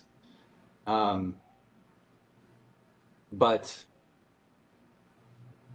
I know, speaking for the Yurok tribe, when it comes to climate adaptation, I think in many different cases, the tribe itself is better suited to leading adaptation efforts. And so while I think it's the state and the IOU obligation to assist in those efforts, I'm not sure that once these processes are finished, we should assume that the IOU itself is the best implementer of the solution, especially in those cases where it's historically done a poor job at operating, expanding, and maintaining infrastructure. And so I would just ask whether or not, you know, equitability can really stem in every instance from this model that we've been trying to work through for so long, which has left many communities behind. So that's maybe outside of the scope of the question, but you know, we're doing a lot of analysis of communities. We're not doing much self-assessment when it comes to, for instance, you know, whether or not the way we're trying to approach this is correct. Honestly, that teed me up pretty well. So, this is Heidi Scarthian. I have more of a clarifying question and or comment, which is just, we talked a little bit earlier about setting a baseline and understanding sort of where you're at right now so that we can then track progress against that baseline. But with the CAVA process being iterative every 4 years, is there a way, or are people that are writing the CAVAs intending to benchmark them against each other? Like, here's where we were 4 years ago, this is the way we incorporated things 4 years ago, this is the way that we're doing it now, this is how, like, what our baseline was then, this is where we're at today. Like, is that the vision, and or are people that are writing them planning to approach it that way? I can speak a little bit as an analyst of this proceeding and just say that I don't know of a specific explicit requirement in the decisions that asks for that, but I would love to hear real quick from the utilities about what their thoughts are on that. Yeah, so I'll start. So since we're kind of getting ready to do our second one, the way we're thinking about leveraging the first one is we uncover certain areas of interest, of risk, that we potentially want to perhaps do deeper dives on. But you know, I think when we bring in the 5th climate assessment data and compare it with the 4th climate assessment data, which is what we used in the past, that comparison itself is going to sort of guide kind of our focus areas, right? In areas where we see a lot of divergence and worsening, impacts in the fifth climate data than we saw in the fourth, then we'll probably take closer looks. In those areas when we see similar impacts and we see or lesser impacts, like for example, in sea level rise because of the new guidance from OCP, we're actually going to see less risk. Then we won't worry about it as much because we did sufficient analysis in the first one. So we're using it as a prioritization tool at this point. It's kind of how we're thinking about using the first column.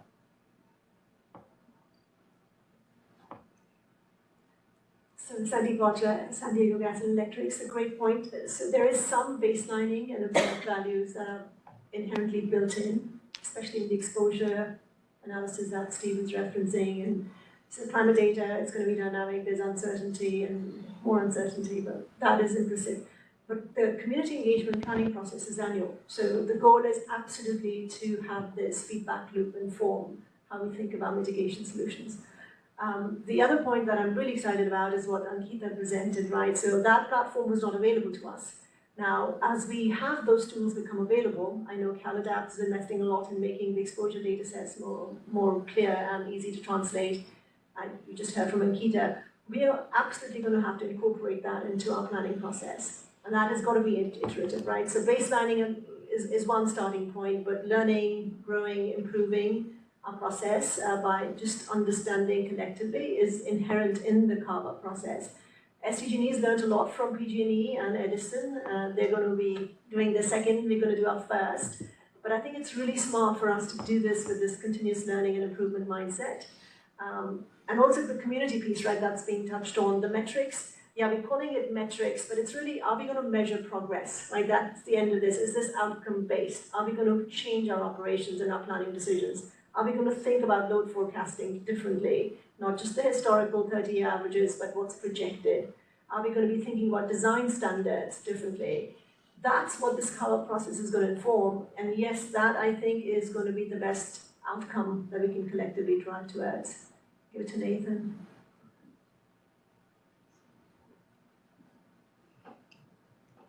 Yeah, I'm not sure that I have much to add, except that maybe, pardon me, your question highlights again the disconnect, I think, between the CAVA as an assessment and then the investment planning process writ large, which is trying to optimize for the findings from CAVA, but also a bunch of other things as well.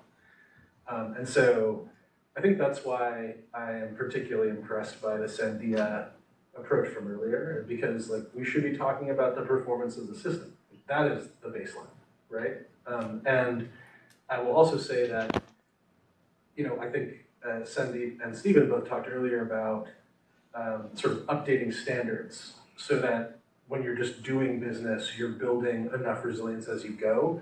A lot of these projects, a lot of this effort, a lot of the things that we do as a result, investments we make as a result of CAVA aren't going to be like, we have 10 hyper-acute $10 billion projects that we have to put in place. It's going to be, we need to spend a little more money on our transformer replacement program because they're all going to be bigger transformers. And I think, I say that because that's I think the connection back to, okay, well, are we getting better performance now? Like that's a connection. Thank you. All right, so we are almost at time. So I'm going to have Roseanne provide her comment, and then we will go to a quick break. Yeah, thanks. I just wanted to connect what you folks were saying here in this answer to what Michael was saying. There's and to what the question was in general in terms of where do we invoke equity at what point in the CAVA process? And you know, yes, the CAVA can be used for comparison. It can be used for prioritization. But to circle back to someone else, equity needs to be incorporated in every level, including at the end, after these prioritization determinations have been made, and check back in with the community as to whether the community agrees with or the approach to the utilities solution. And by that, I mean, for an example, if there's a substation that's being threatened by sea level rise, there may be some impact on the community of making some changes to that substation that the community needs to be aware of that would happen and may have other ideas. For instance, there may be some traditional ecological knowledge that can be applied that would potentially be cost effective and more effective. And that would be something that could be partnered with the community. And that goes back to something that Nathan was talking about earlier in the day today. Partnerships that where the community can take on some of the roles that the utilities cannot, but that actually helps the utilities both affordability and effectiveness, as well as actually brings that question of equity into balance.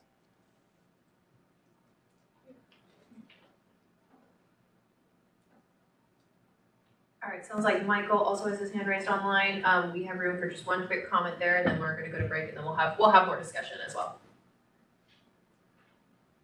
Thank you, and I completely agree. These partnerships are critical, and when there are solutions being proposed that overall lead to a more resilient state, especially as it attempts to adapt to climate change, I think that we need to be examining solutions, allowing solutions that truly puts authorities within the hands of tribes and potentially various communities around the state who might desire those.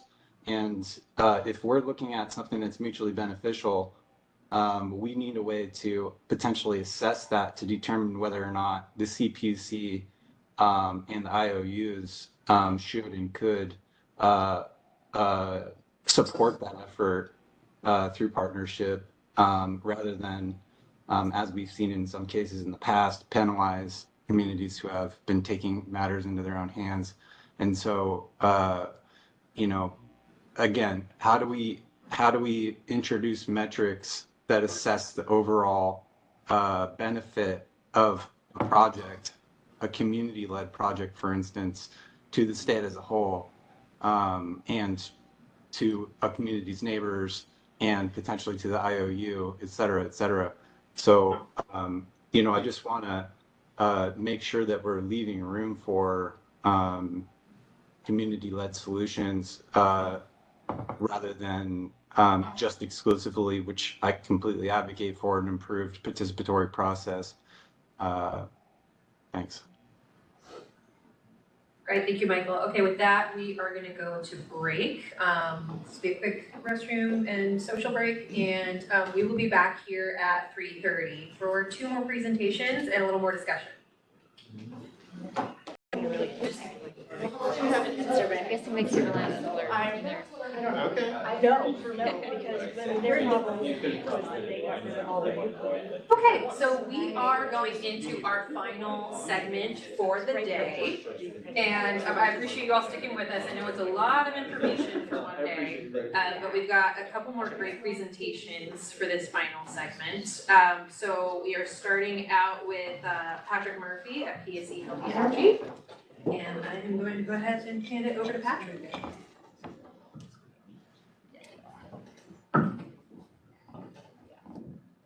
Does that pick me up? I'm good. Hi, I'm Patrick, PSE Healthy Energy. I want to talk to you today a little bit about justice, equity, resilience, vulnerability metrics. That's a lot. We don't have time for it. Buzz through a bunch of it. Thank God a bunch of people have already talked through a bunch of my slides already, and I can just kind of say thanks. I do want to talk about some definitions and frameworks to set some stuff up yet again. And then hit a couple of research questions that we've been working on recently. And I think I want to spend most of the time talking about what are the rules for R&D now, and where do we go from here? Because there's a lot of stuff to tie together, but there's a lot of stuff left to do, both to explore gaps and to institutionalize the information and data that we have and make it useful. So me, don't worry about this, I work for PSE Healthy Energy. We're an energy and energy policy think tank working at the intersection of energy, resilience, and health.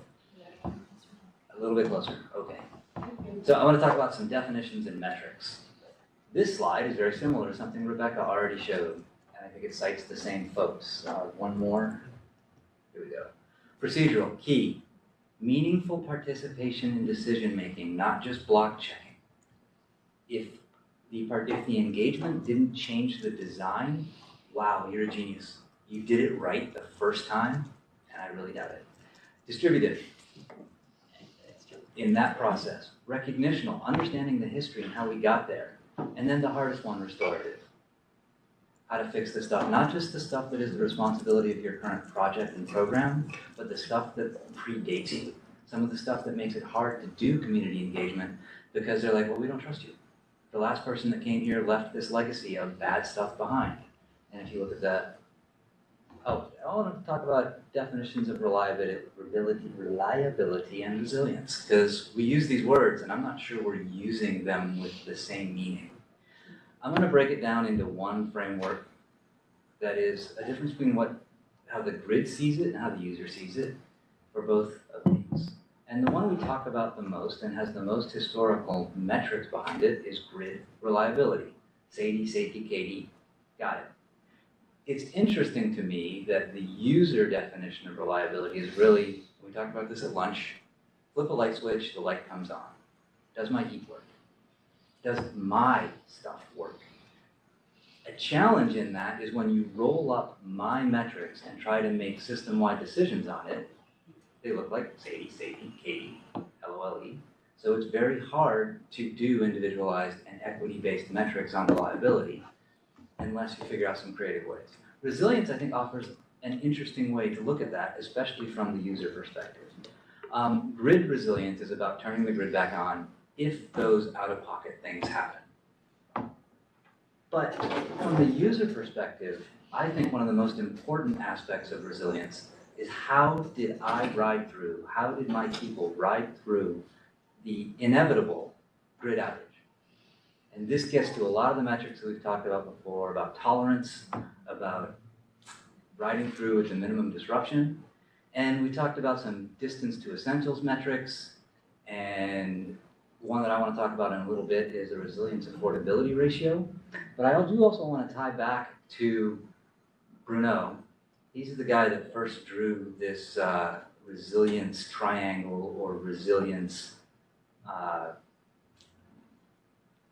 what's the parallelogram? There's another term for it. Trapezoid, resilience trapezoid. And look at the graph at the bottom right. That's just another depiction of the resilience trapezoid. And what are we talking about with different types of resilience and reliability?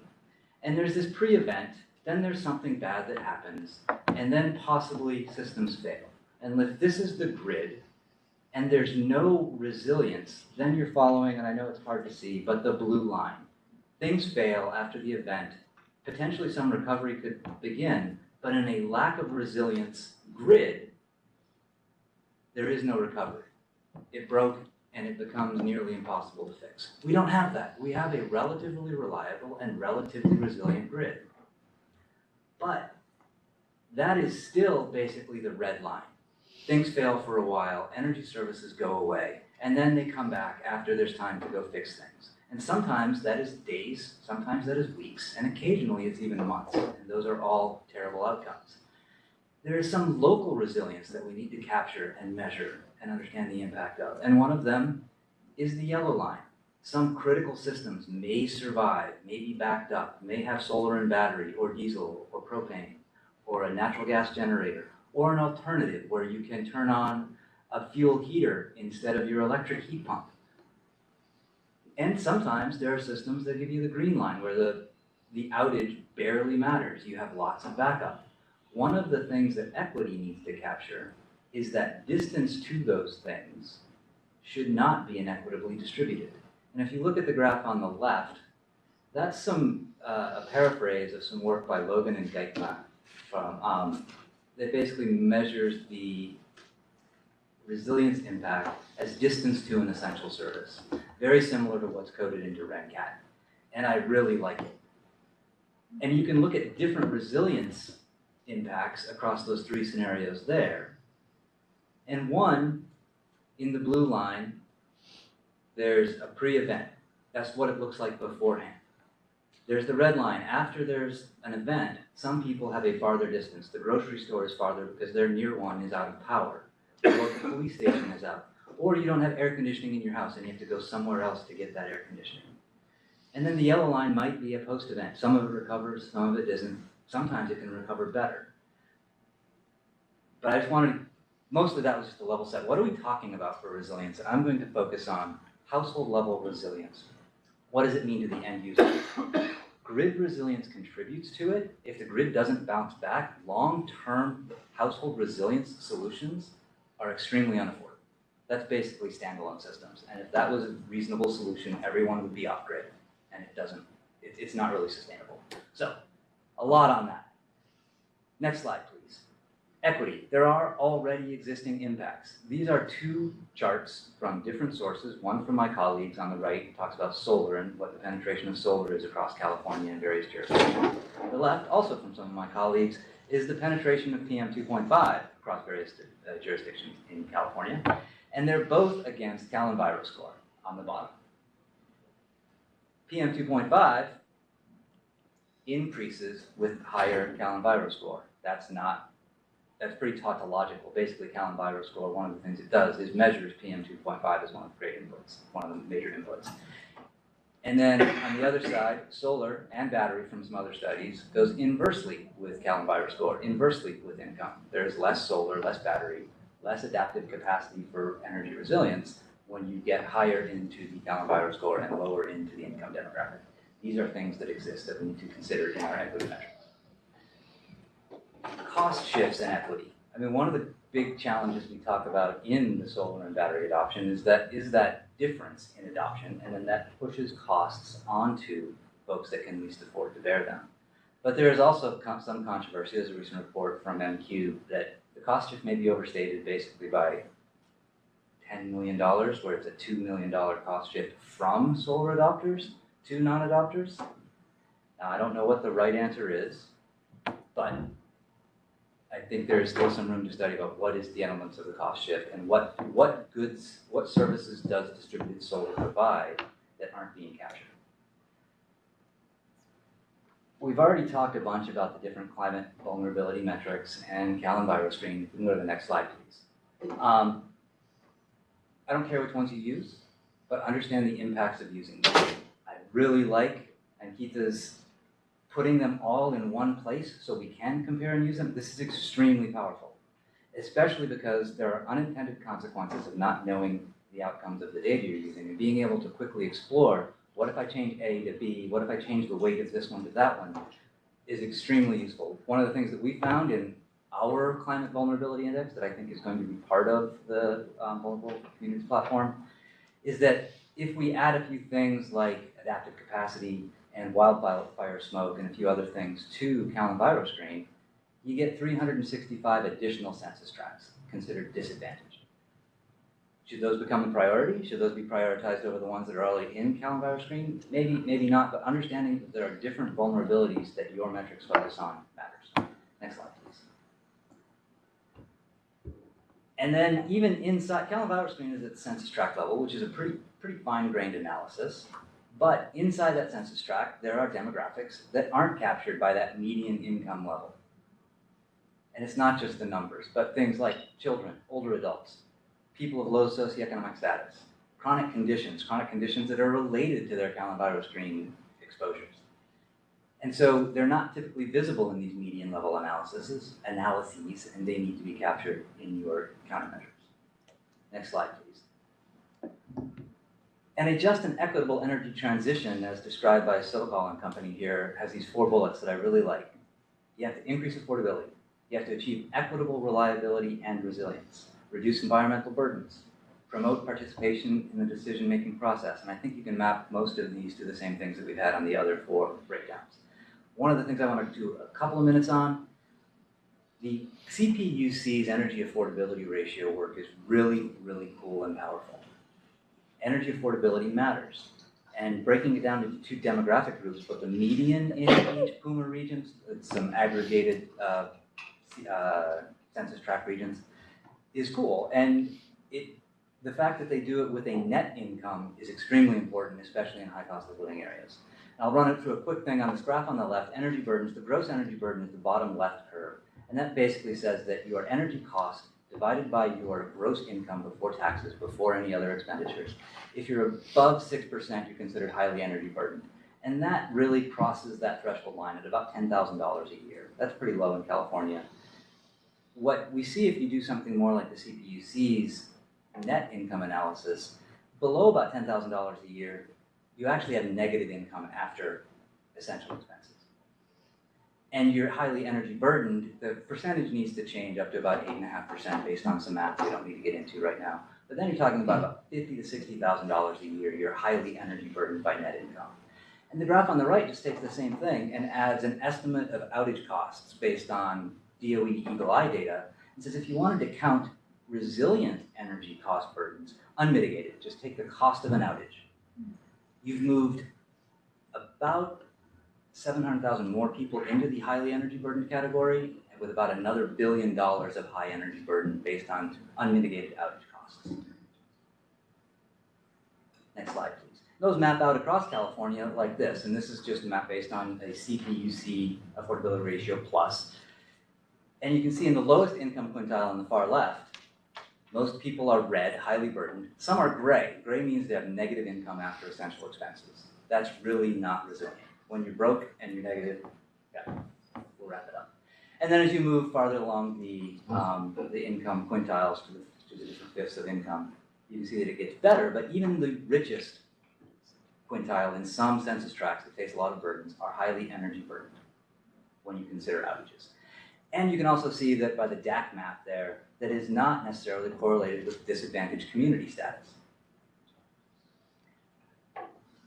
Research directions. This is what I want to spend most of my time on. I've run out. That's okay. We can talk about this really quickly. 2 slides, please. Skip this one. Well, actually, no, I do want to hit this one. 1 second.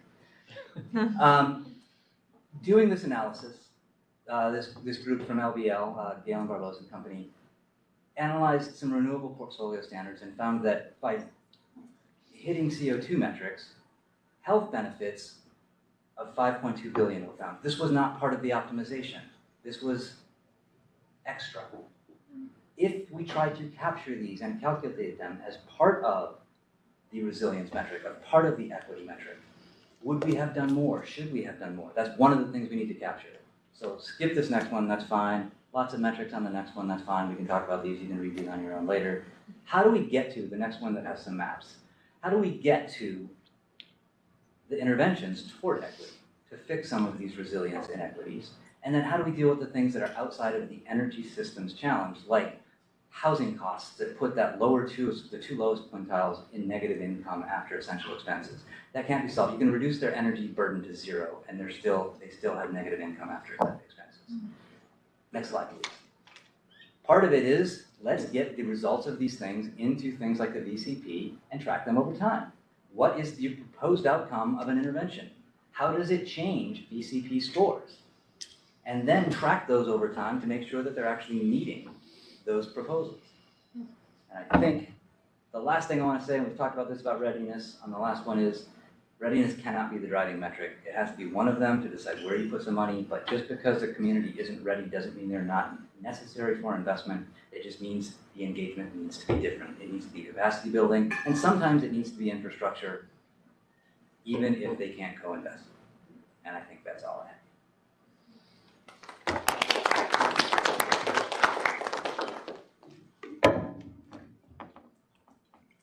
Hi, everybody. My name is Heidi Scarth. I'm with EPRI.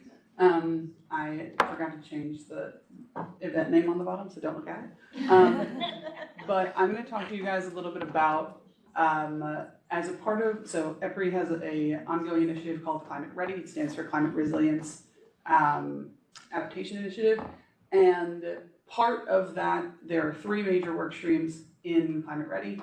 The first work stream focuses on climate data and climate projections for changing climate hazards. The second work stream focused on asset vulnerability to a changing climate, and the third work stream is system planning in the face of new and changing climate hazards. And so within this third work stream, there are 8 separate sub areas and models that we've been working to link together to go from like the bulk system and capacity expansion all the way down into power flow models, production cost models, cost benefit analyses, distribution, operations and planning. So it kind of spans the whole range of the system. And so we did our first case study in Texas, and I'm going to talk to you a little bit about how we incorporated equity into the Texas case study. It's pretty technical, and I'm going to go pretty fast, but I'm happy to answer clarifying questions. So basically, for the purposes of this case study, we had a very specific research question that we were trying to adhere to, because I think the space of equity and environmental justice can get very broad very quickly, and there are a lot of things that you would want to incorporate, and it can make it computationally difficult. So our driving question was, once a climate hazard has already created an outage situation, who is the most vulnerable? And there are kind of two stages to our approach. So stage one, which is really what we've talked a lot about today, is identifying our vulnerable communities. What are the metrics that we're using? What are we looking for? What qualifies somebody as vulnerable to an outage situation? And the second stage is then, how do we use that in our planning systems? So I'm going to go very quickly through the stage one, because many of our speakers today have summarized it and really talked about it very well, and focus more on stage two, which is the application. So if I go to the next slide, please. We were operating in Texas, so we did not have a Texas EnviroScreen. CalEnviroScreen is a really great tool, though. And there are some federal tools that came out of the flurry of executive orders in the beginning of 2021. Some of them have some data, some of them have other data, some of them have very similar but not quite exactly the same data. So we did a long process of basically collating all of that data, looking through it all, comparing it, seeing what we had in front of us. So if you want to go to the next slide, there are 557 discrete metrics. We binned them into these groups. There are still a lot of groups to sort through. There are still multiple metrics, sometimes redundant metrics within each group. And if you want to go to the next slide, please.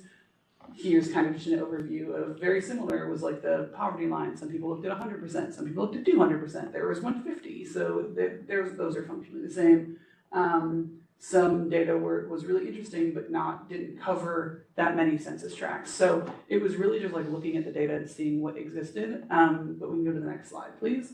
And so this is what our final indicator list ended up being, which was actually very similar to the slide that you showed earlier, Megan, as you were like, potential equity metrics to consider. So we included an income metric, age, population over 65, population under 5, some health indicators, asthma among adults, PM 2.5, population with disability, and then some housing and transportation type metrics. So number of shelters in each tract, which came from FEMA, houses built before 1960, mobile homes, percentage of households without a vehicle, and linguistic isolation, and trying to get at the main ideas of income or low income being a barrier to addressing outage costs, difficulty with evacuation or increased health burden following an outage from the health indicators and from the demographic indicators, and then with housing transportation, houses built before 1960, potentially with poor insulation, potentially without retrofits or the ability for retrofits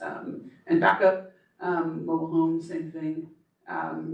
Percentage of households without a vehicle, ability to evacuate, and then linguistic isolation, whether or not you're even receiving communications about the outage and about evacuation. So if you go to the next slide, please.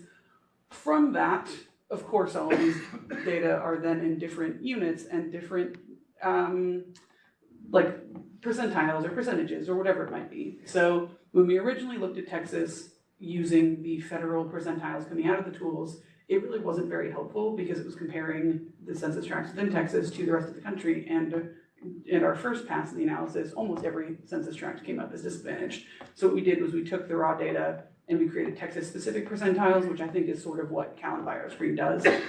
So this was kind of us getting up to the starting point that a lot of you were at. And what we did was we looked at, for our main case, the 75th percentile as our threshold, or in reverse, depending on the metric, would be the 25th percentile. And so for the purposes of this analysis, the census tract was considered vulnerable if it was below the low income threshold and above the threshold for at least 2 of the other metrics.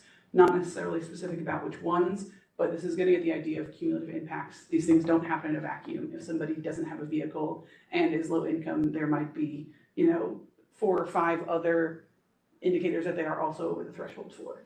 So you go to the next slide, please. These are just our summary stats of those census tracts that were considered vulnerable using this methodology. So out of the 5,265 census tracts in Texas, 873 of them met our designation for vulnerable. We did a little bit of sensitivity, seeing how, if we change the definition, how did that change how many census tracts and which ones were considered vulnerable, and we had to be pretty robust. It really didn't change that much as we increased the stringency of the vulnerability designation. And then on the bottom right, we just kind of pulled out the 3 most common indicators, which are region specific and can vary depending on where you're looking. But for this case study, it was people with asthma, people without vehicles, and linguistic isolation. So moving on very quickly to the next slide, please. So this is what the census tracts look like. So those purple census tracts are our vulnerable census tracts.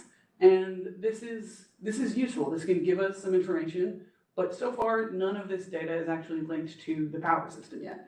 And so if we're really trying to understand how vulnerability interacts with the power system and how outages can affect these populations, we need to figure out a way to tie them together. So if you want to bring us to the next slide, please. This is a map with, again, the purple are vulnerable census tracts, and the blue dots are transmission buses that are located in those vulnerable census tracts. So this is where we're kind of combining our power system data and our demographic data. I have some zoomed in maps on the side just because some of the metro areas are hard to see. But this is basically what this is showing. And again, this is useful and this can give us some good distributional analysis fodder, but it's not really incorporating equity into the analysis yet. So if you want to bring me to the next slide, please. This is where we hit stage 2, and this is where we got really creative, and this is the fun part. So we used the Adaptive Coordinated Expansion Planning Model, ACP, which is a nodal capacity expansion model, and the resilience metric that we were using for Climate Ready is lost load tolerance. So basically the system, or rather the model optimizes over all the different inputs, and we simulate 20 different climate hazards based on the climate projections that came out of the first work stream of Climate Ready. And we did, I think it was like 12 heat events, 8 cold events, something like that. And we looked at when the system was run through these simulations, how did the assets perform? And lost load tolerance is basically, it requires the model to build a system that doesn't shed more than that lost load number of the load in aggregate. So if we're at lost load tolerance 10, which was kind of the one that we used the most, it requires that the system can shed no more of 10% of system demand under any of the simulated hazards, or else it will have to build more. So with the inclusion of equity, we ran 3 cases. One of them was the baseline with a resilient system based on this metric across all the different hazards. Then the second one was targeted equity. So because we now have vulnerability designations associated with the transmission buses, we were able to constrain load shed at the vulnerable transmission buses. So we said that at those specific assets, you can't shed more than whatever the LLT was for that scenario. And then in the full equality case, rather than constraining the entire system to be resilient to that particular lost load tolerance level, we constrained each individual bus. So each bus could not shed more than 10% of its load in any of the simulated outage scenarios. So, next slide, please. This is sort of an overview of what we found. So you'll note that I just went over 3 cases, and there are only 2 on this slide. Cases 1 and 2 basically converged because what we found was, 5 minutes, okay. What we found was that there's, when it came to only constraining the load shed at vulnerable buses, it was more of an operations decision than it was a capacity expansion decision, because operators could shift load shed from one bus that's designated vulnerable to the closest geographical bus that is located in a non-vulnerable area. And so they kind of became the same. The third case, which is our full equity, is where each bus was constrained to only shed a specified portion of its load. And these are 3 types of events out of the 20 that we ran. But you can really see, so the top row is case 1, the bottom row is case 3. The darker the dots are, is the more load that was shed during the hazard, or the hazard simulation. And you can really see it's kind of small, but a redistribution of outage consequences, basically. So you see more buses experience smaller outages rather than a very concentrated amount of outage time at fewer buses. So if you want to go to the next slide, please. These are the capacity expansion changes. There's a lot of information on these, and I know I don't have a ton of time, but just to explain the graphics, along the x-axis is the loss load tolerance level. So each of the bars is a different system, and it's a system that was built for that particular loss load tolerance level. So the bar at 10, the loss load tolerance 10 was one that shed 10% of its load under any simulation, whereas at the 20, it was a system that was built that could shed 20% of its load, is basically how the model solved. And so what these bars on the left-hand side are is the case 1 minus the case 3. So it's the difference between no equity and full equity, and a lot more transmission, which I think kind of follows if we're redistributing the consequences of the outage. On the right-hand side are more of our resilience-focused investments. So the way that we kind of explain this is that with the equity constraint, they opted for like fancier resilience upgrades earlier. So you're doing winterization plus an inlet chiller rather than just an inlet chiller. And so this is just how the system changed when we included an equity constraint versus when there was no equity constraint. So if you want to go to the next slide, please, cost impacts. It's pretty close, it's pretty similar. The cost impacts were pretty modest when we actually included equity as an input to the model rather than just looking at how the model solved afterwards over the demographic information. So at its peak, it's about 0.34% higher than the baseline, in between that 10 to 15% loss load tolerance level. But we characterize these as pretty modest. And so if you go to the next slide, please. Key takeaways. So again, as I noted earlier, the targeted equality case is functionally the same as the baseline case. Those are more operations decisions while the outage is happening to try and keep power on and prioritize vulnerability in vulnerable communities in a sort of a separate mechanism than we would do in capacity expansion. But I want to touch on something that I think was talked about a lot today, and that's really important, is that, you know, when we're looking at equity and equity impacts, we're looking at the difference between two time periods or between two cases. And so here, really what we were trying to do is see if we did include equity metrics, does the system change? And we found that it does. So I like to think about it as sort of an omitted variable bias type of problem. So we're doing these optimizations and we're solving for an optimal system, and we're not including the characteristics of the people that live there and the characteristics of the people that we're trying to serve. And so what that's doing is it's giving us a system that is no longer optimal once we do include it, because the system does change. So I think that these are results that are potentially only generalizable to the state of Texas. I think there's a lot more work that's going to be done in this area.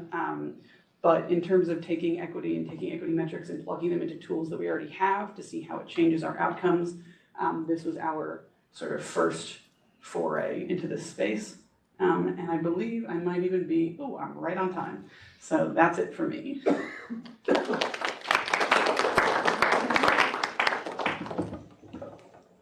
Actually, I'll just let you do it. That was awesome. Thank you so much to both of you. And I think I was like unscrewing it when I tried to pull it. Maybe push it? Yeah. There you go. Okay. Sorry about that. Okay, so I want to thank you both for your great presentations, and I do want to open things up for some clarifying questions real quick before we get into our final segment of discussion. Looks like we do have one online. Here. This question is coming from Roxanne. The question is, was there any comparison done of the cost for those different solution scenarios?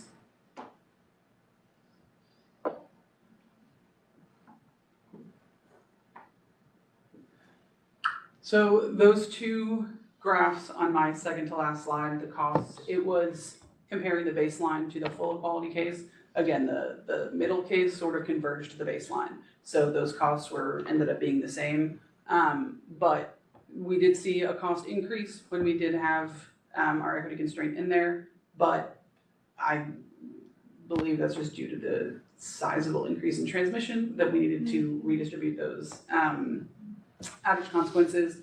But I think a 0.34% cost increase was smaller than I thought it was going to be. So I think that it's still a factor, and it's still something that we need to consider. And that also was across all of the simulations. So across all of the events, that was the difference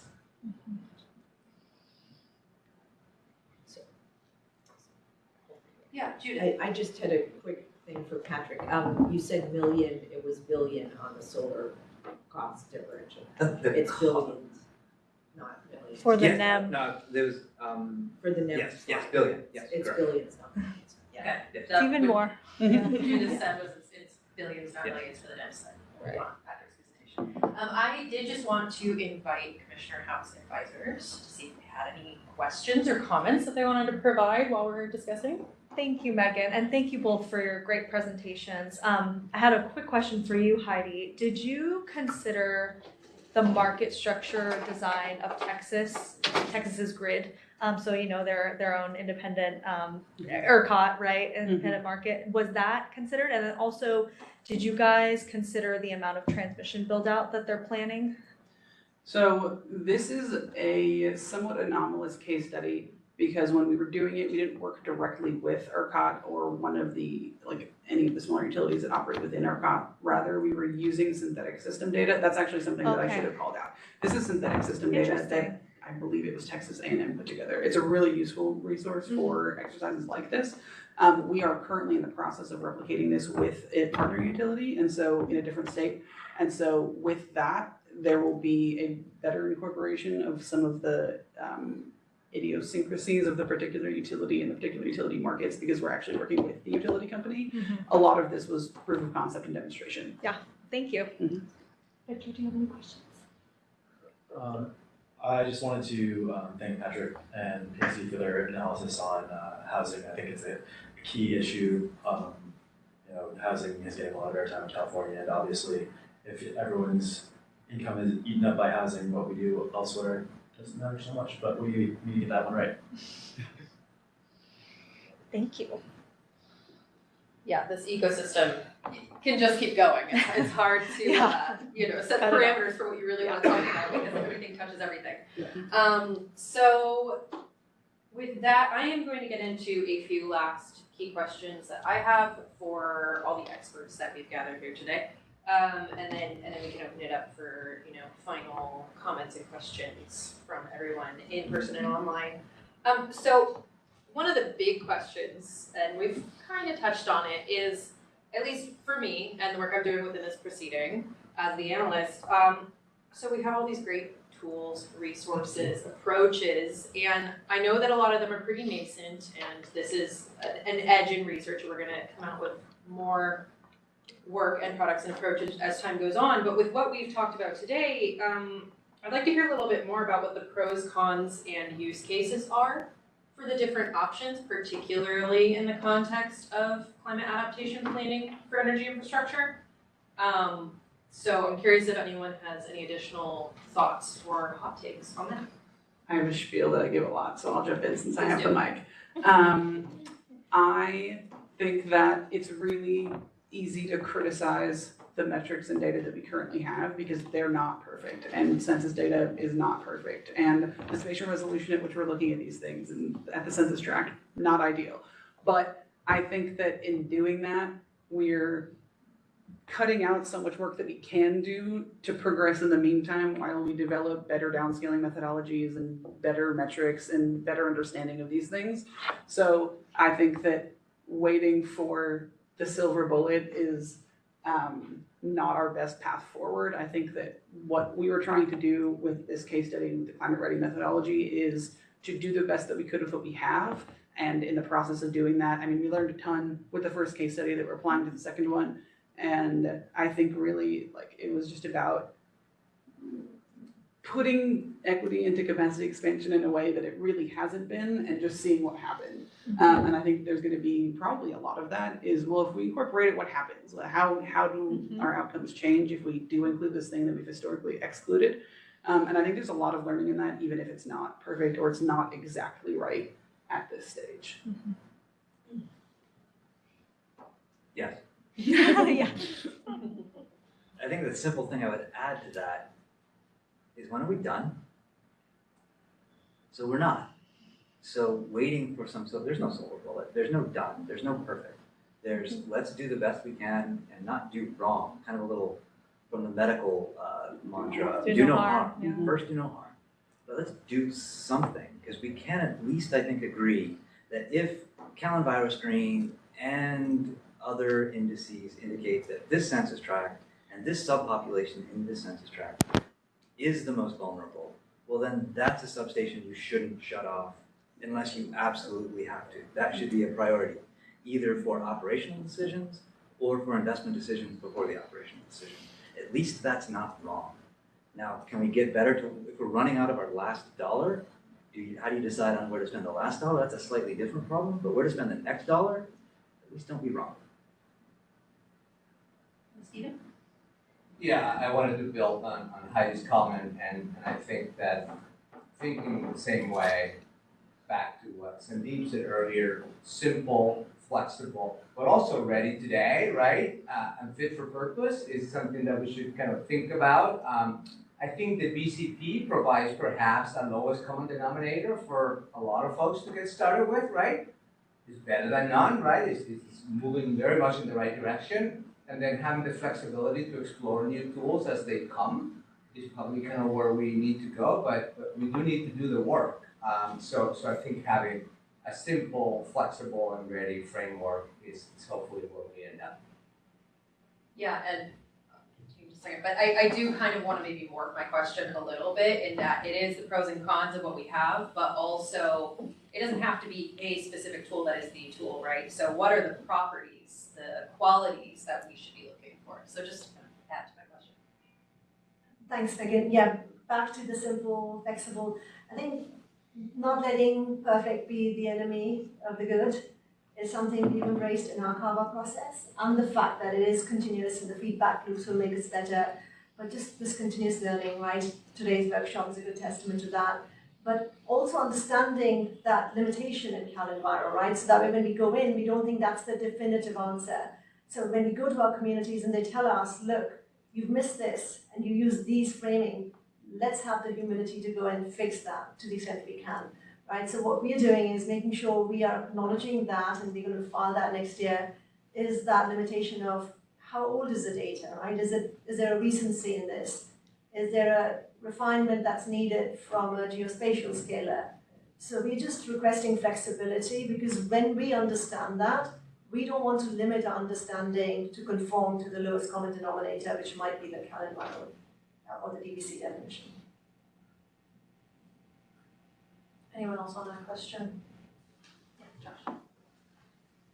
Yeah, I'd say from reviewing about 14 states that have put in place resilience plan and climate vulnerability requirements, as well as the resulting thousands of pages of utility plans, which I haven't reviewed all of them, but at least not in completion. But I definitely think there is a trend towards something similar to what was just described in the Texas case, as well as I think it aligns pretty closely with the STE CRM metric, which is you basically have, you think about a power outage and you think about a power outage and what are all the different factors that may affect why certain communities are going to be worse impacted than others, right? And so that's access to transportation, it's distance to critical facilities, and then you work through a process where you really narrow down what is the best way to measure those specific factors.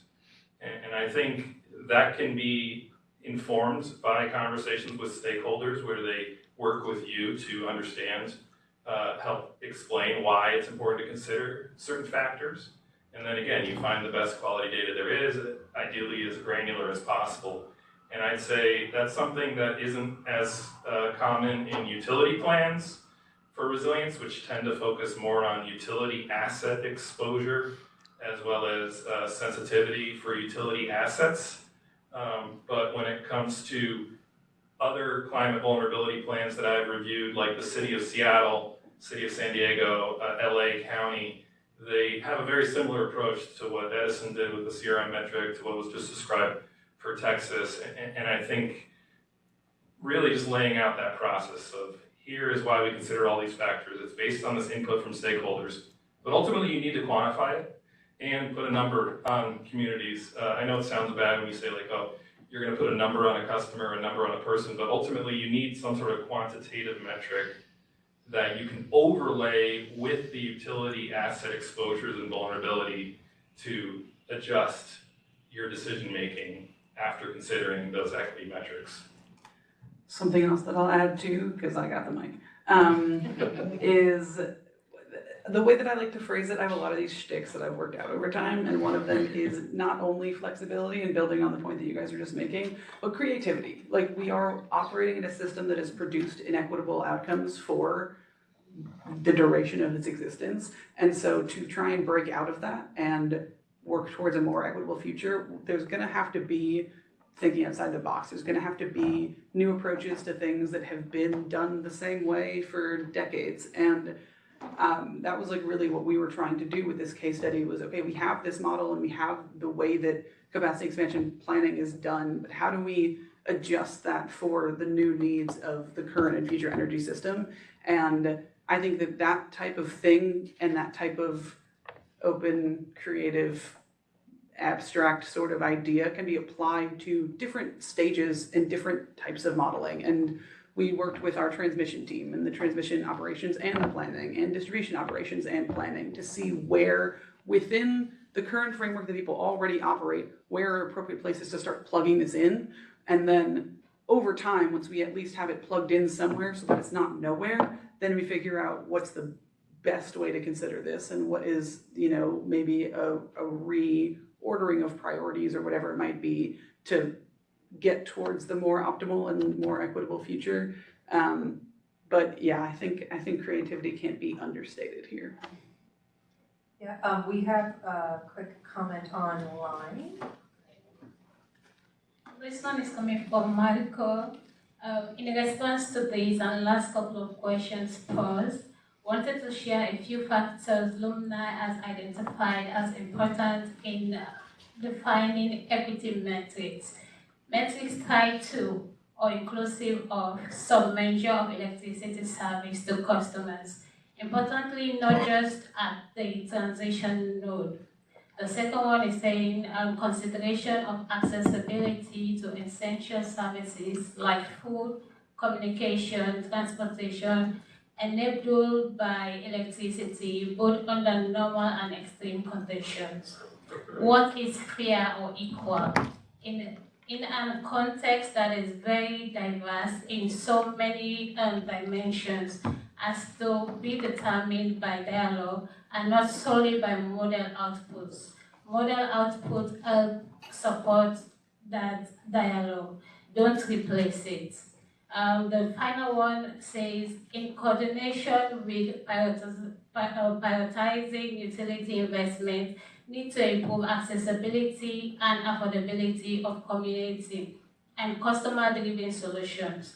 Example, via procurement of blue sky services from those solutions. Great, thank you very much. And I'm going to bring it over to Julian.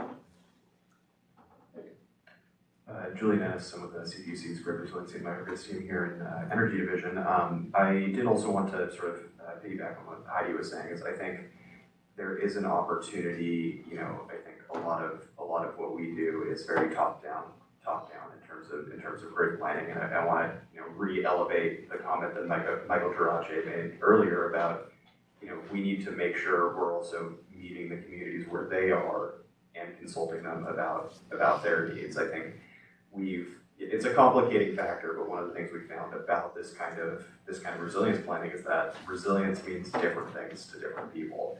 And we can't sort of have sort of a one-size-fits-all top-down look at it. If, you know, there's a community that wants to keep, you know, an engine of economic, you know, an economic engine within their community running, you know, to continue make sure, whereas another community is more interested in, say, keeping a community center online and making it vulnerable for their most vulnerable customers. So I think we do need to be looking, and we have a great opportunity to sort of change this paradigm in terms of how we relate to the communities that we serve with electricity. Thank you. I am going to move on to some more questions because even though this is a very juicy conversation, I have some other key topics I want to make sure we get to in our limited amount of time. So Let's see here. So what I would like to touch on really quick next, I do want to ask, and this may be more of a utility question, but I think it could also just be an everybody question, which is, should we be considering a regional approach to metric requirements? And it sounds like the answer is probably yes, at least in some capacity. So, what would people really want that look like if yes?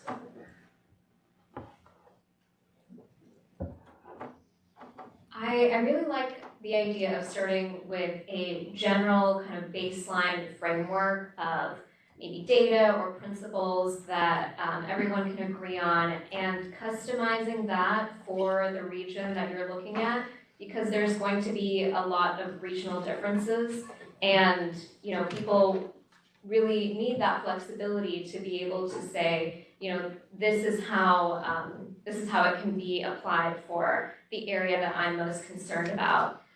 So we don't necessarily have to, come up with this is the exact, set of indicators that can be applicable to every single region, but maybe having a common understanding of this is everything that could be important to the main question of resiliency to power outages.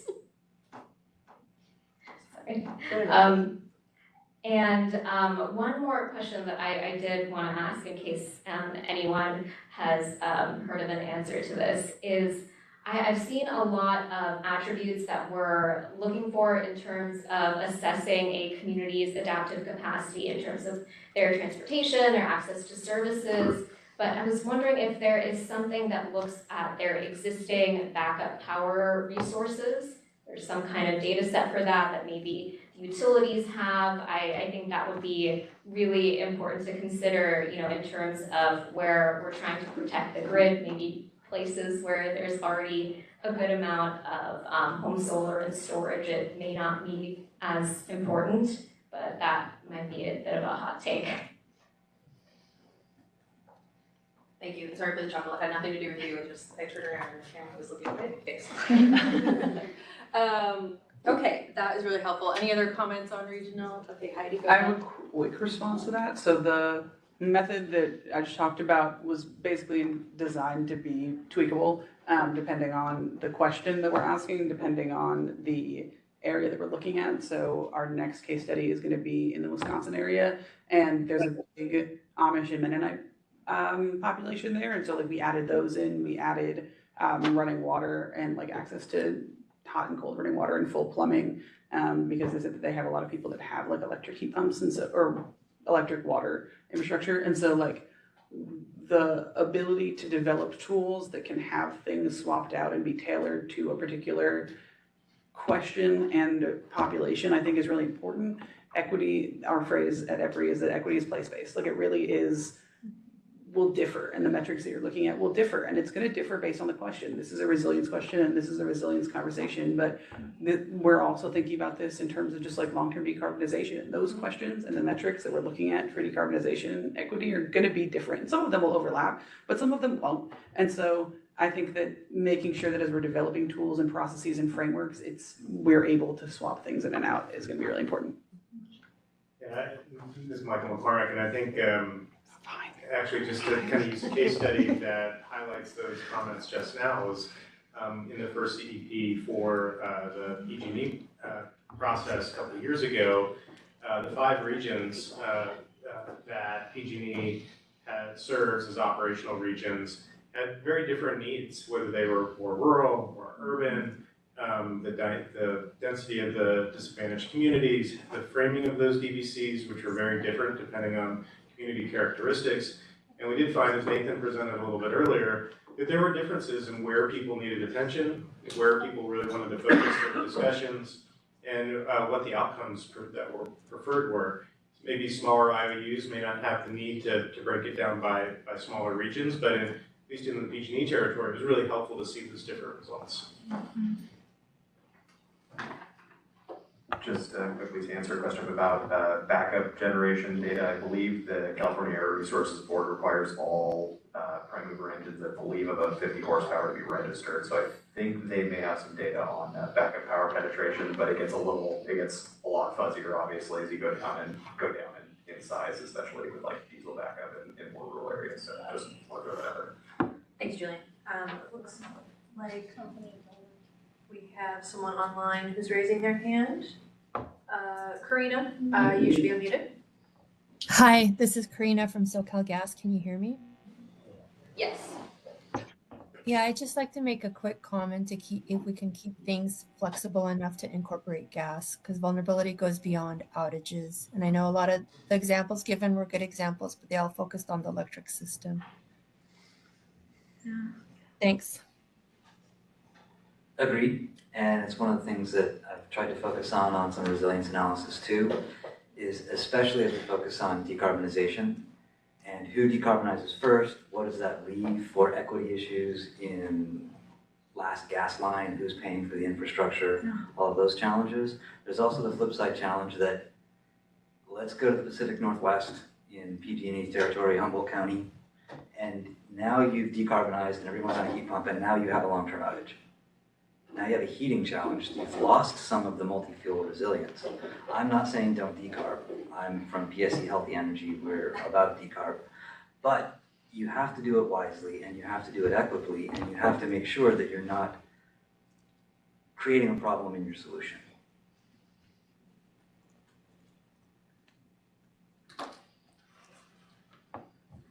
Okay, gonna go to Josh next.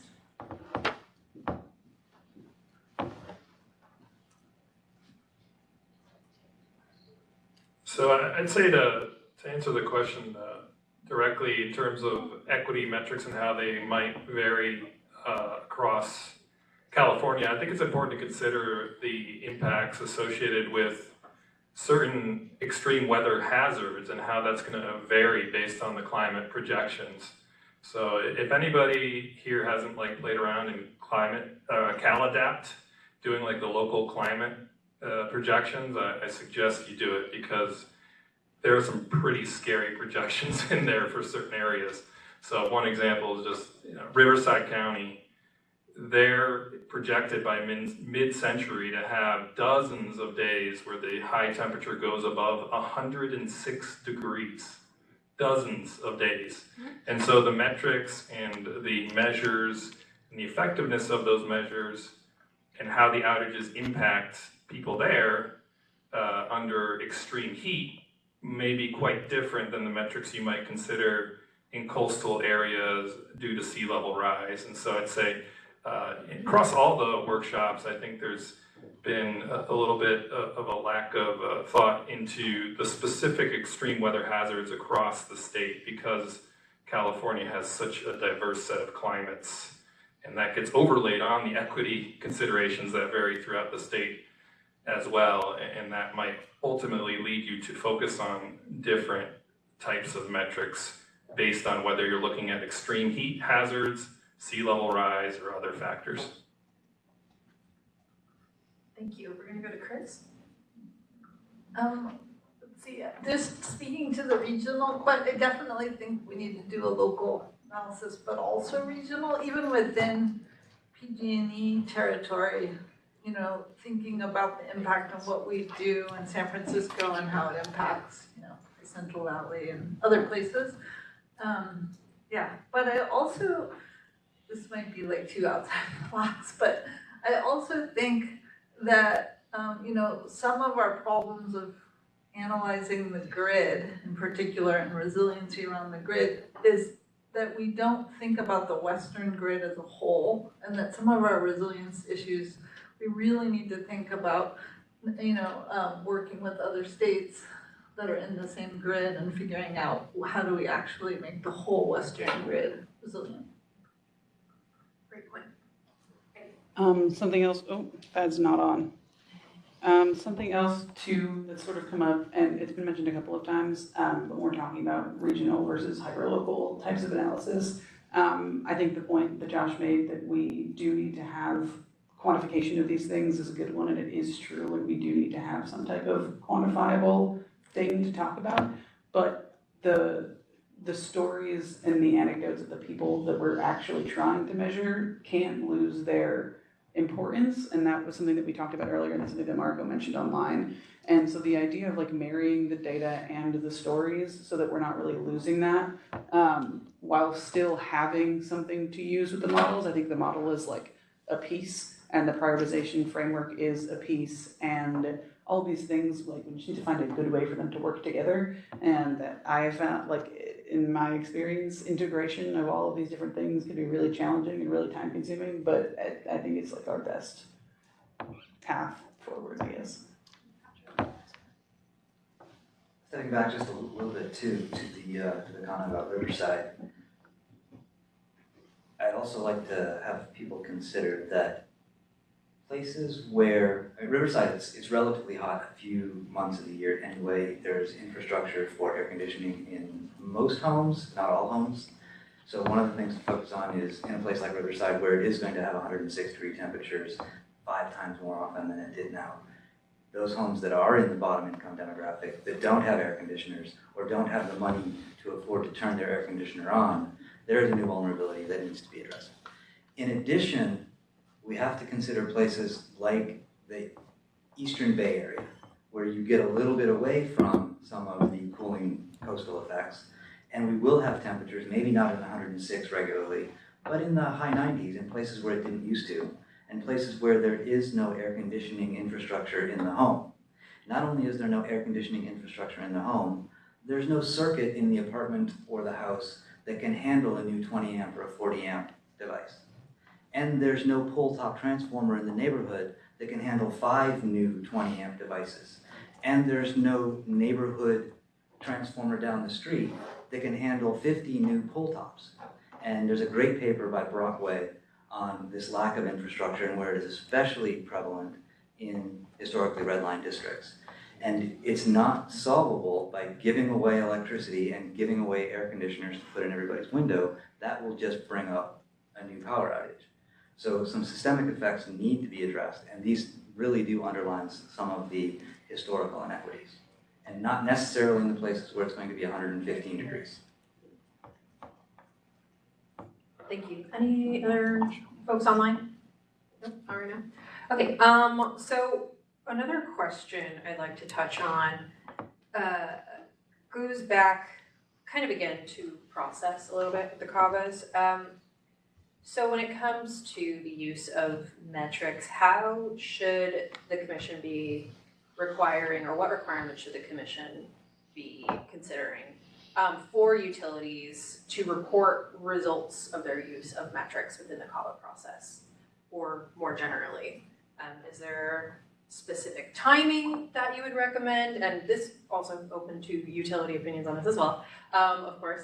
And format, you know, all those types of sort of logistical questions for how reporting should be considered. I'm gonna go over to Steven in just a second.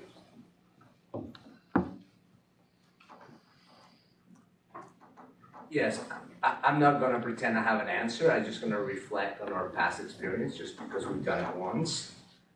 So I think that being able to lay out and at least communicate to our stakeholders how we're gonna measure equity would be helpful, right? And we can do that in the CAVA, we can do that as part of a write-up.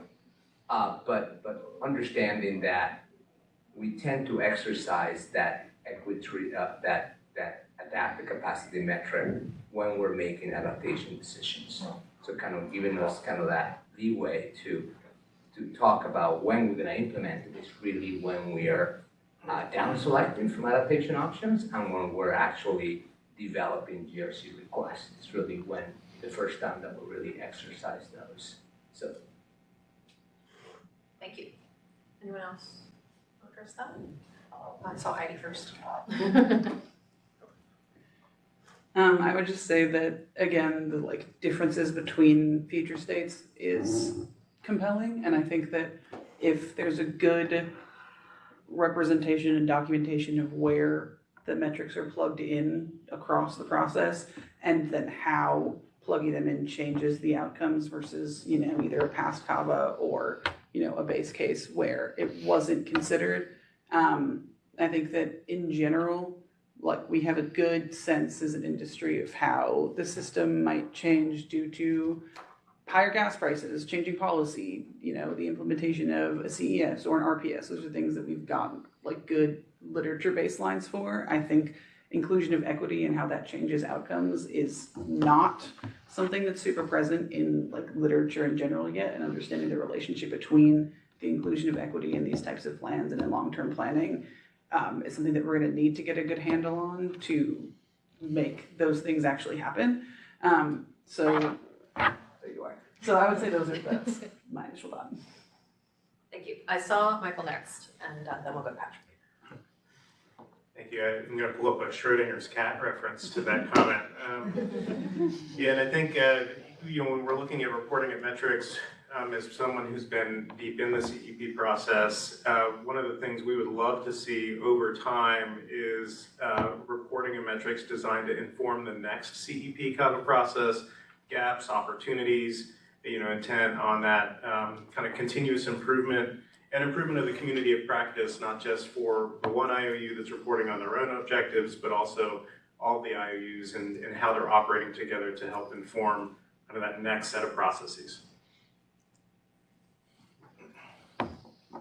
Again, yes, I agree. And I think there's a couple things that I wanted to hit. One was there is a tendency to use equity as a tiebreaker for other, when costs are and benefits are relatively equal in the other metrics.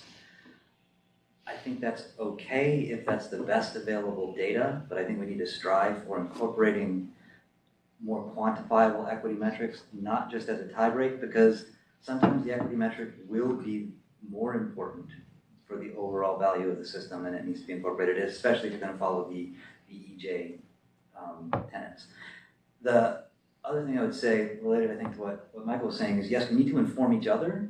We need to take best practices. We need to document the stuff. We need to track the progress and successes. We need to inform the failures. This didn't work because, and it would work better if. And I think one of the things gets back to, too, some of these problems are bigger than the utility, bigger than the CPUC, bigger than the CEC, bigger than the energy system. What is our method for documenting how this is a bigger non-stovepipe solution, and how do we share that information with other stakeholders that aren't necessarily in this room? I think there's, Julian Ennis, CPUC, I do think there's actually an opportunity, especially with the timing of the community engagement plans coming out a year ahead of the CAVAs, where there can be some sort of like lessons learned and what's being taken forward into the next cycle in terms of use of metrics, or was this metric good or was it bad and we're not going to use it again, that kind of thing. So I think there is a chance to make this as sort of iterative as possible. Thank you. It looks like we've got, closer to Nathan, and then we'll do Ankita. Yeah, a very practical take on this question. So right now, the ruling requires reference to Appendix C, which has a bunch of very specific requirements about reporting on outreach. And I think that it would probably be, if we're submitting community engagement plans a year or more in advance, ahead of our engagement, there's probably an opportunity to review those plans on their own and the associated sort of metricization and say, okay, yeah, we like this approach, and not have necessarily be uniform. I think it ends up being, yes, we want to know how many social media posts we made. And also, that is not the be-all, end-all of community engagement impact. So I think that's a way for the regulator to maintain strong oversight without a very, very restrictive and very specific set of guidelines about how to measure impact. All right, let me get over here. And then after Ankita, I am going to move on to one last question. I'll make sure we have plenty of time for it. And we've only got 10 minutes left. Just one quick thing. I really love the idea of tracking outcomes and progress through the different CEPs and CAVA iterations.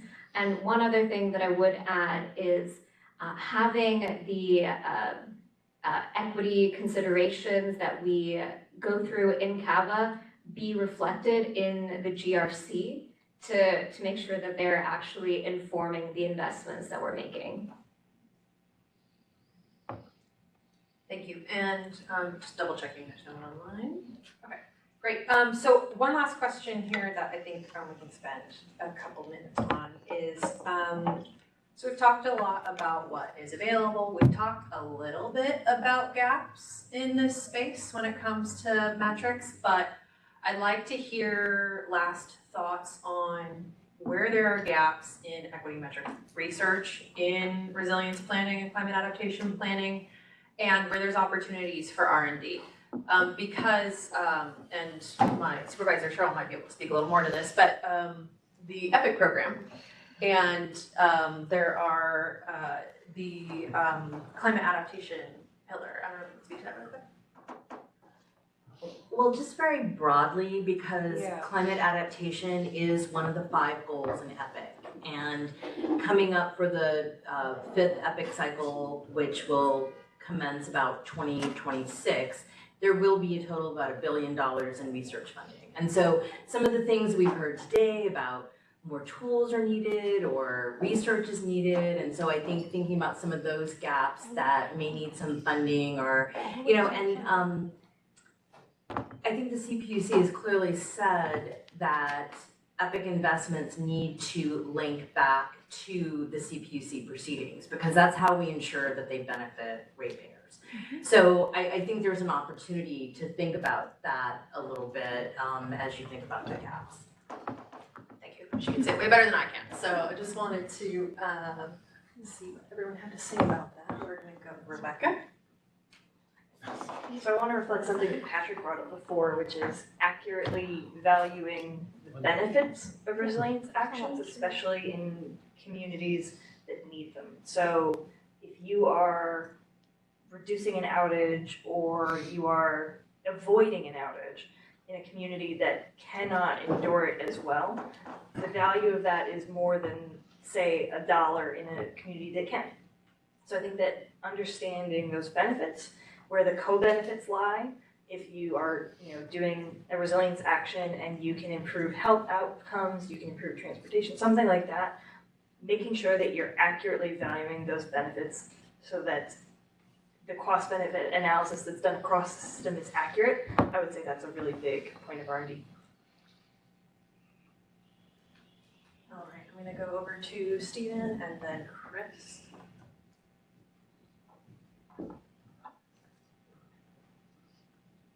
Yeah, I'm going to go back to potentially the RANCAT work around social burden differential and the reduction of social burden differential in DVCs from specific adaptation investment potentially being used as a metric of equity achievement from climate investment. I think there's a lot there and there's a lot of potential there. So hopefully we can find a way to continue that work, because that's really kind of the next step.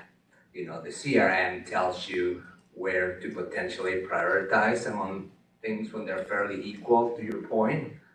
But this idea of a social burden reduction that we can compare investments across really gets to that, okay, what is the social burden impact that investment had? So I think there's a lot of potential in that idea. Thank you. Okay, Chris? I have a lot of ideas about research, but I'm just going to say a couple. One is, and some of this is, I'm unclear about what data exists and what analysis exists because of issues around transparency. And I know some of that stuff is moving along, but we really need to know about the current state of the grid and what it looks like by neighborhood so that we can scale resiliency projects. And we need to know basic information like what loads can the transformers carry, what's the cost to upgrade service, what's the timeline. I know that seems like things, it's just information that we can't access, which might already exist, but is a total barrier to building in resilience. And then the other one thing that I wanted to flag around research is that the CEC's Equitable Building Decarb project is, I'm really encouraging people agencies to piggyback because it's a fairly big pilot. And I've encouraged the CARB to piggyback some research onto that. I think it's like, they do have research and analysis that goes along with EBV, but I feel like there's a lot more opportunity that's being taken advantage of. And just the one specific thing I want to flag is the cost to retrofit buildings, and like how we have very, very inaccurate data around the cost to retrofit buildings. And that matters because that impacts all the ways that the modeling is created for all of the like incentive programs. And then I want to say one other thing about research, but I might have already forgotten it. All good. If there, and we'll get to this. Okay. But if there are any things that you think of after this conversation, I will tell you all about how you can provide comments informally. So go ahead. Something else too, kind of building off your point on setting that baseline and really understanding what the current state is also our developing understanding of the future state. It's not something that we can really say we have a great handle on now. I think that the role of the energy system and how it interacts with other systems across the country and also as a whole, I think is something that we will hopefully develop deeper understanding of over time. I don't think it's one that we have a great understanding of right now. But I think too, something that I think about a lot is the impact that particular policy mechanisms have on equity outcomes. Like I think that that's also something that's not super well understood, at least in, I think about it more in decarbonization context on a day-to-day, but I think it can be true in resilience too, is like what type of policy lever is going to give us the more equitable outcome, and like how do we measure that? How do we look at different policy regimes to see, to get to where we're trying to go? And again, that requires us knowing where we're trying to go. So I think we know where we don't want to be, but I think all of that is very open for research. I'm going to say two very generic things. I'm going to dive deeper. Downscaling and upscaling. Part of the downscaling problem is how do we take system resource planning decisions and see how they impact folks in a neighborhood, on a street, in a certain demographic, in a census tract. It's a challenge. It's hard to do. I think one of the other ones that might be even harder is how do we take community engagement plans for a specific project that then take deep dives and long-term conversation and engagement and feedback and decision processes and go from those in a neighborhood and scale statewide. How do we do that kind of data gathering and information processing to say, is this a good idea statewide? How do we scale this type of community engagement without talking to 40 million people? And it's hard. And I think there's ways we can do it, but we have to try to build some basically reverse TA systems where we engage with people consistently and constantly, whether we're doing a project in their neighborhood today or not, to try to get better feels for it. All right, Nathan, and then after this, we will have to wrap up. Ooh, last speaker. Yeah. Privilege. Thank you. Actually, Heidi was just talking about something that I wanted to raise because it's happening right now, and I don't think it's gotten attention today, which is that some utilities, in fact, maybe all of them in California, are already deeply involved in adapting to extreme wildfire risk. And that has its own distributional implications already, and if someone is not doing their PhD on it, they should be now. The other thing I'll say, just very, very specifically, is that PG&E is worried about ghost AC penetration or very, very rapid increase in AC penetration across places that are going to see large relative change, as Patrick brought up. That's something that we're worried about in planning. We need better information about.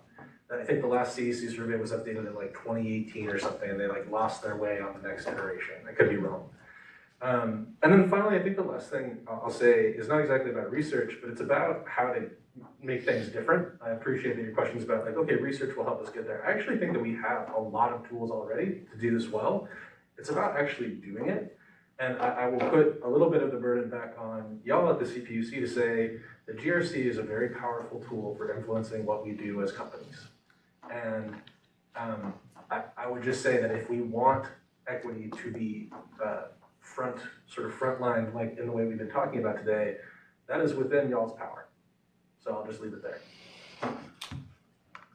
All right, powerful way to end. All right, so with that, I will have to cut us off. I know that we could talk for hours, but I think everyone's getting a little tired probably. So I want to thank you all for coming. We have just a few more minutes here. I would like to offer to the commissioners' advisors, if they wanted to say any last words on the commissioner's behalf. Yeah. Thank you, Megan, and thank you everyone for being here and for contributing to this discussion. Super important workshop. Commissioner Hauk is going to review the recording since this was recorded, and if she has any questions on anything that was presented, gonna follow up with Megan, but really appreciate the discussion today. Super important conversation, and yeah, I think that's all I have to say, but thank you. Do you have anything? Okay. And Megan, great job today. It was really well run workshop. Yeah, give it up for Megan. Well, I quite literally couldn't do it without you all showing up. So I want to thank you all for coming, for those online, those who've come to multiple workshops, those who came to our previous ones. I know that it is not always easy to get here, especially on a day like today when it's pouring rain. So and we're very grateful to have this kind of participation and to get all of your very bright minds into the same room to talk about these really, really important topics. So just a couple slides here. We're just gonna let you know what happens after this. So similar to what we've done in our previous workshops, we are inviting informal comments. These will be due on December 11th, so you're welcome to comment on this workshop, specifically on the 3 workshops in total. And again, these are informal comments. They're not going into the proceeding docket. You can just email them to me directly. My email is on the slide. And so what comes next after this, we're going to be compiling those comments we've been receiving, processing those, and in early 2025, we are aiming to develop a staff proposal to be issued for comment formally within the docket, and then the goal is to have a proposed decision anticipated in mid-2025 coming out of these great conversations. Next slide. So if you would like to continue to participate in this process as we continue to sort through these important questions, you can use the mailing list for this proceeding. The proceeding is 18-04-019. If you can't find it, just email me. And so you can sign up to receive all of the notices for this proceeding. Just be aware that if you do sign up, you will receive literally everything. So every time something's filed in the docket, you will receive it in an email. But yeah, the full docket card for the proceeding can be found at the link on the slide. And there's a search tool. Just type in the proceeding number I just gave you. It's also on the slide. And there's also a decision search tool you can use, also linked on the slide if you're looking for specific decisions within the proceeding. Those also have specific number codes assigned to each of them. If you need assistance, you can contact the CPUC's Public Advisor's Office, and they are happy to assist with process and how you can get involved. Next slide. Yeah, I did it backwards. That's all right. But for more information, you can go to our climate adaptation website, and again, we will be posting, and the recordings for the previous workshops are already online. All the slides, all the agendas are online. We'll do the same for this workshop. And if you have any questions, you can contact me. And again, just really grateful to all of you for your time. I know it's not always easy to make it to these things, especially for communities and for disadvantaged groups. So this is really, really appreciated, and I am just so grateful that I get to work with you all. Cheers. All right. You're free. Great job. Great job, Megan.